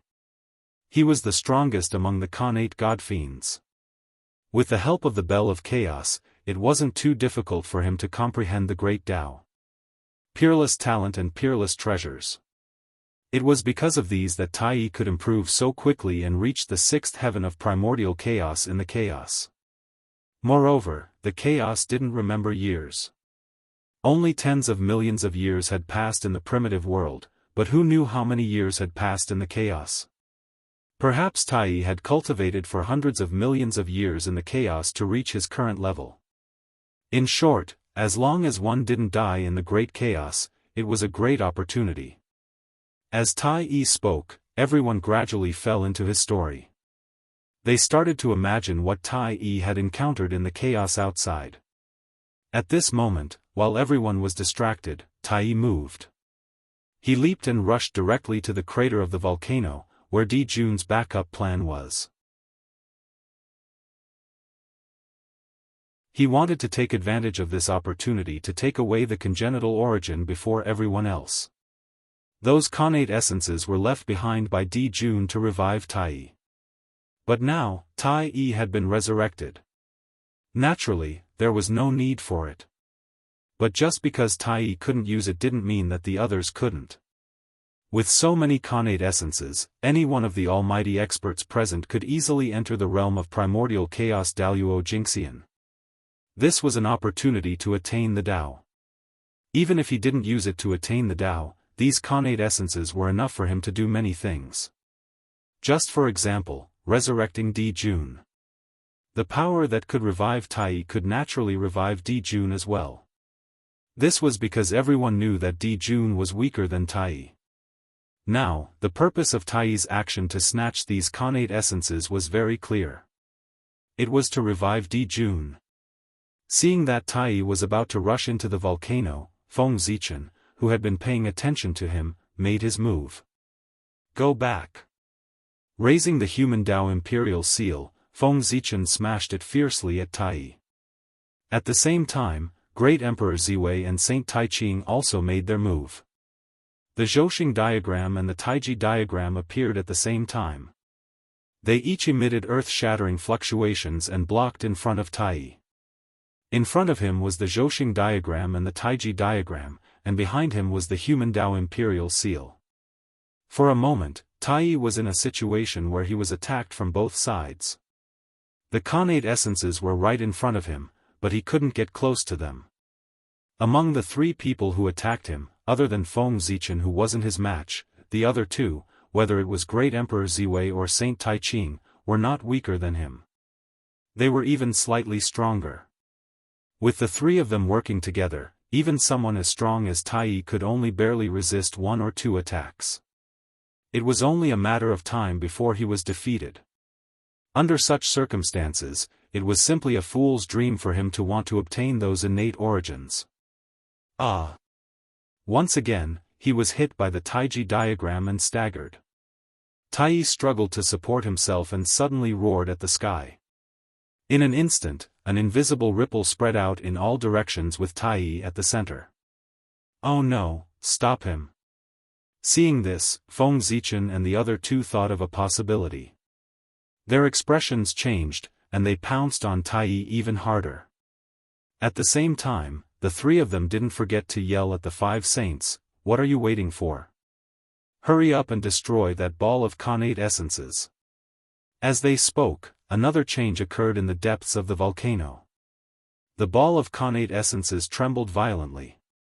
Then, a blurry figure could be vaguely seen slowly emerging. Looking at its appearance, it was very similar to Tai's face. It was Tai's clone. That ball of Khanate essences had been prepared by Di Jun to revive Tai.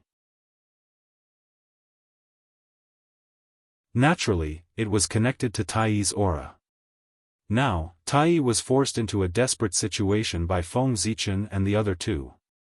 In order to seize the Khanate essences, Tai had used the connection between him and the Khanate essences to forcefully turn them into his clone. In this way, once the clone was born, no one could stop Tai from taking the Khanate essences away. Thinking of this possibility, Feng Zichen and the other two's expressions changed drastically. Damn it! At this time, the saints also noticed the change in the Khanate essences, and their expressions turned ugly. Kill! Almost without any hesitation, the 5 saints joined forces and used their magical powers again, blasting toward the Khanate essences. At this moment, only the sages dared to make a move. The great mediums did not dare to make a move at this moment. Tai's ferocious name was deeply imprinted in their hearts. In ancient times, Tai had killed the most great divine ability masters. Where do you think those Khanate essences came from? More than 80% of them were killed by Tai. How could they not be afraid of such a ferocious person? Rumble. The 5 saints' magical powers blasted over, but the phantom of the Tao ancestor waved his hand lightly and destroyed those magical powers. The 5 saints' attack missed once again. However, they weren't discouraged. With a shout, the 5 saints mobilized their magical powers again and used their magical powers to attack again. Although the magic treasures left behind by the Tao ancestor were powerful, they weren't the Tao ancestor himself. There was a limit to how powerful they were. It was fine if they could block 1 or 2 attacks, but could they block 3 or 4 more? Boom! Boom! Boom! Magical powers blasted over, and the phantom of the Tao ancestor became fainter and fainter until it finally disappeared. At this time, without the phantom of the Tao ancestor blocking, the saints' magical powers hit the Khanate essences. Rumble. With a loud explosion, the innate source shattered and turned into fragments that filled the sky, about to merge with the world. However, at this moment, huge roots suddenly stretched out of the void and swept toward the broken Khanate essences. It was the World Tree. It was the World Tree. With so many Khanate essences, wouldn't it be a waste if they were allowed to merge into the world? It was better to be swallowed by the World Tree and become a resource for its advancement. When the World Tree advanced in the future, it could better replenish the world. That was the true definition of sustainable development. Thinking of this, while fighting with Donghuang Tai, Feng Zichen didn't forget to secretly communicate with the World Tree and inform it to devour these Khanate essences. Seeing the roots that had suddenly rushed out and were wantonly devouring the Xiantian origin fragments, everyone's first reaction was to destroy them. However, the moment they attacked, everyone suddenly recognized the origin of the World Tree. Oh no, it's the World Tree. Stop quickly. Don't hurt it. Otherwise, we'll be in big trouble. Amidst the exclamations, everyone quickly stopped, but they didn't dare to attack the roots of the World Tree. As everyone knew, the World Tree was the only chaos spiritual root in the untainted land and was also the foundation of the untainted land. It was also an object of great importance to the heavenly Tao. If they hurt it, they would have to face the wrath of the heavenly Tao. In an instant, even if they were killed, they would lose a layer of skin. Even if they attacked a saint, they couldn't attack the World Tree. Its identity was that important. In the eyes of the heavenly Tao, the World Tree was much more precious than a saint. After all, with the World Tree, the Eldritch world wouldn't be completely destroyed no matter what. As the World Tree grew, the Eldritch world would also be qualified to advance. How could the heavenly Tao allow such a treasure to be destroyed? Damn it! Seeing the Khanate essences being shattered by the saints, Donghuang Tai was furious. He placed the bell of chaos in front of him and pushed fiercely. Instantly, with a clang, the bell of chaos collided with the human Tao imperial seal, the Zhouxing diagram, and the Taiji diagram. Rumble. Destructive fluctuation spread out. In an instant, everything melted, and everything ceased to exist. Everything turned into nothingness. After a fierce collision, the 4 Khanate cardinal treasures were sent flying back. Poof! Poof! Poof! Poof! The 4 treasures flew back, and the terrifying recoil came. The 4 immediately spat out mouthfuls of blood, each of them injured. Among the 4, Dong Huang Tai's injuries were the most serious. His body almost collapsed like a broken porcelain, and his entire body was covered in cracks. After all, Feng Zichen and the other 2 each suffered a portion of the recoil, but he suffered 3 portions. After the 4, the ones injured were the great gods. To prevent the 4's battle from affecting the Eldritch world, everyone had been trying their best to seal off the battlefield. But this time, the 4 of them had used their full strength, and the aftermath of the divine ability had far exceeded the limits of what they could bear. As soon as they came into contact, they were heavily injured and broke through the defense they had set up. If the other saints hadn't helped at the critical moment and spread the aftermath of the divine powers, the Eldritch world would have been destroyed. Come! Using the opportunity of being sent flying, Dong Huang Tai finally came to the depths of the train. He waved his sleeve and began to compete with the Tree of World for the fragments of the Khanate origin.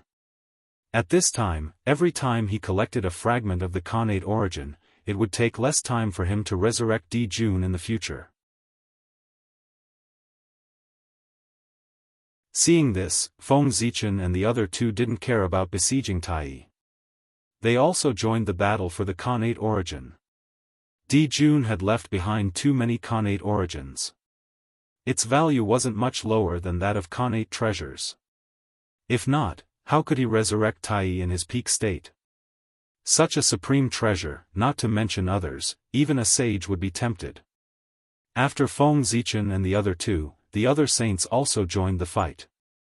For a moment, the scene became even more chaotic. As time passed, for some reason, the crowd started fighting as they fought over the items. A chaotic battle broke out. Clang! Tai suddenly shook the bell of chaos and charged toward Saint Juan Ti. At the same time, Heavenly Lord of Primordial Beginning waved the Pangu banner and charged toward Feng Zichen. On the other side, seeing Heavenly Lord of Primordial Beginning charging toward Feng Zichen, Great Emperor Ziwei was about to save him. However, beside him, Saint Tai Ching suddenly charged over with the Taiji painting.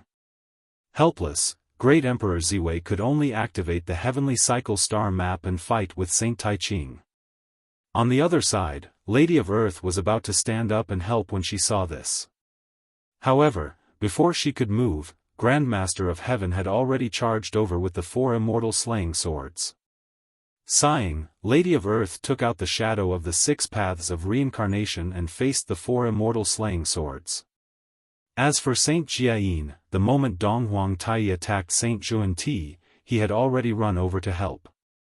He joined forces with Saint Juan Ti to fight against Dong Huang Tai.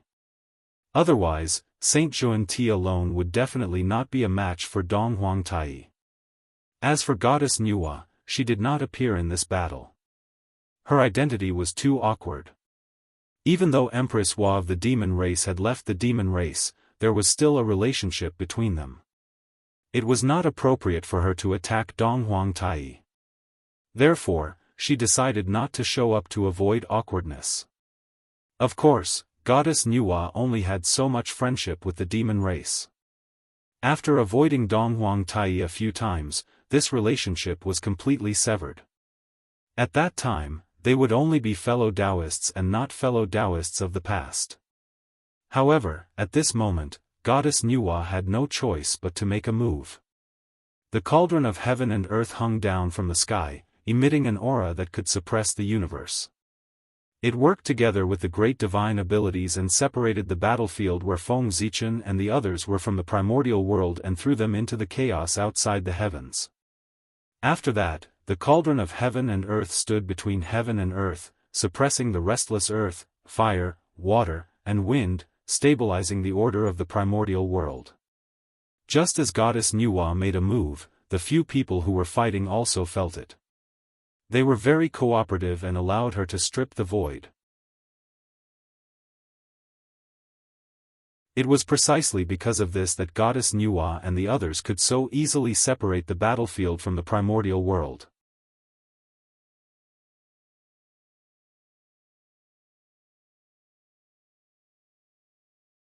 Chapter 756. The battlefield formed by the chaotic battle of the 9 primordial chaos experts could not be shaken by the power of Nuwa and the great mediums if they did not deliberately do so. Rumble. As the void trembled, the 9 primordial chaos experts, together with the roots of the world tree, charged into the chaos beyond. After reaching the chaos beyond, the 9 of them no longer had any scruples and attacked each other with all their might. In an instant, the 7 connate ultimate treasures rose into the air. Destructive power was released from their bodies. Even the chaos in outer space couldn't withstand the pressure and shattered with a loud bang. The chaos beyond was shattered and worlds were born.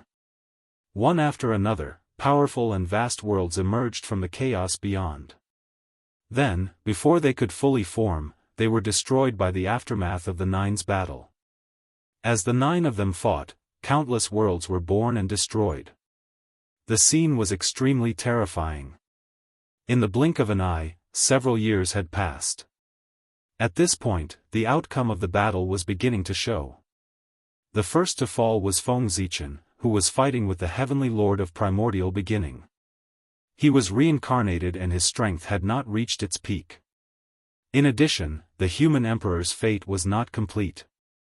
His strength was only at the early primordial chaos level, roughly comparable to the 3rd sky of primordial chaos. On the other hand, the Heavenly Lord of Primordial Beginning was at the peak of the 5th sky of primordial chaos. The difference in strength was not too great, but it could not be taken lightly. As a result, Feng Zichen was constantly suppressed by the Heavenly Lord of Primordial Beginning. Bang! Once again, the 10,000 spirit crown was knocked askew by the Heavenly Lord of Primordial Beginning. Feng Zichen was completely enraged. He made up his mind and suddenly affected the fate of the human race and the celestial court. In an instant, Xianxia trembled and descended into the chaos beyond. At the same time, the fate that represented Emperor Gaochen in the celestial court also shook and turned into a Gaochen divine beast, pouncing into the chaos beyond. With the 2 great fates of Xianxia and Gaochen, Feng Zichen's aura skyrocketed from the 3rd sky of primordial chaos to the 6th sky of primordial chaos. Kill. Feng Zichen's realm skyrocketed, bringing unparalleled power to Feng Zichen. He held the Zichen sword in his hand, derived the connate sword Dao, and brazenly attacked the Heavenly Lord of Yuanshi. Seeing that Feng Zichen had summoned the luck of the human clan, the Heavenly Lord of the Origin's eyes lit up. He pushed himself to the limit and desperately activated the Pangu banner to fight him. Boom! Boom! Boom! Pangu's banner continued to vibrate, unleashing streams of terrifying chaotic sword chi that seemed to be able to split the heavens and earth apart, shattering the boundless chaos. Buzz buzz buzz. The human Dao Emperor's seal shook violently, producing endless chaotic energy. Then, one could see a giant finger standing in the chaos, emitting a boundless and ancient aura. It was like a heavenly pillar that could suppress the past, present, and future. Rumble. Pangu's finger and the chaotic sword chi clashed fiercely within the chaos, causing endless ripples to appear. A greater 1,000 world was quietly born. Break for the poor way. Suddenly, a look of madness appeared on the Heavenly Lord of the Origin's face. He completely ignored Feng Zichen's attack and would rather risk injury to rush in front of him. He raised the Pangu banner high and viciously stamped it on Feng Zichen's body. At the same time, Feng Zichen gripped the human Dao Emperor's seal and viciously smashed it on the Heavenly Lord of the Origin's shoulder. An inexplicable change occurred. The 2 of them completely abandoned their supernatural powers and fought in close combat with connate treasures in hand like scoundrels in the marketplace. If you hit me with the Pangu banner, I'll hit you with the human Dao Emperor's seal. If it weren't for the terrifying ripples around them that caused the chaos around them to disintegrate layer by layer, they would really be like 2 mortals fighting each other. There was no elegance to speak of. Ah! Suddenly, a miserable cry rang out. The heavenly lord of the Origin's right arm had been smashed off by Feng Zichen's human Dao Emperor's seal. Pfft! Blood rained down as the primeval lord of the Origin's right arm flew high into the chaos and fell into the greater thousand realms that had just been born. At the same time, Feng Zichen wasn't in a good state either. He'd taken a series of heavy blows from the Pangu banner. Shocking cracks had already appeared on the myriad spirit crown that protected his body. His body was also on the verge of collapse. But this wasn't enough for Feng Zichen to be moved. Compared to the primeval lord of the Origin's broken arm, this loss was still too light. What Feng Zichen found hard to accept was that the human fortune within him was showing signs of instability under the primeval lord of the Origin's ferocious attacks. One could see streaks of terrifying chaos sword chi surging within the human fortune, wantonly destroying everything around them.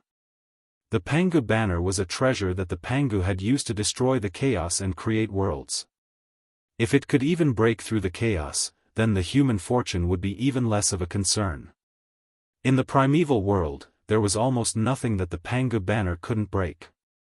The reason why Feng Zichen's injuries were lighter than the primeval lord of the Origins was because when the primeval lord of the Origin attacked him, his main target was the human fortune in his body, not him.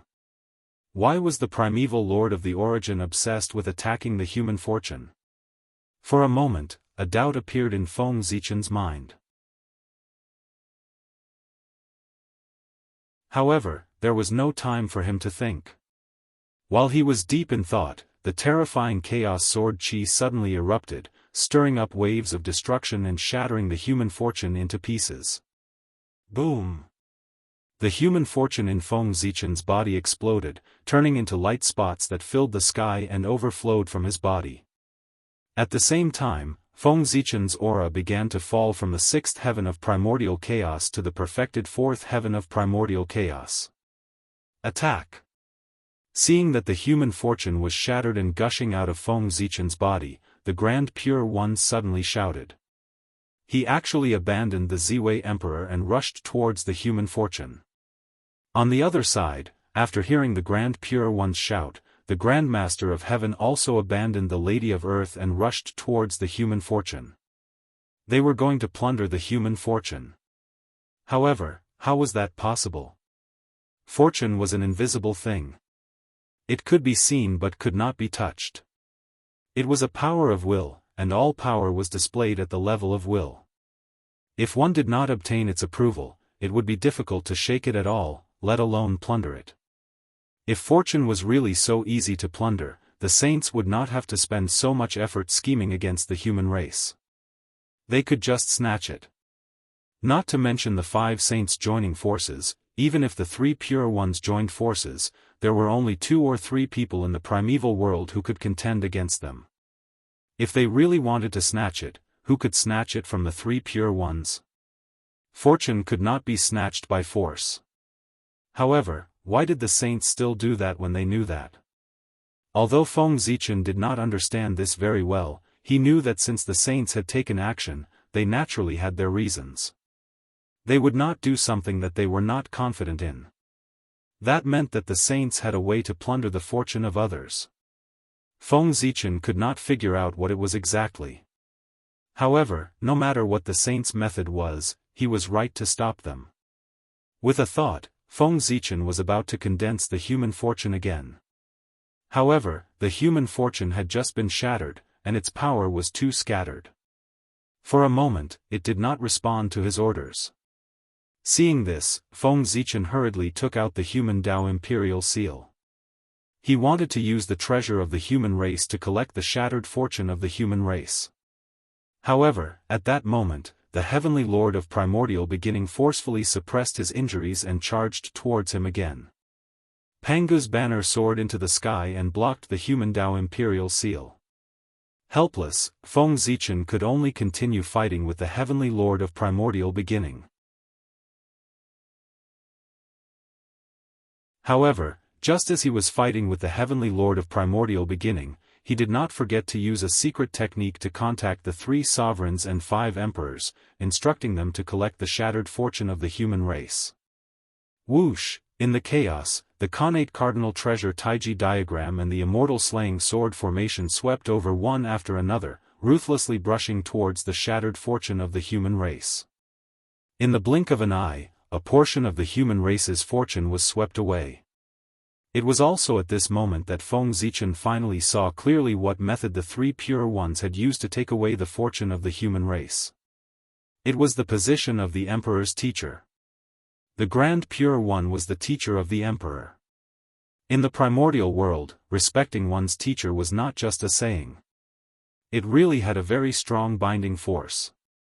If one did not respect one's teacher and did not pay attention to the Tao, such a person would not be able to achieve much no matter how talented he was. Therefore, with this master-disciple relationship, the Grand Pure One could temporarily borrow the power of the Emperor to achieve the goal of collecting the fortune of the human race. The fortune of the human race might reject the Grand Pure One, but it would definitely not reject the Emperor Fuxi. Good. Good. Good. After seeing this scene clearly, Feng Zichen's face was livid as he said good 3 times. He had long known that the Grand Pure One held the position of the Emperor's teacher and would bring disaster to the human race sooner or later. However, he did not expect the Grand Pure One to be waiting for him at this moment. In theory, even if the Grand Pure One could borrow the power of the Emperor, it was impossible for him to collect the fortune of the human race endlessly. However, what was a cultivator? He was the destroyer of the rules. As long as he could find a loophole, he would be able to tear a huge hole out of it. If he could not even do that, the 3 pure ones would not be worthy of being called saints. With such a huge loophole like borrowing the power of the Emperor, the 3 pure ones would have a lot of room to operate. In other words, the human race had risen too quickly and did not give them much time to plan. Otherwise, it would not be as simple as reading the fortune. With a whoosh, the Zhouxing diagram rushed over and sent the Taiji diagram flying far away. At the same time, the shadow of the 6 paths of reincarnation quietly appeared and pulled the immortal slaying formation aside. The 3 emperors, who were far away in the fire cloud cave, also began to take action. Vast and unpredictable power surged out of their bodies, breaking through layers of space and reaching the mysterious unknown places river of destiny. Boom! In the next moment, the river of destiny trembled and emitted vast fluctuations. After sensing this fluctuation, the shattered fortune of the human race suddenly surged into the void and disappeared. It had already returned to the river of destiny. The fortune of the human race. Feng Zichen no longer had any scruples in his heart. He charged toward the Heavenly Lord of Primordial Beginning without caring about anything else. Because of the disappearance of the human race's fortune, Feng Zichen's realm fell from the 6th heaven of primordial chaos to the 4th heaven of primordial chaos, and his strength was much weaker. However, the Heavenly Lord of Primordial Beginning's condition was not good either. His destroyed right arm had yet to recover. It was not that the Heavenly Lord of Primordial Beginning did not want to recover, but he could not. If it was just a broken arm, it was naturally not a serious injury to a saint. He could recover in the blink of an eye. However, it was different this time. When Feng Zichen smashed the Heavenly Lord of Primordial Beginning's arm, the power of Pangu on the human Tao Imperial Seal directly branded the Heavenly Lord of Primordial Beginning's life mark, erasing the existence of his right arm from the source. In other words, the Heavenly Lord of Primordial Beginning's right arm had been completely cut off by Feng Zichen. Without millions of years of effort, he would not be able to recover. And in these millions of years, the Heavenly Lord of Primordial Beginning could only appear in the world with a one-armed appearance. After losing an arm, the Heavenly Lord of Primordial Beginning's Tao body was no longer complete. It was hard to say what the future would be, but in a short period of time, his combat strength would most likely drop by a lot. His combat strength was temporarily damaged. Facing the fearless Feng Zichen, the heavenly lord of primordial beginning could not help but feel a little powerless and gradually fell into a disadvantage. In particular, when Feng Zichen learned from the 3 sovereigns and 5 emperors that 20% of the human race's destiny had been lost, he went completely crazy. That's right. In that short period of time, the Grand Pure One and the Grand Master of Heaven had taken away 20% of the human race's destiny. Ah, he shouted in a deep voice, and the aura on his body suddenly soared again. In the endless starry sky, the Gaochen Imperial Star shone brightly. An incomparably vast origin power surged out and poured into Feng Zichen's body through the connection. At the same time, the Khanate sword Dao drooped down and turned into a ball of hazy light. It merged with the Zichen sword in Feng Zichen's hand and the myriad sword illustration. Whoosh, the myriad spirit crown was also shining. It borrowed the power of all spirits from the human Dao and blessed Feng Zichen's body. At this moment, Feng Zi had used all his trump cards. His strength reached an unprecedented peak and entered the 7th level of primordial chaos. Then, he took a step forward and brazenly charged toward the Grand Pure One. Die! As soon as he finished speaking, his sword struck out. In an instant, an incomparably dazzling sword light appeared. It was extremely resplendent and illuminated the entire chaos. Whoosh! Under the envelopment of the sword light, the entire chaos outside the sky seemed to have fallen into daytime. It was a vast expanse of whiteness. Oh no! Seeing the sword light slashing over, the Grand Pure One activated the Taiji painting and the Heaven-Earth Mysterious Yellow Pagoda without hesitation to protect himself. Bang! The sword light swept over and sent the Taiji painting flying. However, it did not hurt the Grand Pure One at all because he still had the protection of the Heaven-Earth Mysterious Yellow Pagoda. Seeing that Feng Zichen's sword had missed, the Grand Pure One was about to let out a long sigh of relief. However, just as he finished taking a deep breath and before he could exhale, he saw the Zhouxing painting break through the sky. It was the great Emperor of Ziwei. Don't forget that the one fighting with the Grand Pure One was the great Emperor of Ziwei. Seeing that he was at a disadvantage, how could he not make a move? Not to mention, he and Feng Zichen were at the same time and had the same emotions. However angry Feng Zichen was, he was just as angry. With a bang, the Zhouxing painting crashed into the Heaven-Earth Mysterious Yellow Pagoda and sent it flying. Needless to say, the Heaven-Earth Mysterious Yellow Pagoda was indeed the #1 defensive treasure. After being hit by the Zhouxing painting, it was only sent flying and did not suffer any damage. Without the protection of the Taiji painting and the Heaven-Earth Mysterious Yellow Pagoda, the Grand Pure One appeared in front of the two of them without any defense. However, at this moment, the two of them did not look at him. Instead, they looked at the Heaven-Earth Mysterious Yellow Pagoda in the distance.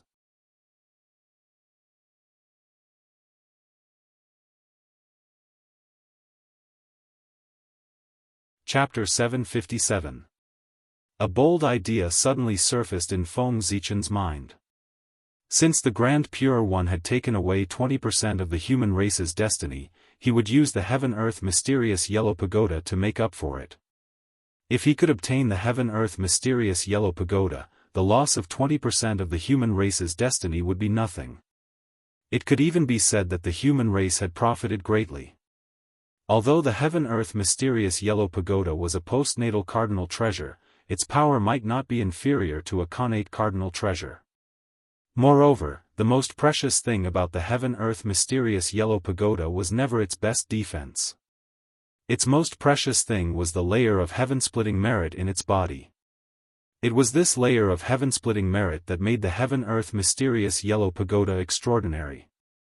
That was why the Heaven-Earth Mysterious Yellow Pagoda above his head was equivalent to being invincible. A layer of heaven-splitting merit could create a heavenly Dao saint. Why could the 3 pure ones and the Lady of Earth become saints? Why did the 3 pure ones repeatedly break the rules of the heavenly Dao without paying any price? It was all because they had 10% of the heaven-splitting merit. It was this heaven-splitting merit that allowed them to have the capital to be unrestrained.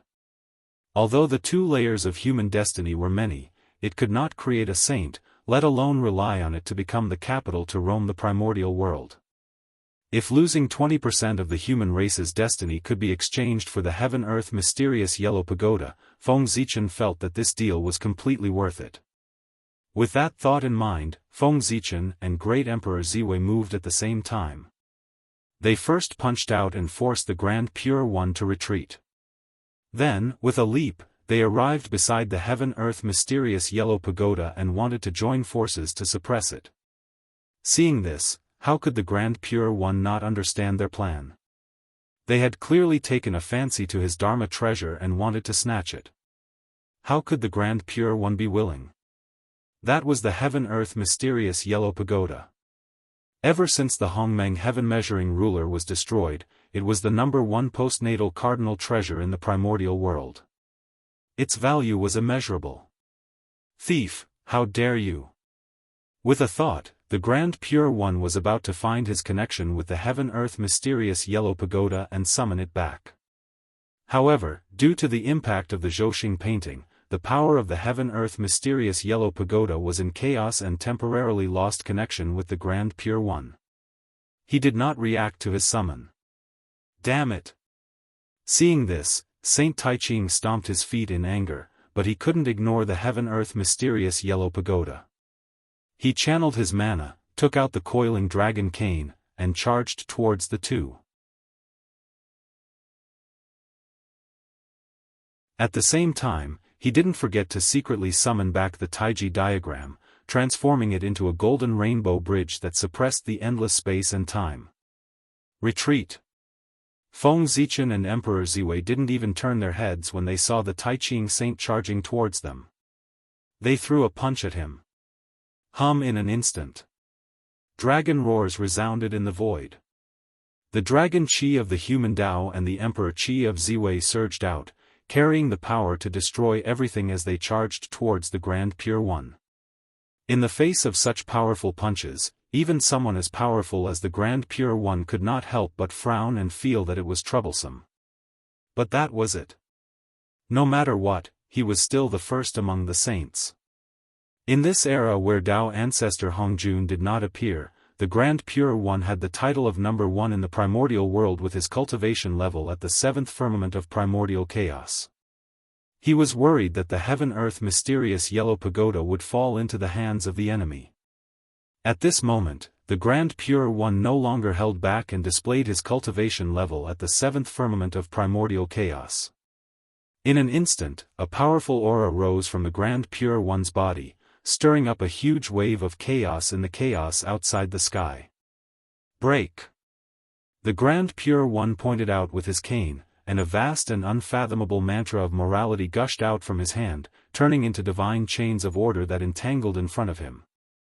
At the same time, the rainbow bridge formed by the Taiji diagram suddenly spread forward and blocked in front of the Grand Pure One, colliding with the fist prints of Feng Zichen and Great Emperor Ziwei.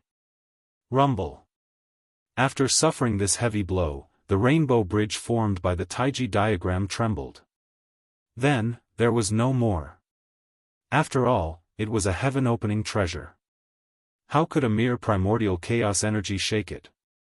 It could repel it, but it was impossible for Feng Zichen to destroy the Taiji diagram with his current strength.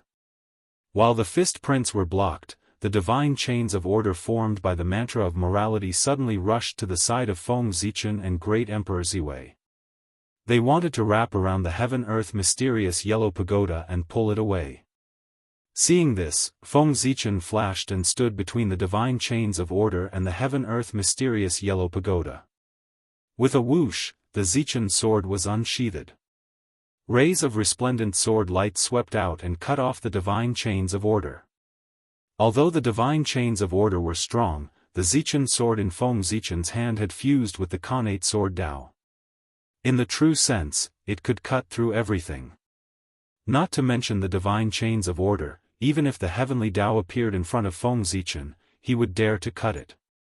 Of course, it was one thing to be able to cut it, but it was another thing to be able to hit it.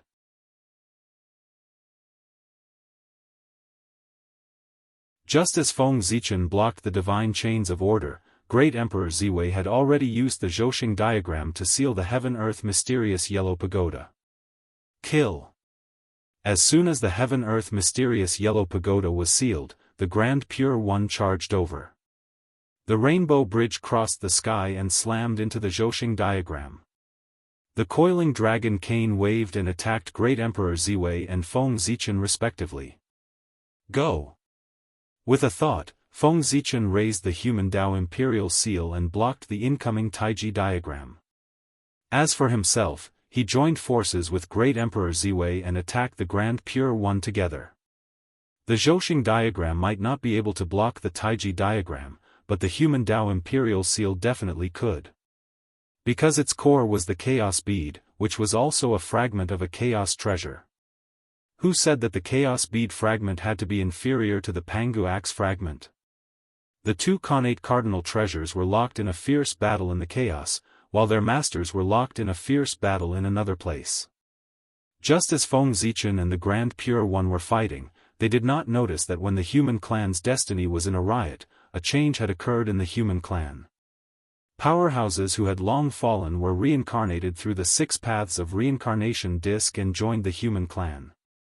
For a time, countless geniuses were born in the human clan. Logically speaking, the reincarnation of powerhouses would definitely produce a phenomenon to show their extraordinariness. However, at this moment, the heavenly Tao did not appear, and the human clan's destiny was in a riot. It stirred up the connate Tao in the human clan's territory, causing them to temporarily lose the ability to sense heaven and earth. Without being able to sense heaven and earth, the reincarnations of those powerhouses naturally could not produce the corresponding phenomenon. This was a good thing for them.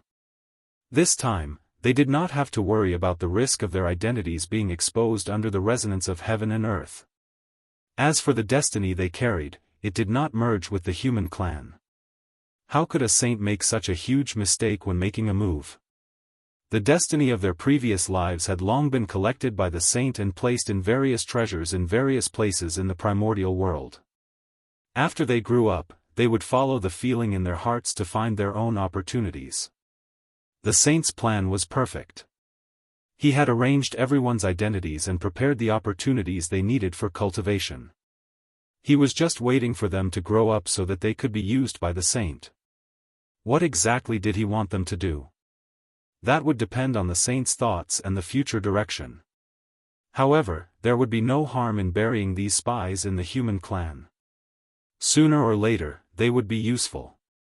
Feng Zichen did not know all of this.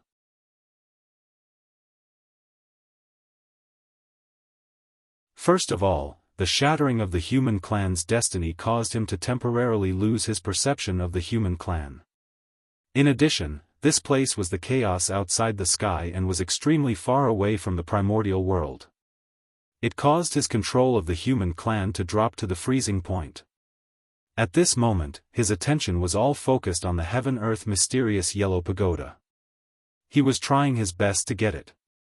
How could he have the mood to care about the human clan? With all these factors, he naturally could not sense the situation of the human clan. As for the 3 sovereigns and 5 emperors, they were doing their best to suppress the restless destiny of the human clan so that it could return to normal.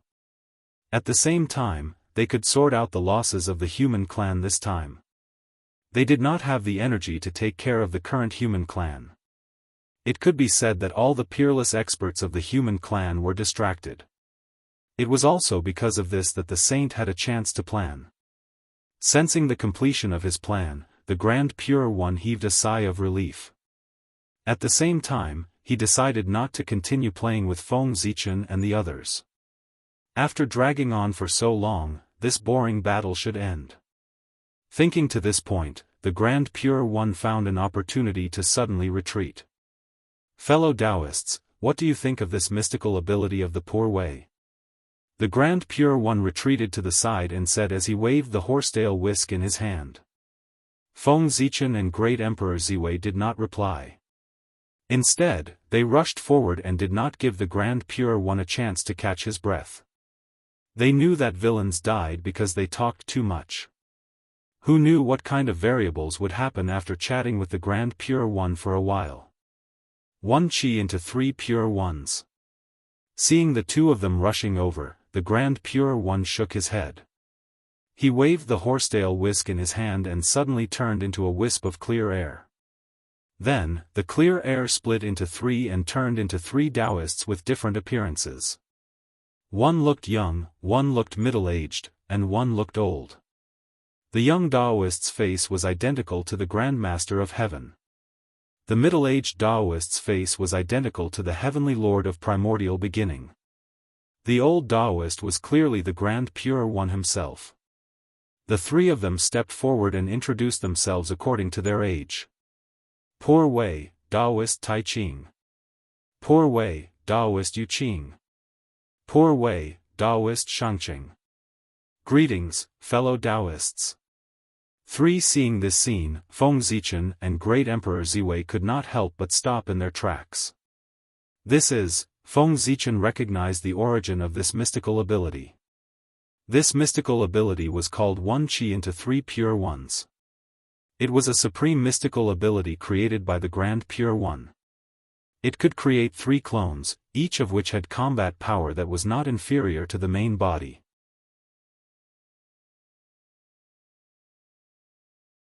Feng Zichen had always scoffed at this saying, thinking that it was impossible. It was not difficult to create 3 clones, but to make them have the same combat power as the main body, one could barely do it, but 3 was almost impossible. It was not that Feng Zichen had not tried before, but he had never done that. Therefore, the conceited him thought that no one could do that. However, he did not expect to see the Grand Pure One use this mystical ability today. It was indeed a slap to his face. Looking at the 3 auras, apart from Daoist Tai Ching. Although the other 2 could not compare to the Grand Pure One, their strength was almost on par with the Heavenly Lord of Primordial Beginning and the Grand Master of Heaven. In other words, the Grand Pure One could be used as 3 people. This mystical ability was really amazing. At the side, the other people who were fighting also revealed expressions of surprise after noticing the changes here. They did not know such a mystical ability. Everyone's expressions were fine, but the Grand Master of Heaven and the Heavenly Lord of Primordial Beginning had strange expressions when they saw Daoist Shangqing and Daoist Yuqing, who looked similar to them. No one knew what they were thinking. Fellow Daoists, what do you think of this mystical ability of the Poor Wei? The 3 of them took a step forward and said in unison. Wonderful, it's really wonderful. Feng Zichen nodded and praised. Then, he raised the Zichen sword without hesitation and charged towards the 3 of them. The aura could be faked. Before he started, who knew if the 3 pure ones that the Grand Pure One had transformed into were just for show or were really capable? Whoosh, the connate sword Dao appeared and turned into a dazzling sword light that slashed towards the 3 of them. Seeing the sword light slashing towards them, the 3 Daoists did not dodge.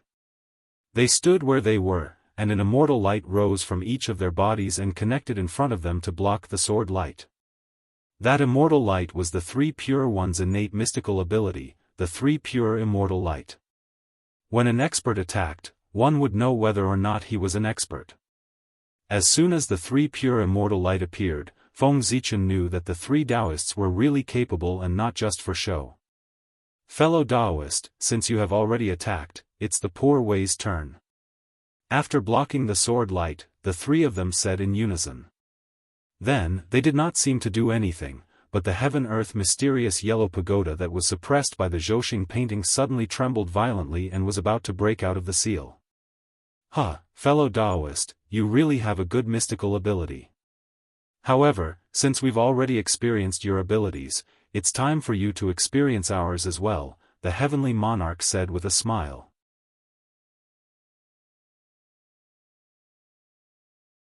Without suppressing the heaven-earth mysterious yellow pagoda, Feng Zichen laughed and said to the Grand Pure One. Fellow Daoist, please take a look. What do you think of my mystical ability? After saying that, a mysterious mark suddenly appeared between Feng Zichen's eyebrows. In an instant, an incomparably majestic aura spread out, shocking everyone's minds. At the same time, an identical mysterious mark appeared between Great Emperor Ziwei's eyebrows. It also exuded a shocking power. Rumble. The power of the two Dao marks was added together, and the vast and majestic aura became even stronger. Everyone only felt a powerful pressure in their hearts, and it actually made them feel that they could not resist. Freeze. At this moment, they suddenly heard the word freeze. It was Feng Zichen and Great Emperor Ziwei's voices. They had attacked. Rumble. An even more vast and majestic power swept out and enveloped everything around them. At this moment, under this power, the entire chaos outside the heaven seemed to have fallen into a stagnant state. The heaven-earth mysterious yellow pagoda, which was still struggling violently before, fell into silence again in an instant.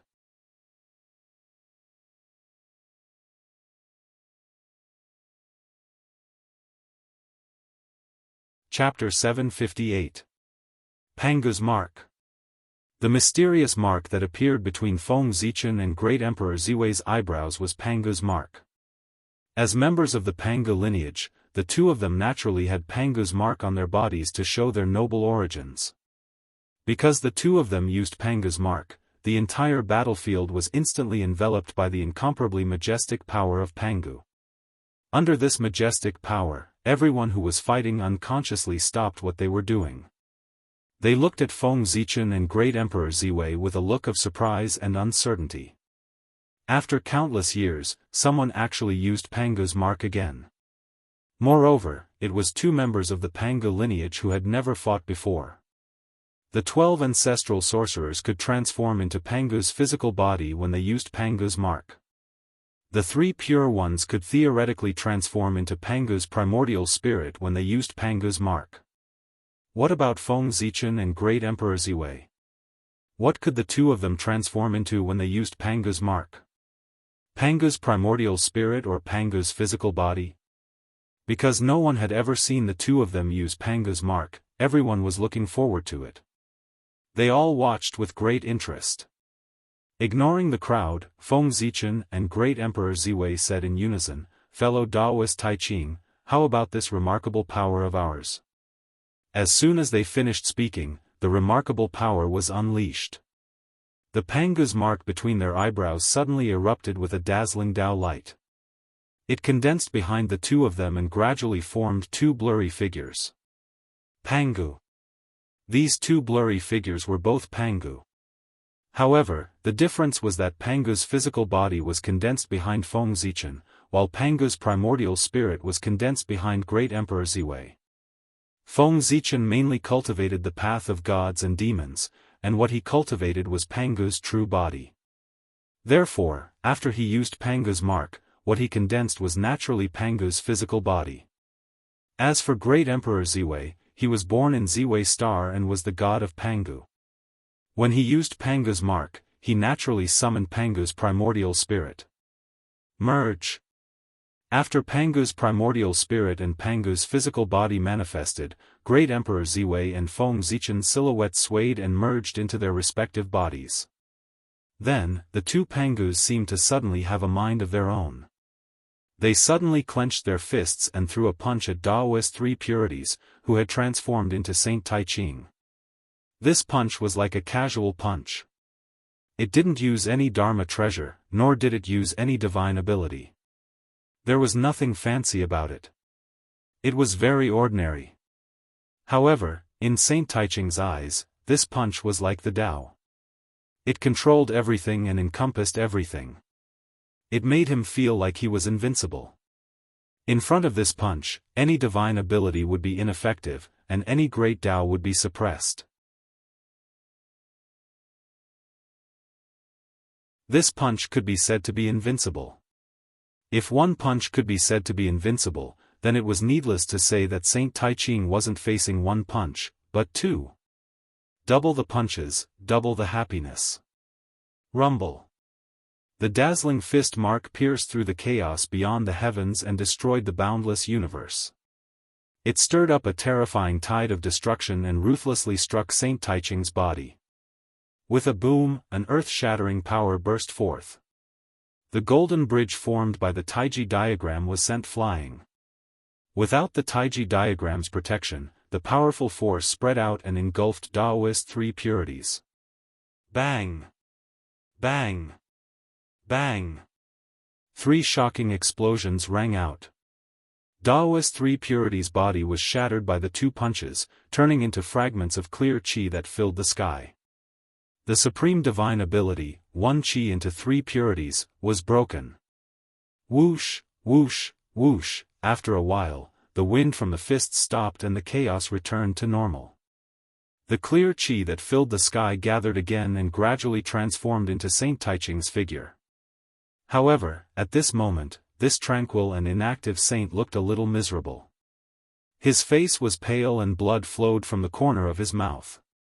His hair was messy and his Daoist robe was tattered. He looked like a beggar and no longer had any of his previous elegance.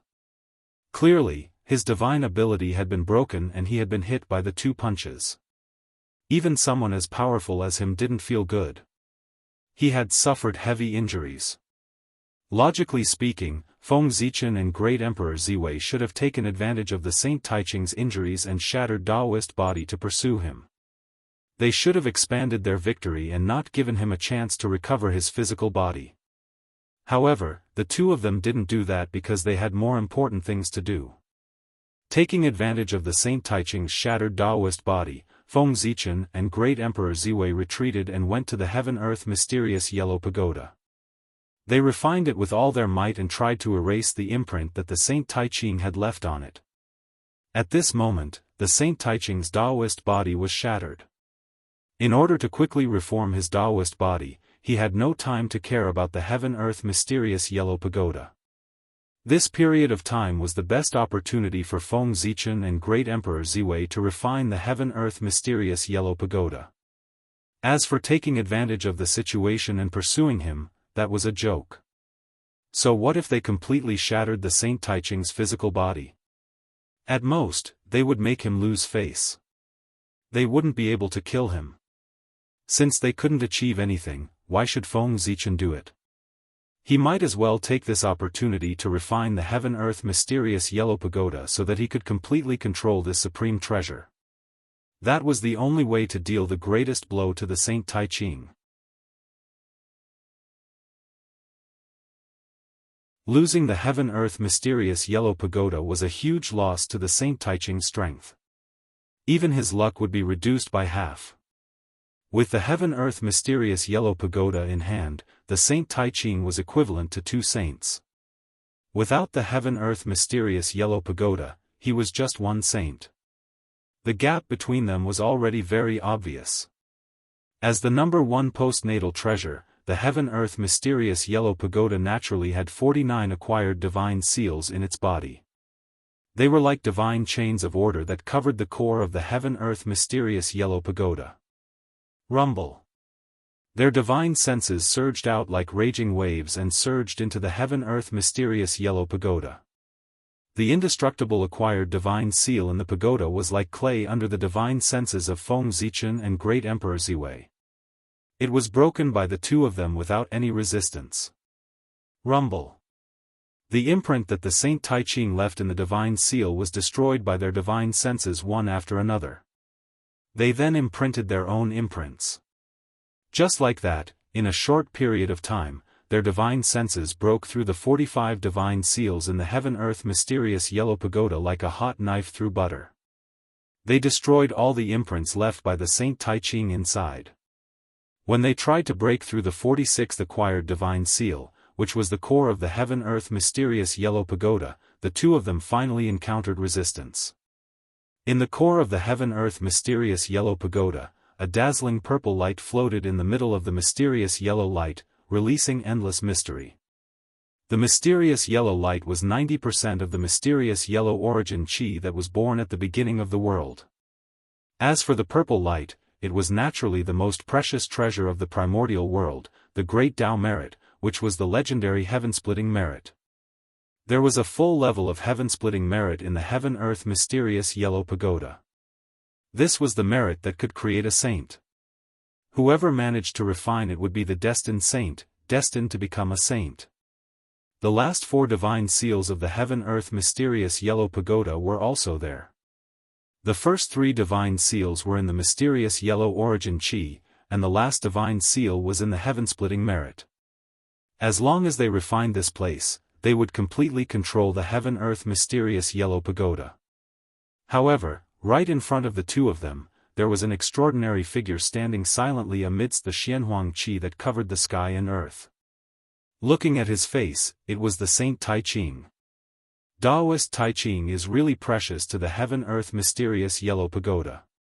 He actually sent an incarnation to guard the core of the heaven-earth mysterious yellow pagoda to prevent it from being taken away by outsiders. He's really careful. Seeing a Daoist who looked exactly like the Saint Tai Ching at the core of the heaven-earth mysterious yellow pagoda, Feng Zichen shook his head and said with a smile.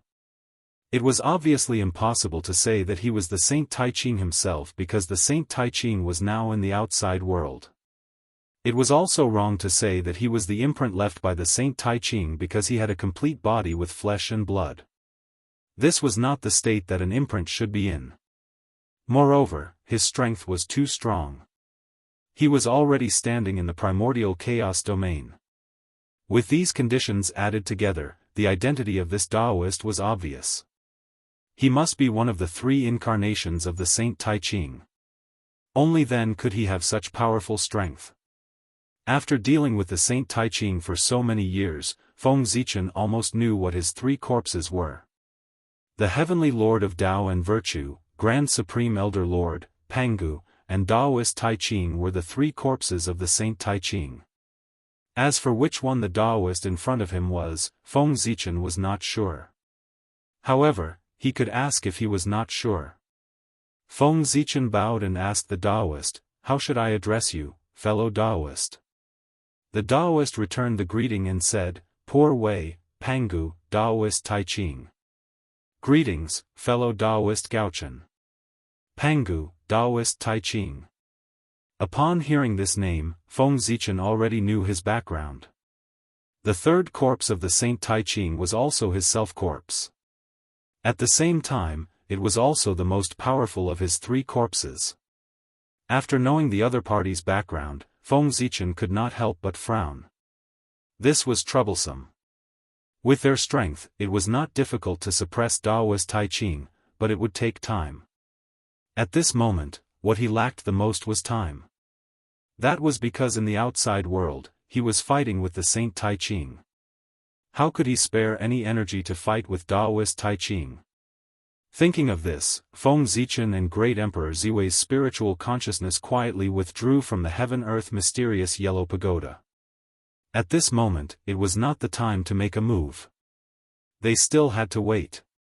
Although there were still 4 divine restrictions that had not been refined, the heaven-earth mysterious yellow pagoda, which had already been refined by him with 45 acquired divine restrictions, had almost fallen into his hands.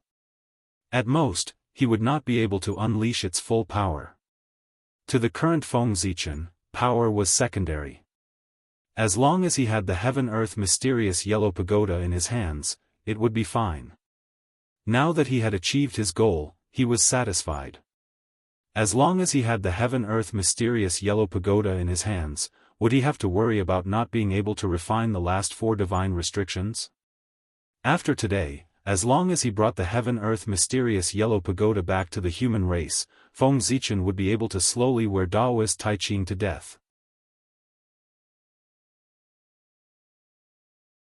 After their spiritual consciousnesses were restored, Feng Zichen and Great Emperor Ziwei immediately looked at the Saint Tai Ching.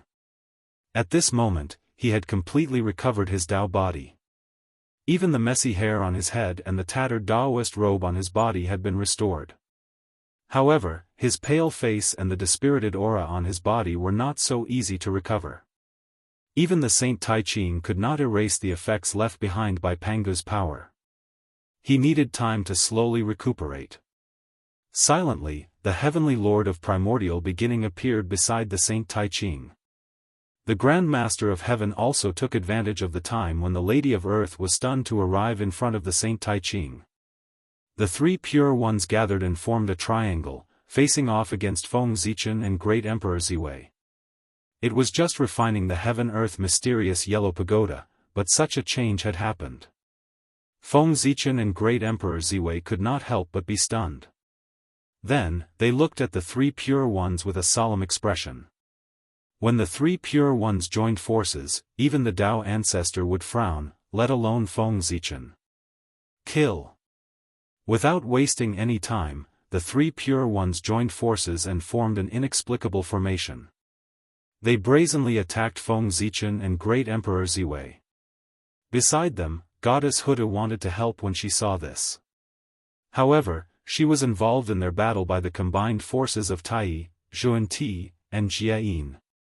The three of them wanted to see what kind of sparks would be created when the five Panga fought.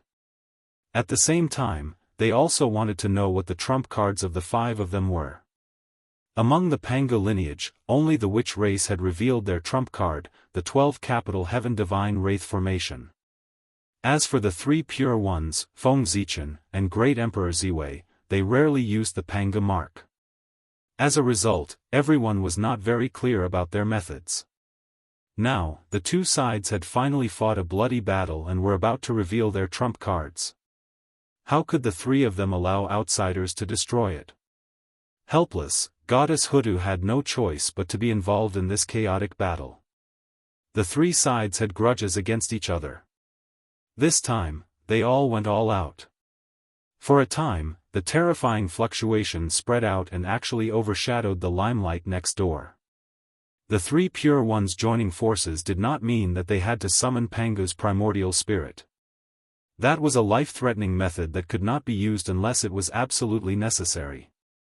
Just like the 12 capital heaven divine wraith formation, the most obvious function was to integrate the power of the 12 witch ancestors and condense it into one. Only in the end could they summon Panga's physical body.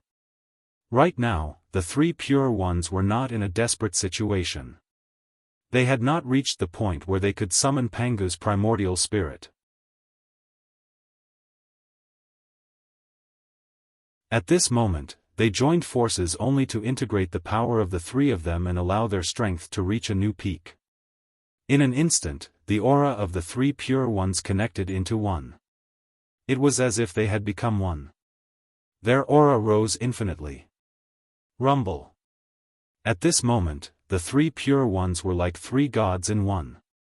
From the past, the future, and the present, they attacked Feng Zichen and Great Emperor Ziwei together. Seeing this, the two of them did not dare to hesitate. They once again activated the Panga mark. Rumble. In the vast and boundless aura, the primordial spirits of the two of them, which had transformed into Panga's primordial spirit, suddenly merged with Panga's physical body. Rumble, inexplicably, the chaos outside the heavens became restless at this moment. It seemed to reveal an emotion of fear. Then, it began to disintegrate layer by layer. The chaos disintegrated, and the world was born. Endless great path rules were born. They extended from the world and clustered around a ray of light in the void. It was the light that Feng Zichen and Great Emperor Ziwei had transformed into. Kill. At this moment, the three pure ones charged over with supreme power and blasted towards the ray of light in the sky.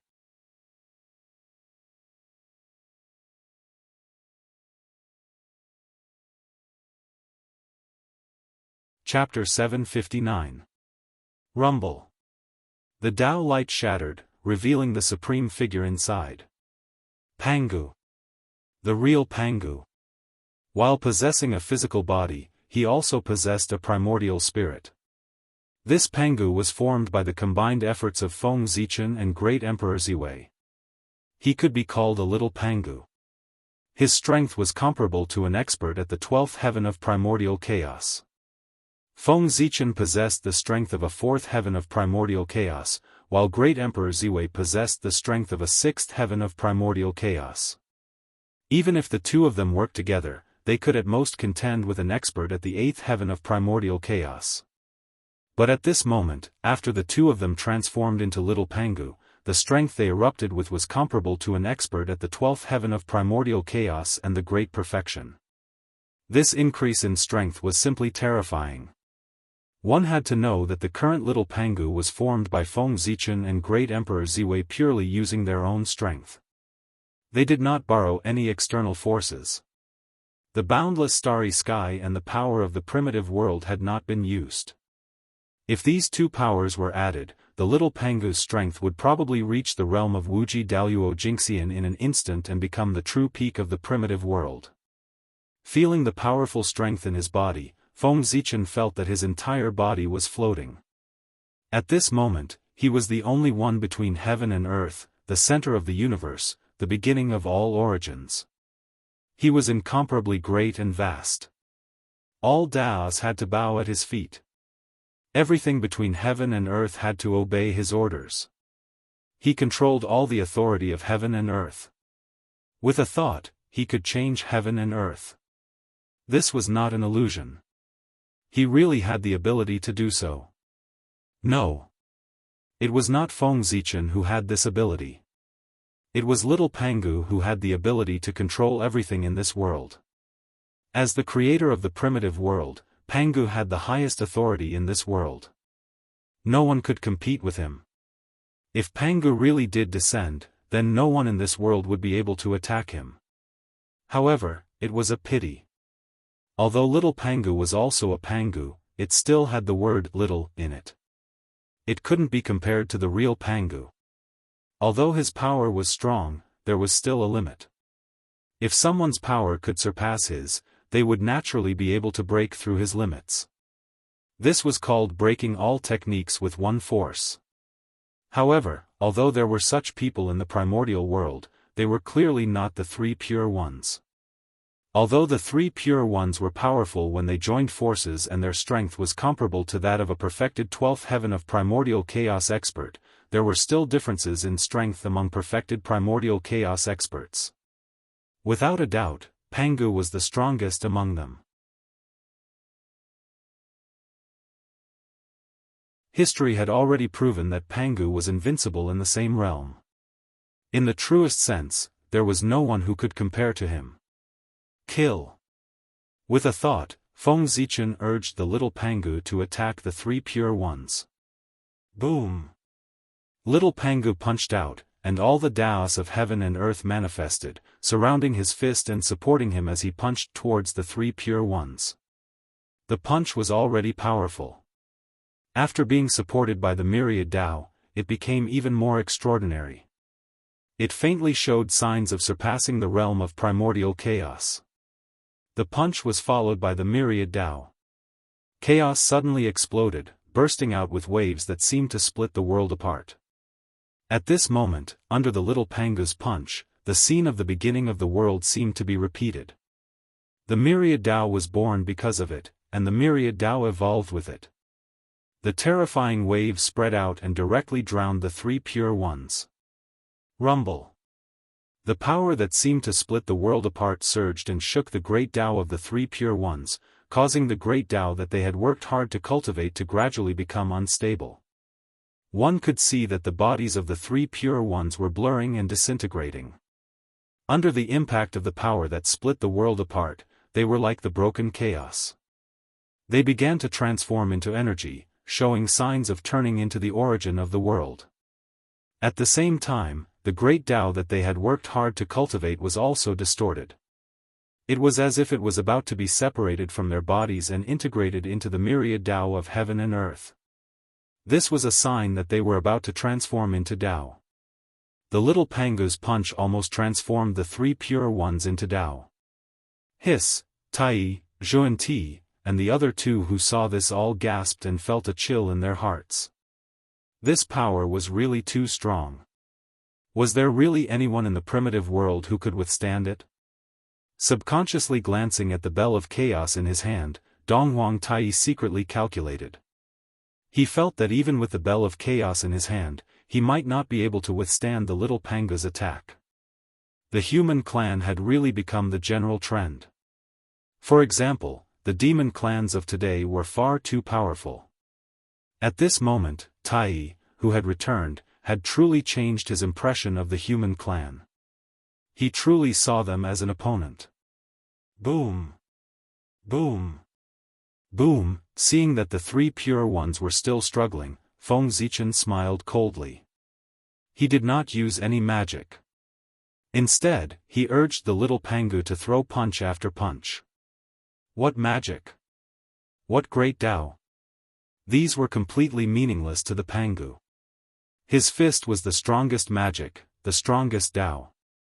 Because he himself was equivalent to Tao. The so-called magic was the understanding of outsiders of him. But no matter how deep the understanding of outsiders was, how could it be compared to his punches and kicks? Boom, boom, boom. Under the continuous bombardment of the little Pangu, one could see that a vast world was slowly taking shape in the chaos. Even if this world had not been completed and was only in its embryonic form, one could see from its current scale that it would be a big world beyond imagination. Although it might not be comparable to the heaven realm, it was definitely much larger than the ordinary upper-class world. And the three pure ones were in the middle of this new world. At this moment, most of their bodies had been shattered. Bright divine blood spewed out and fell into the new world, becoming its nutrients. What was more, under the little Panga's attack, the origins of the three pure ones were shaken. Along with their shattered bodies, it dissipated and merged into the new world. Broken flesh, splashed bones, and dissipated origins all separated from the bodies of the three pure ones. Then, they were shattered by the little Pangu and turned into the purest congenital origins, dispersing into the new world. Boom, boom, boom. After devouring the origins of the three pure ones, the new world was evolving faster and faster. Its origins were also getting thicker and thicker, faintly showing signs of being comparable to the heaven realm. The origins of the three pure ones were so huge that even the three heaven realms added together could not compare to them. This new world was lucky enough to devour their origins to perfect itself. This opportunity could not be described as heaven-defying. If the world was divided by talent, then this new world was undoubtedly a true genius, and the one at the top. Feng Zichen wanted to sacrifice the three pure ones alive. He wanted to use everything of them to create a new big world to kill them.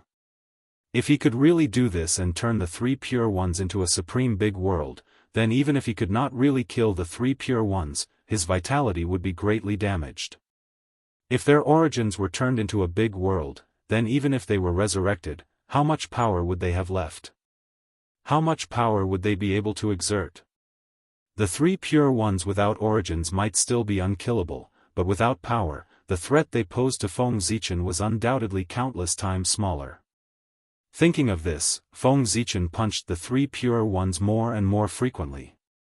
He wanted to do his best to sacrifice the three pure ones alive. Feng Zichen's attacks were getting fiercer and fiercer. Naturally, the situation of the three pure ones was getting worse and worse. Originally, even if the three pure ones were no match for the little Pangu, they should not have been so weak and been defeated in one move.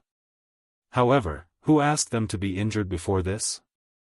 As a result, they could not fully exert their strength. The primeval Lord of Heaven lost his arm, the Grand Pure One was seriously injured, and only the Grandmaster of Heaven was unharmed. Under such circumstances, the three of them joined forces, so their strength was naturally greatly reduced. This won't do. It seems that we still have to use that move. As the origin continued to flow, the three pure ones knew that they could not continue like this. Otherwise, they would be in danger. Therefore, the three pure ones looked at each other and made a decision in their hearts. They were going to use the move that they did not want to use. The three pure ones merged and reenacted the primordial spirit of Pangu. This was a move that risked their lives. Because the price was too high, they would not use it unless they had no other choice. However, at this moment, the three pure ones had reached the moment of risking their lives. If they did not risk their lives, they would be gone. With a thought, the three pure ones were about to activate the Pangu imprint in their bodies and reenact the primordial spirit of Pangu.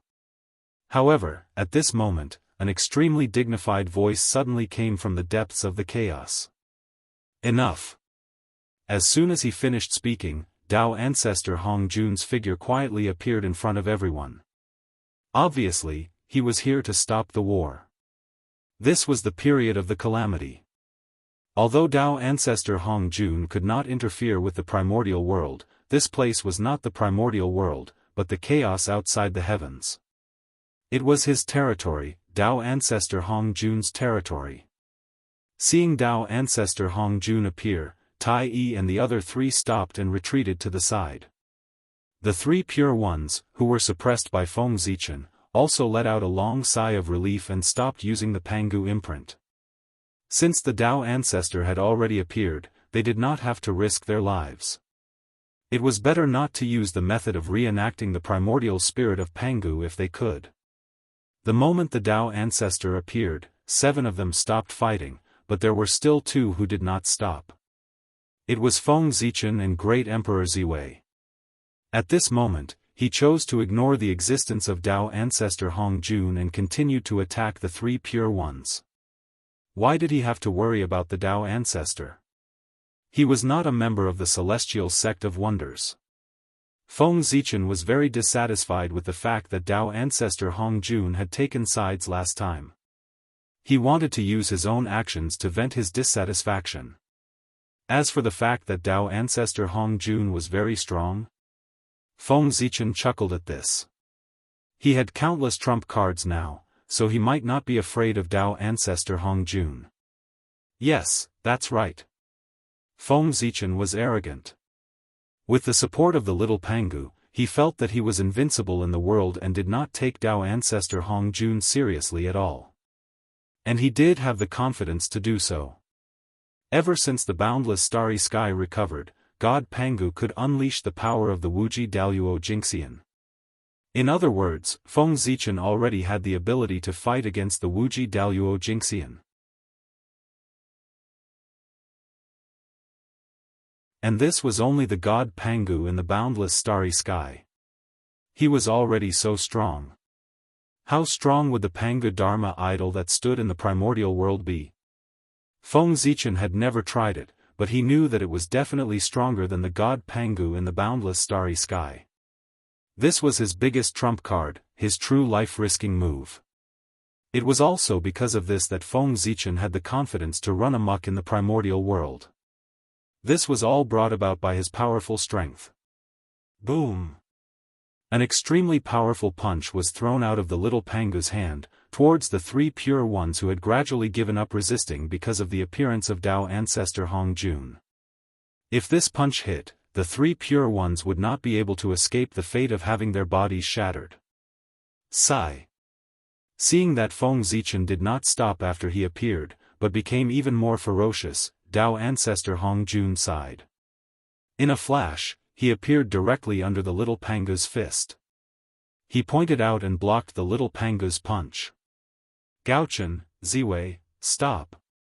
The current you are not a match for the poor Wei. Dao Ancestor Hong Jun said as he gently forced the little Pangu back. To be honest, Dao Ancestor Hong Jun did not want to interfere in this chaotic battle at first. However, after seeing the three pure ones in danger, he hesitated and chose to take action. After all, they were his disciples. Dao Ancestor Hong Jun could not bear to see them get hurt. In the end, Dao Ancestor Hong Jun was also a person. He had his own emotions and preferences. Therefore, he could not be fair and just. However, Dao Ancestor Hong Jun did not hate this feeling. Because only in this way did he know that his heart was still warm. He had not become the cold heavenly Dao. Dao Ancestor, if you want to save the three pure ones, take my move first. Feng Zichen was no exception to being forced back by the Dao Ancestor. After all, the gap was there. However, it was impossible for him to admit defeat. They had not fought yet. How did he know that he would lose? Looking at Dao Ancestor Hong Jun, Feng Zichen's heart stirred. He began to draw the power of the boundless starry sky. Suddenly, Zhouxing shone brightly. Boundless star power gathered and turned into a resplendent galaxy. It pierced through the chaos and poured into the little Pangu's body. In an instant, the little Pangu's divine apertures lit up. Shadows of gods appeared and interweaved with terrifying power. At this moment, a shocking transformation happened. The little Pangu's power suddenly soared. He surpassed the primordial chaos realm and entered a new realm, the limitless Dao realm. Feeling the unimaginable power in his body, Feng Zichen thought for a moment and did not continue to draw the power of the primordial earth. To be safe, he should first test Dao ancestor Hong Jun's quality and decide whether to continue increasing his power.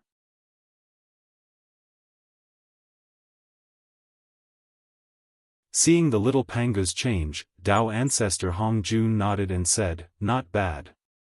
Then, he swung the horsetail whisk in his hand. A vast and unfathomable power erupted and directly swept the little Pangu away. An existence at the level of the limitless Daoist Jingxian couldn't even withstand a single move from Dao ancestor Hong Jun. In midair, the little Pangu's body began to disintegrate. The starlight flowed back, and the bodies of Feng Zichen and the great emperor of Ziwei also appeared. They were not injured, but their eyes were filled with confusion. Feng Zichen knew how Dao ancestor Hong Jun defeated the little Pangu. However, it was because he knew that he was confused. Dao ancestor Hong Jun did not follow the routine. The moment he attacked, he directly used the power of heaven and earth. Who could withstand that? Normally, wouldn't the two sides first fight and realize that their strength couldn't defeat the other side before they started to use external forces? You're tuning in to the Unparalleled SwordWill YouTube channel. Don't forget to subscribe and join us on this journey to catch the most captivating stories.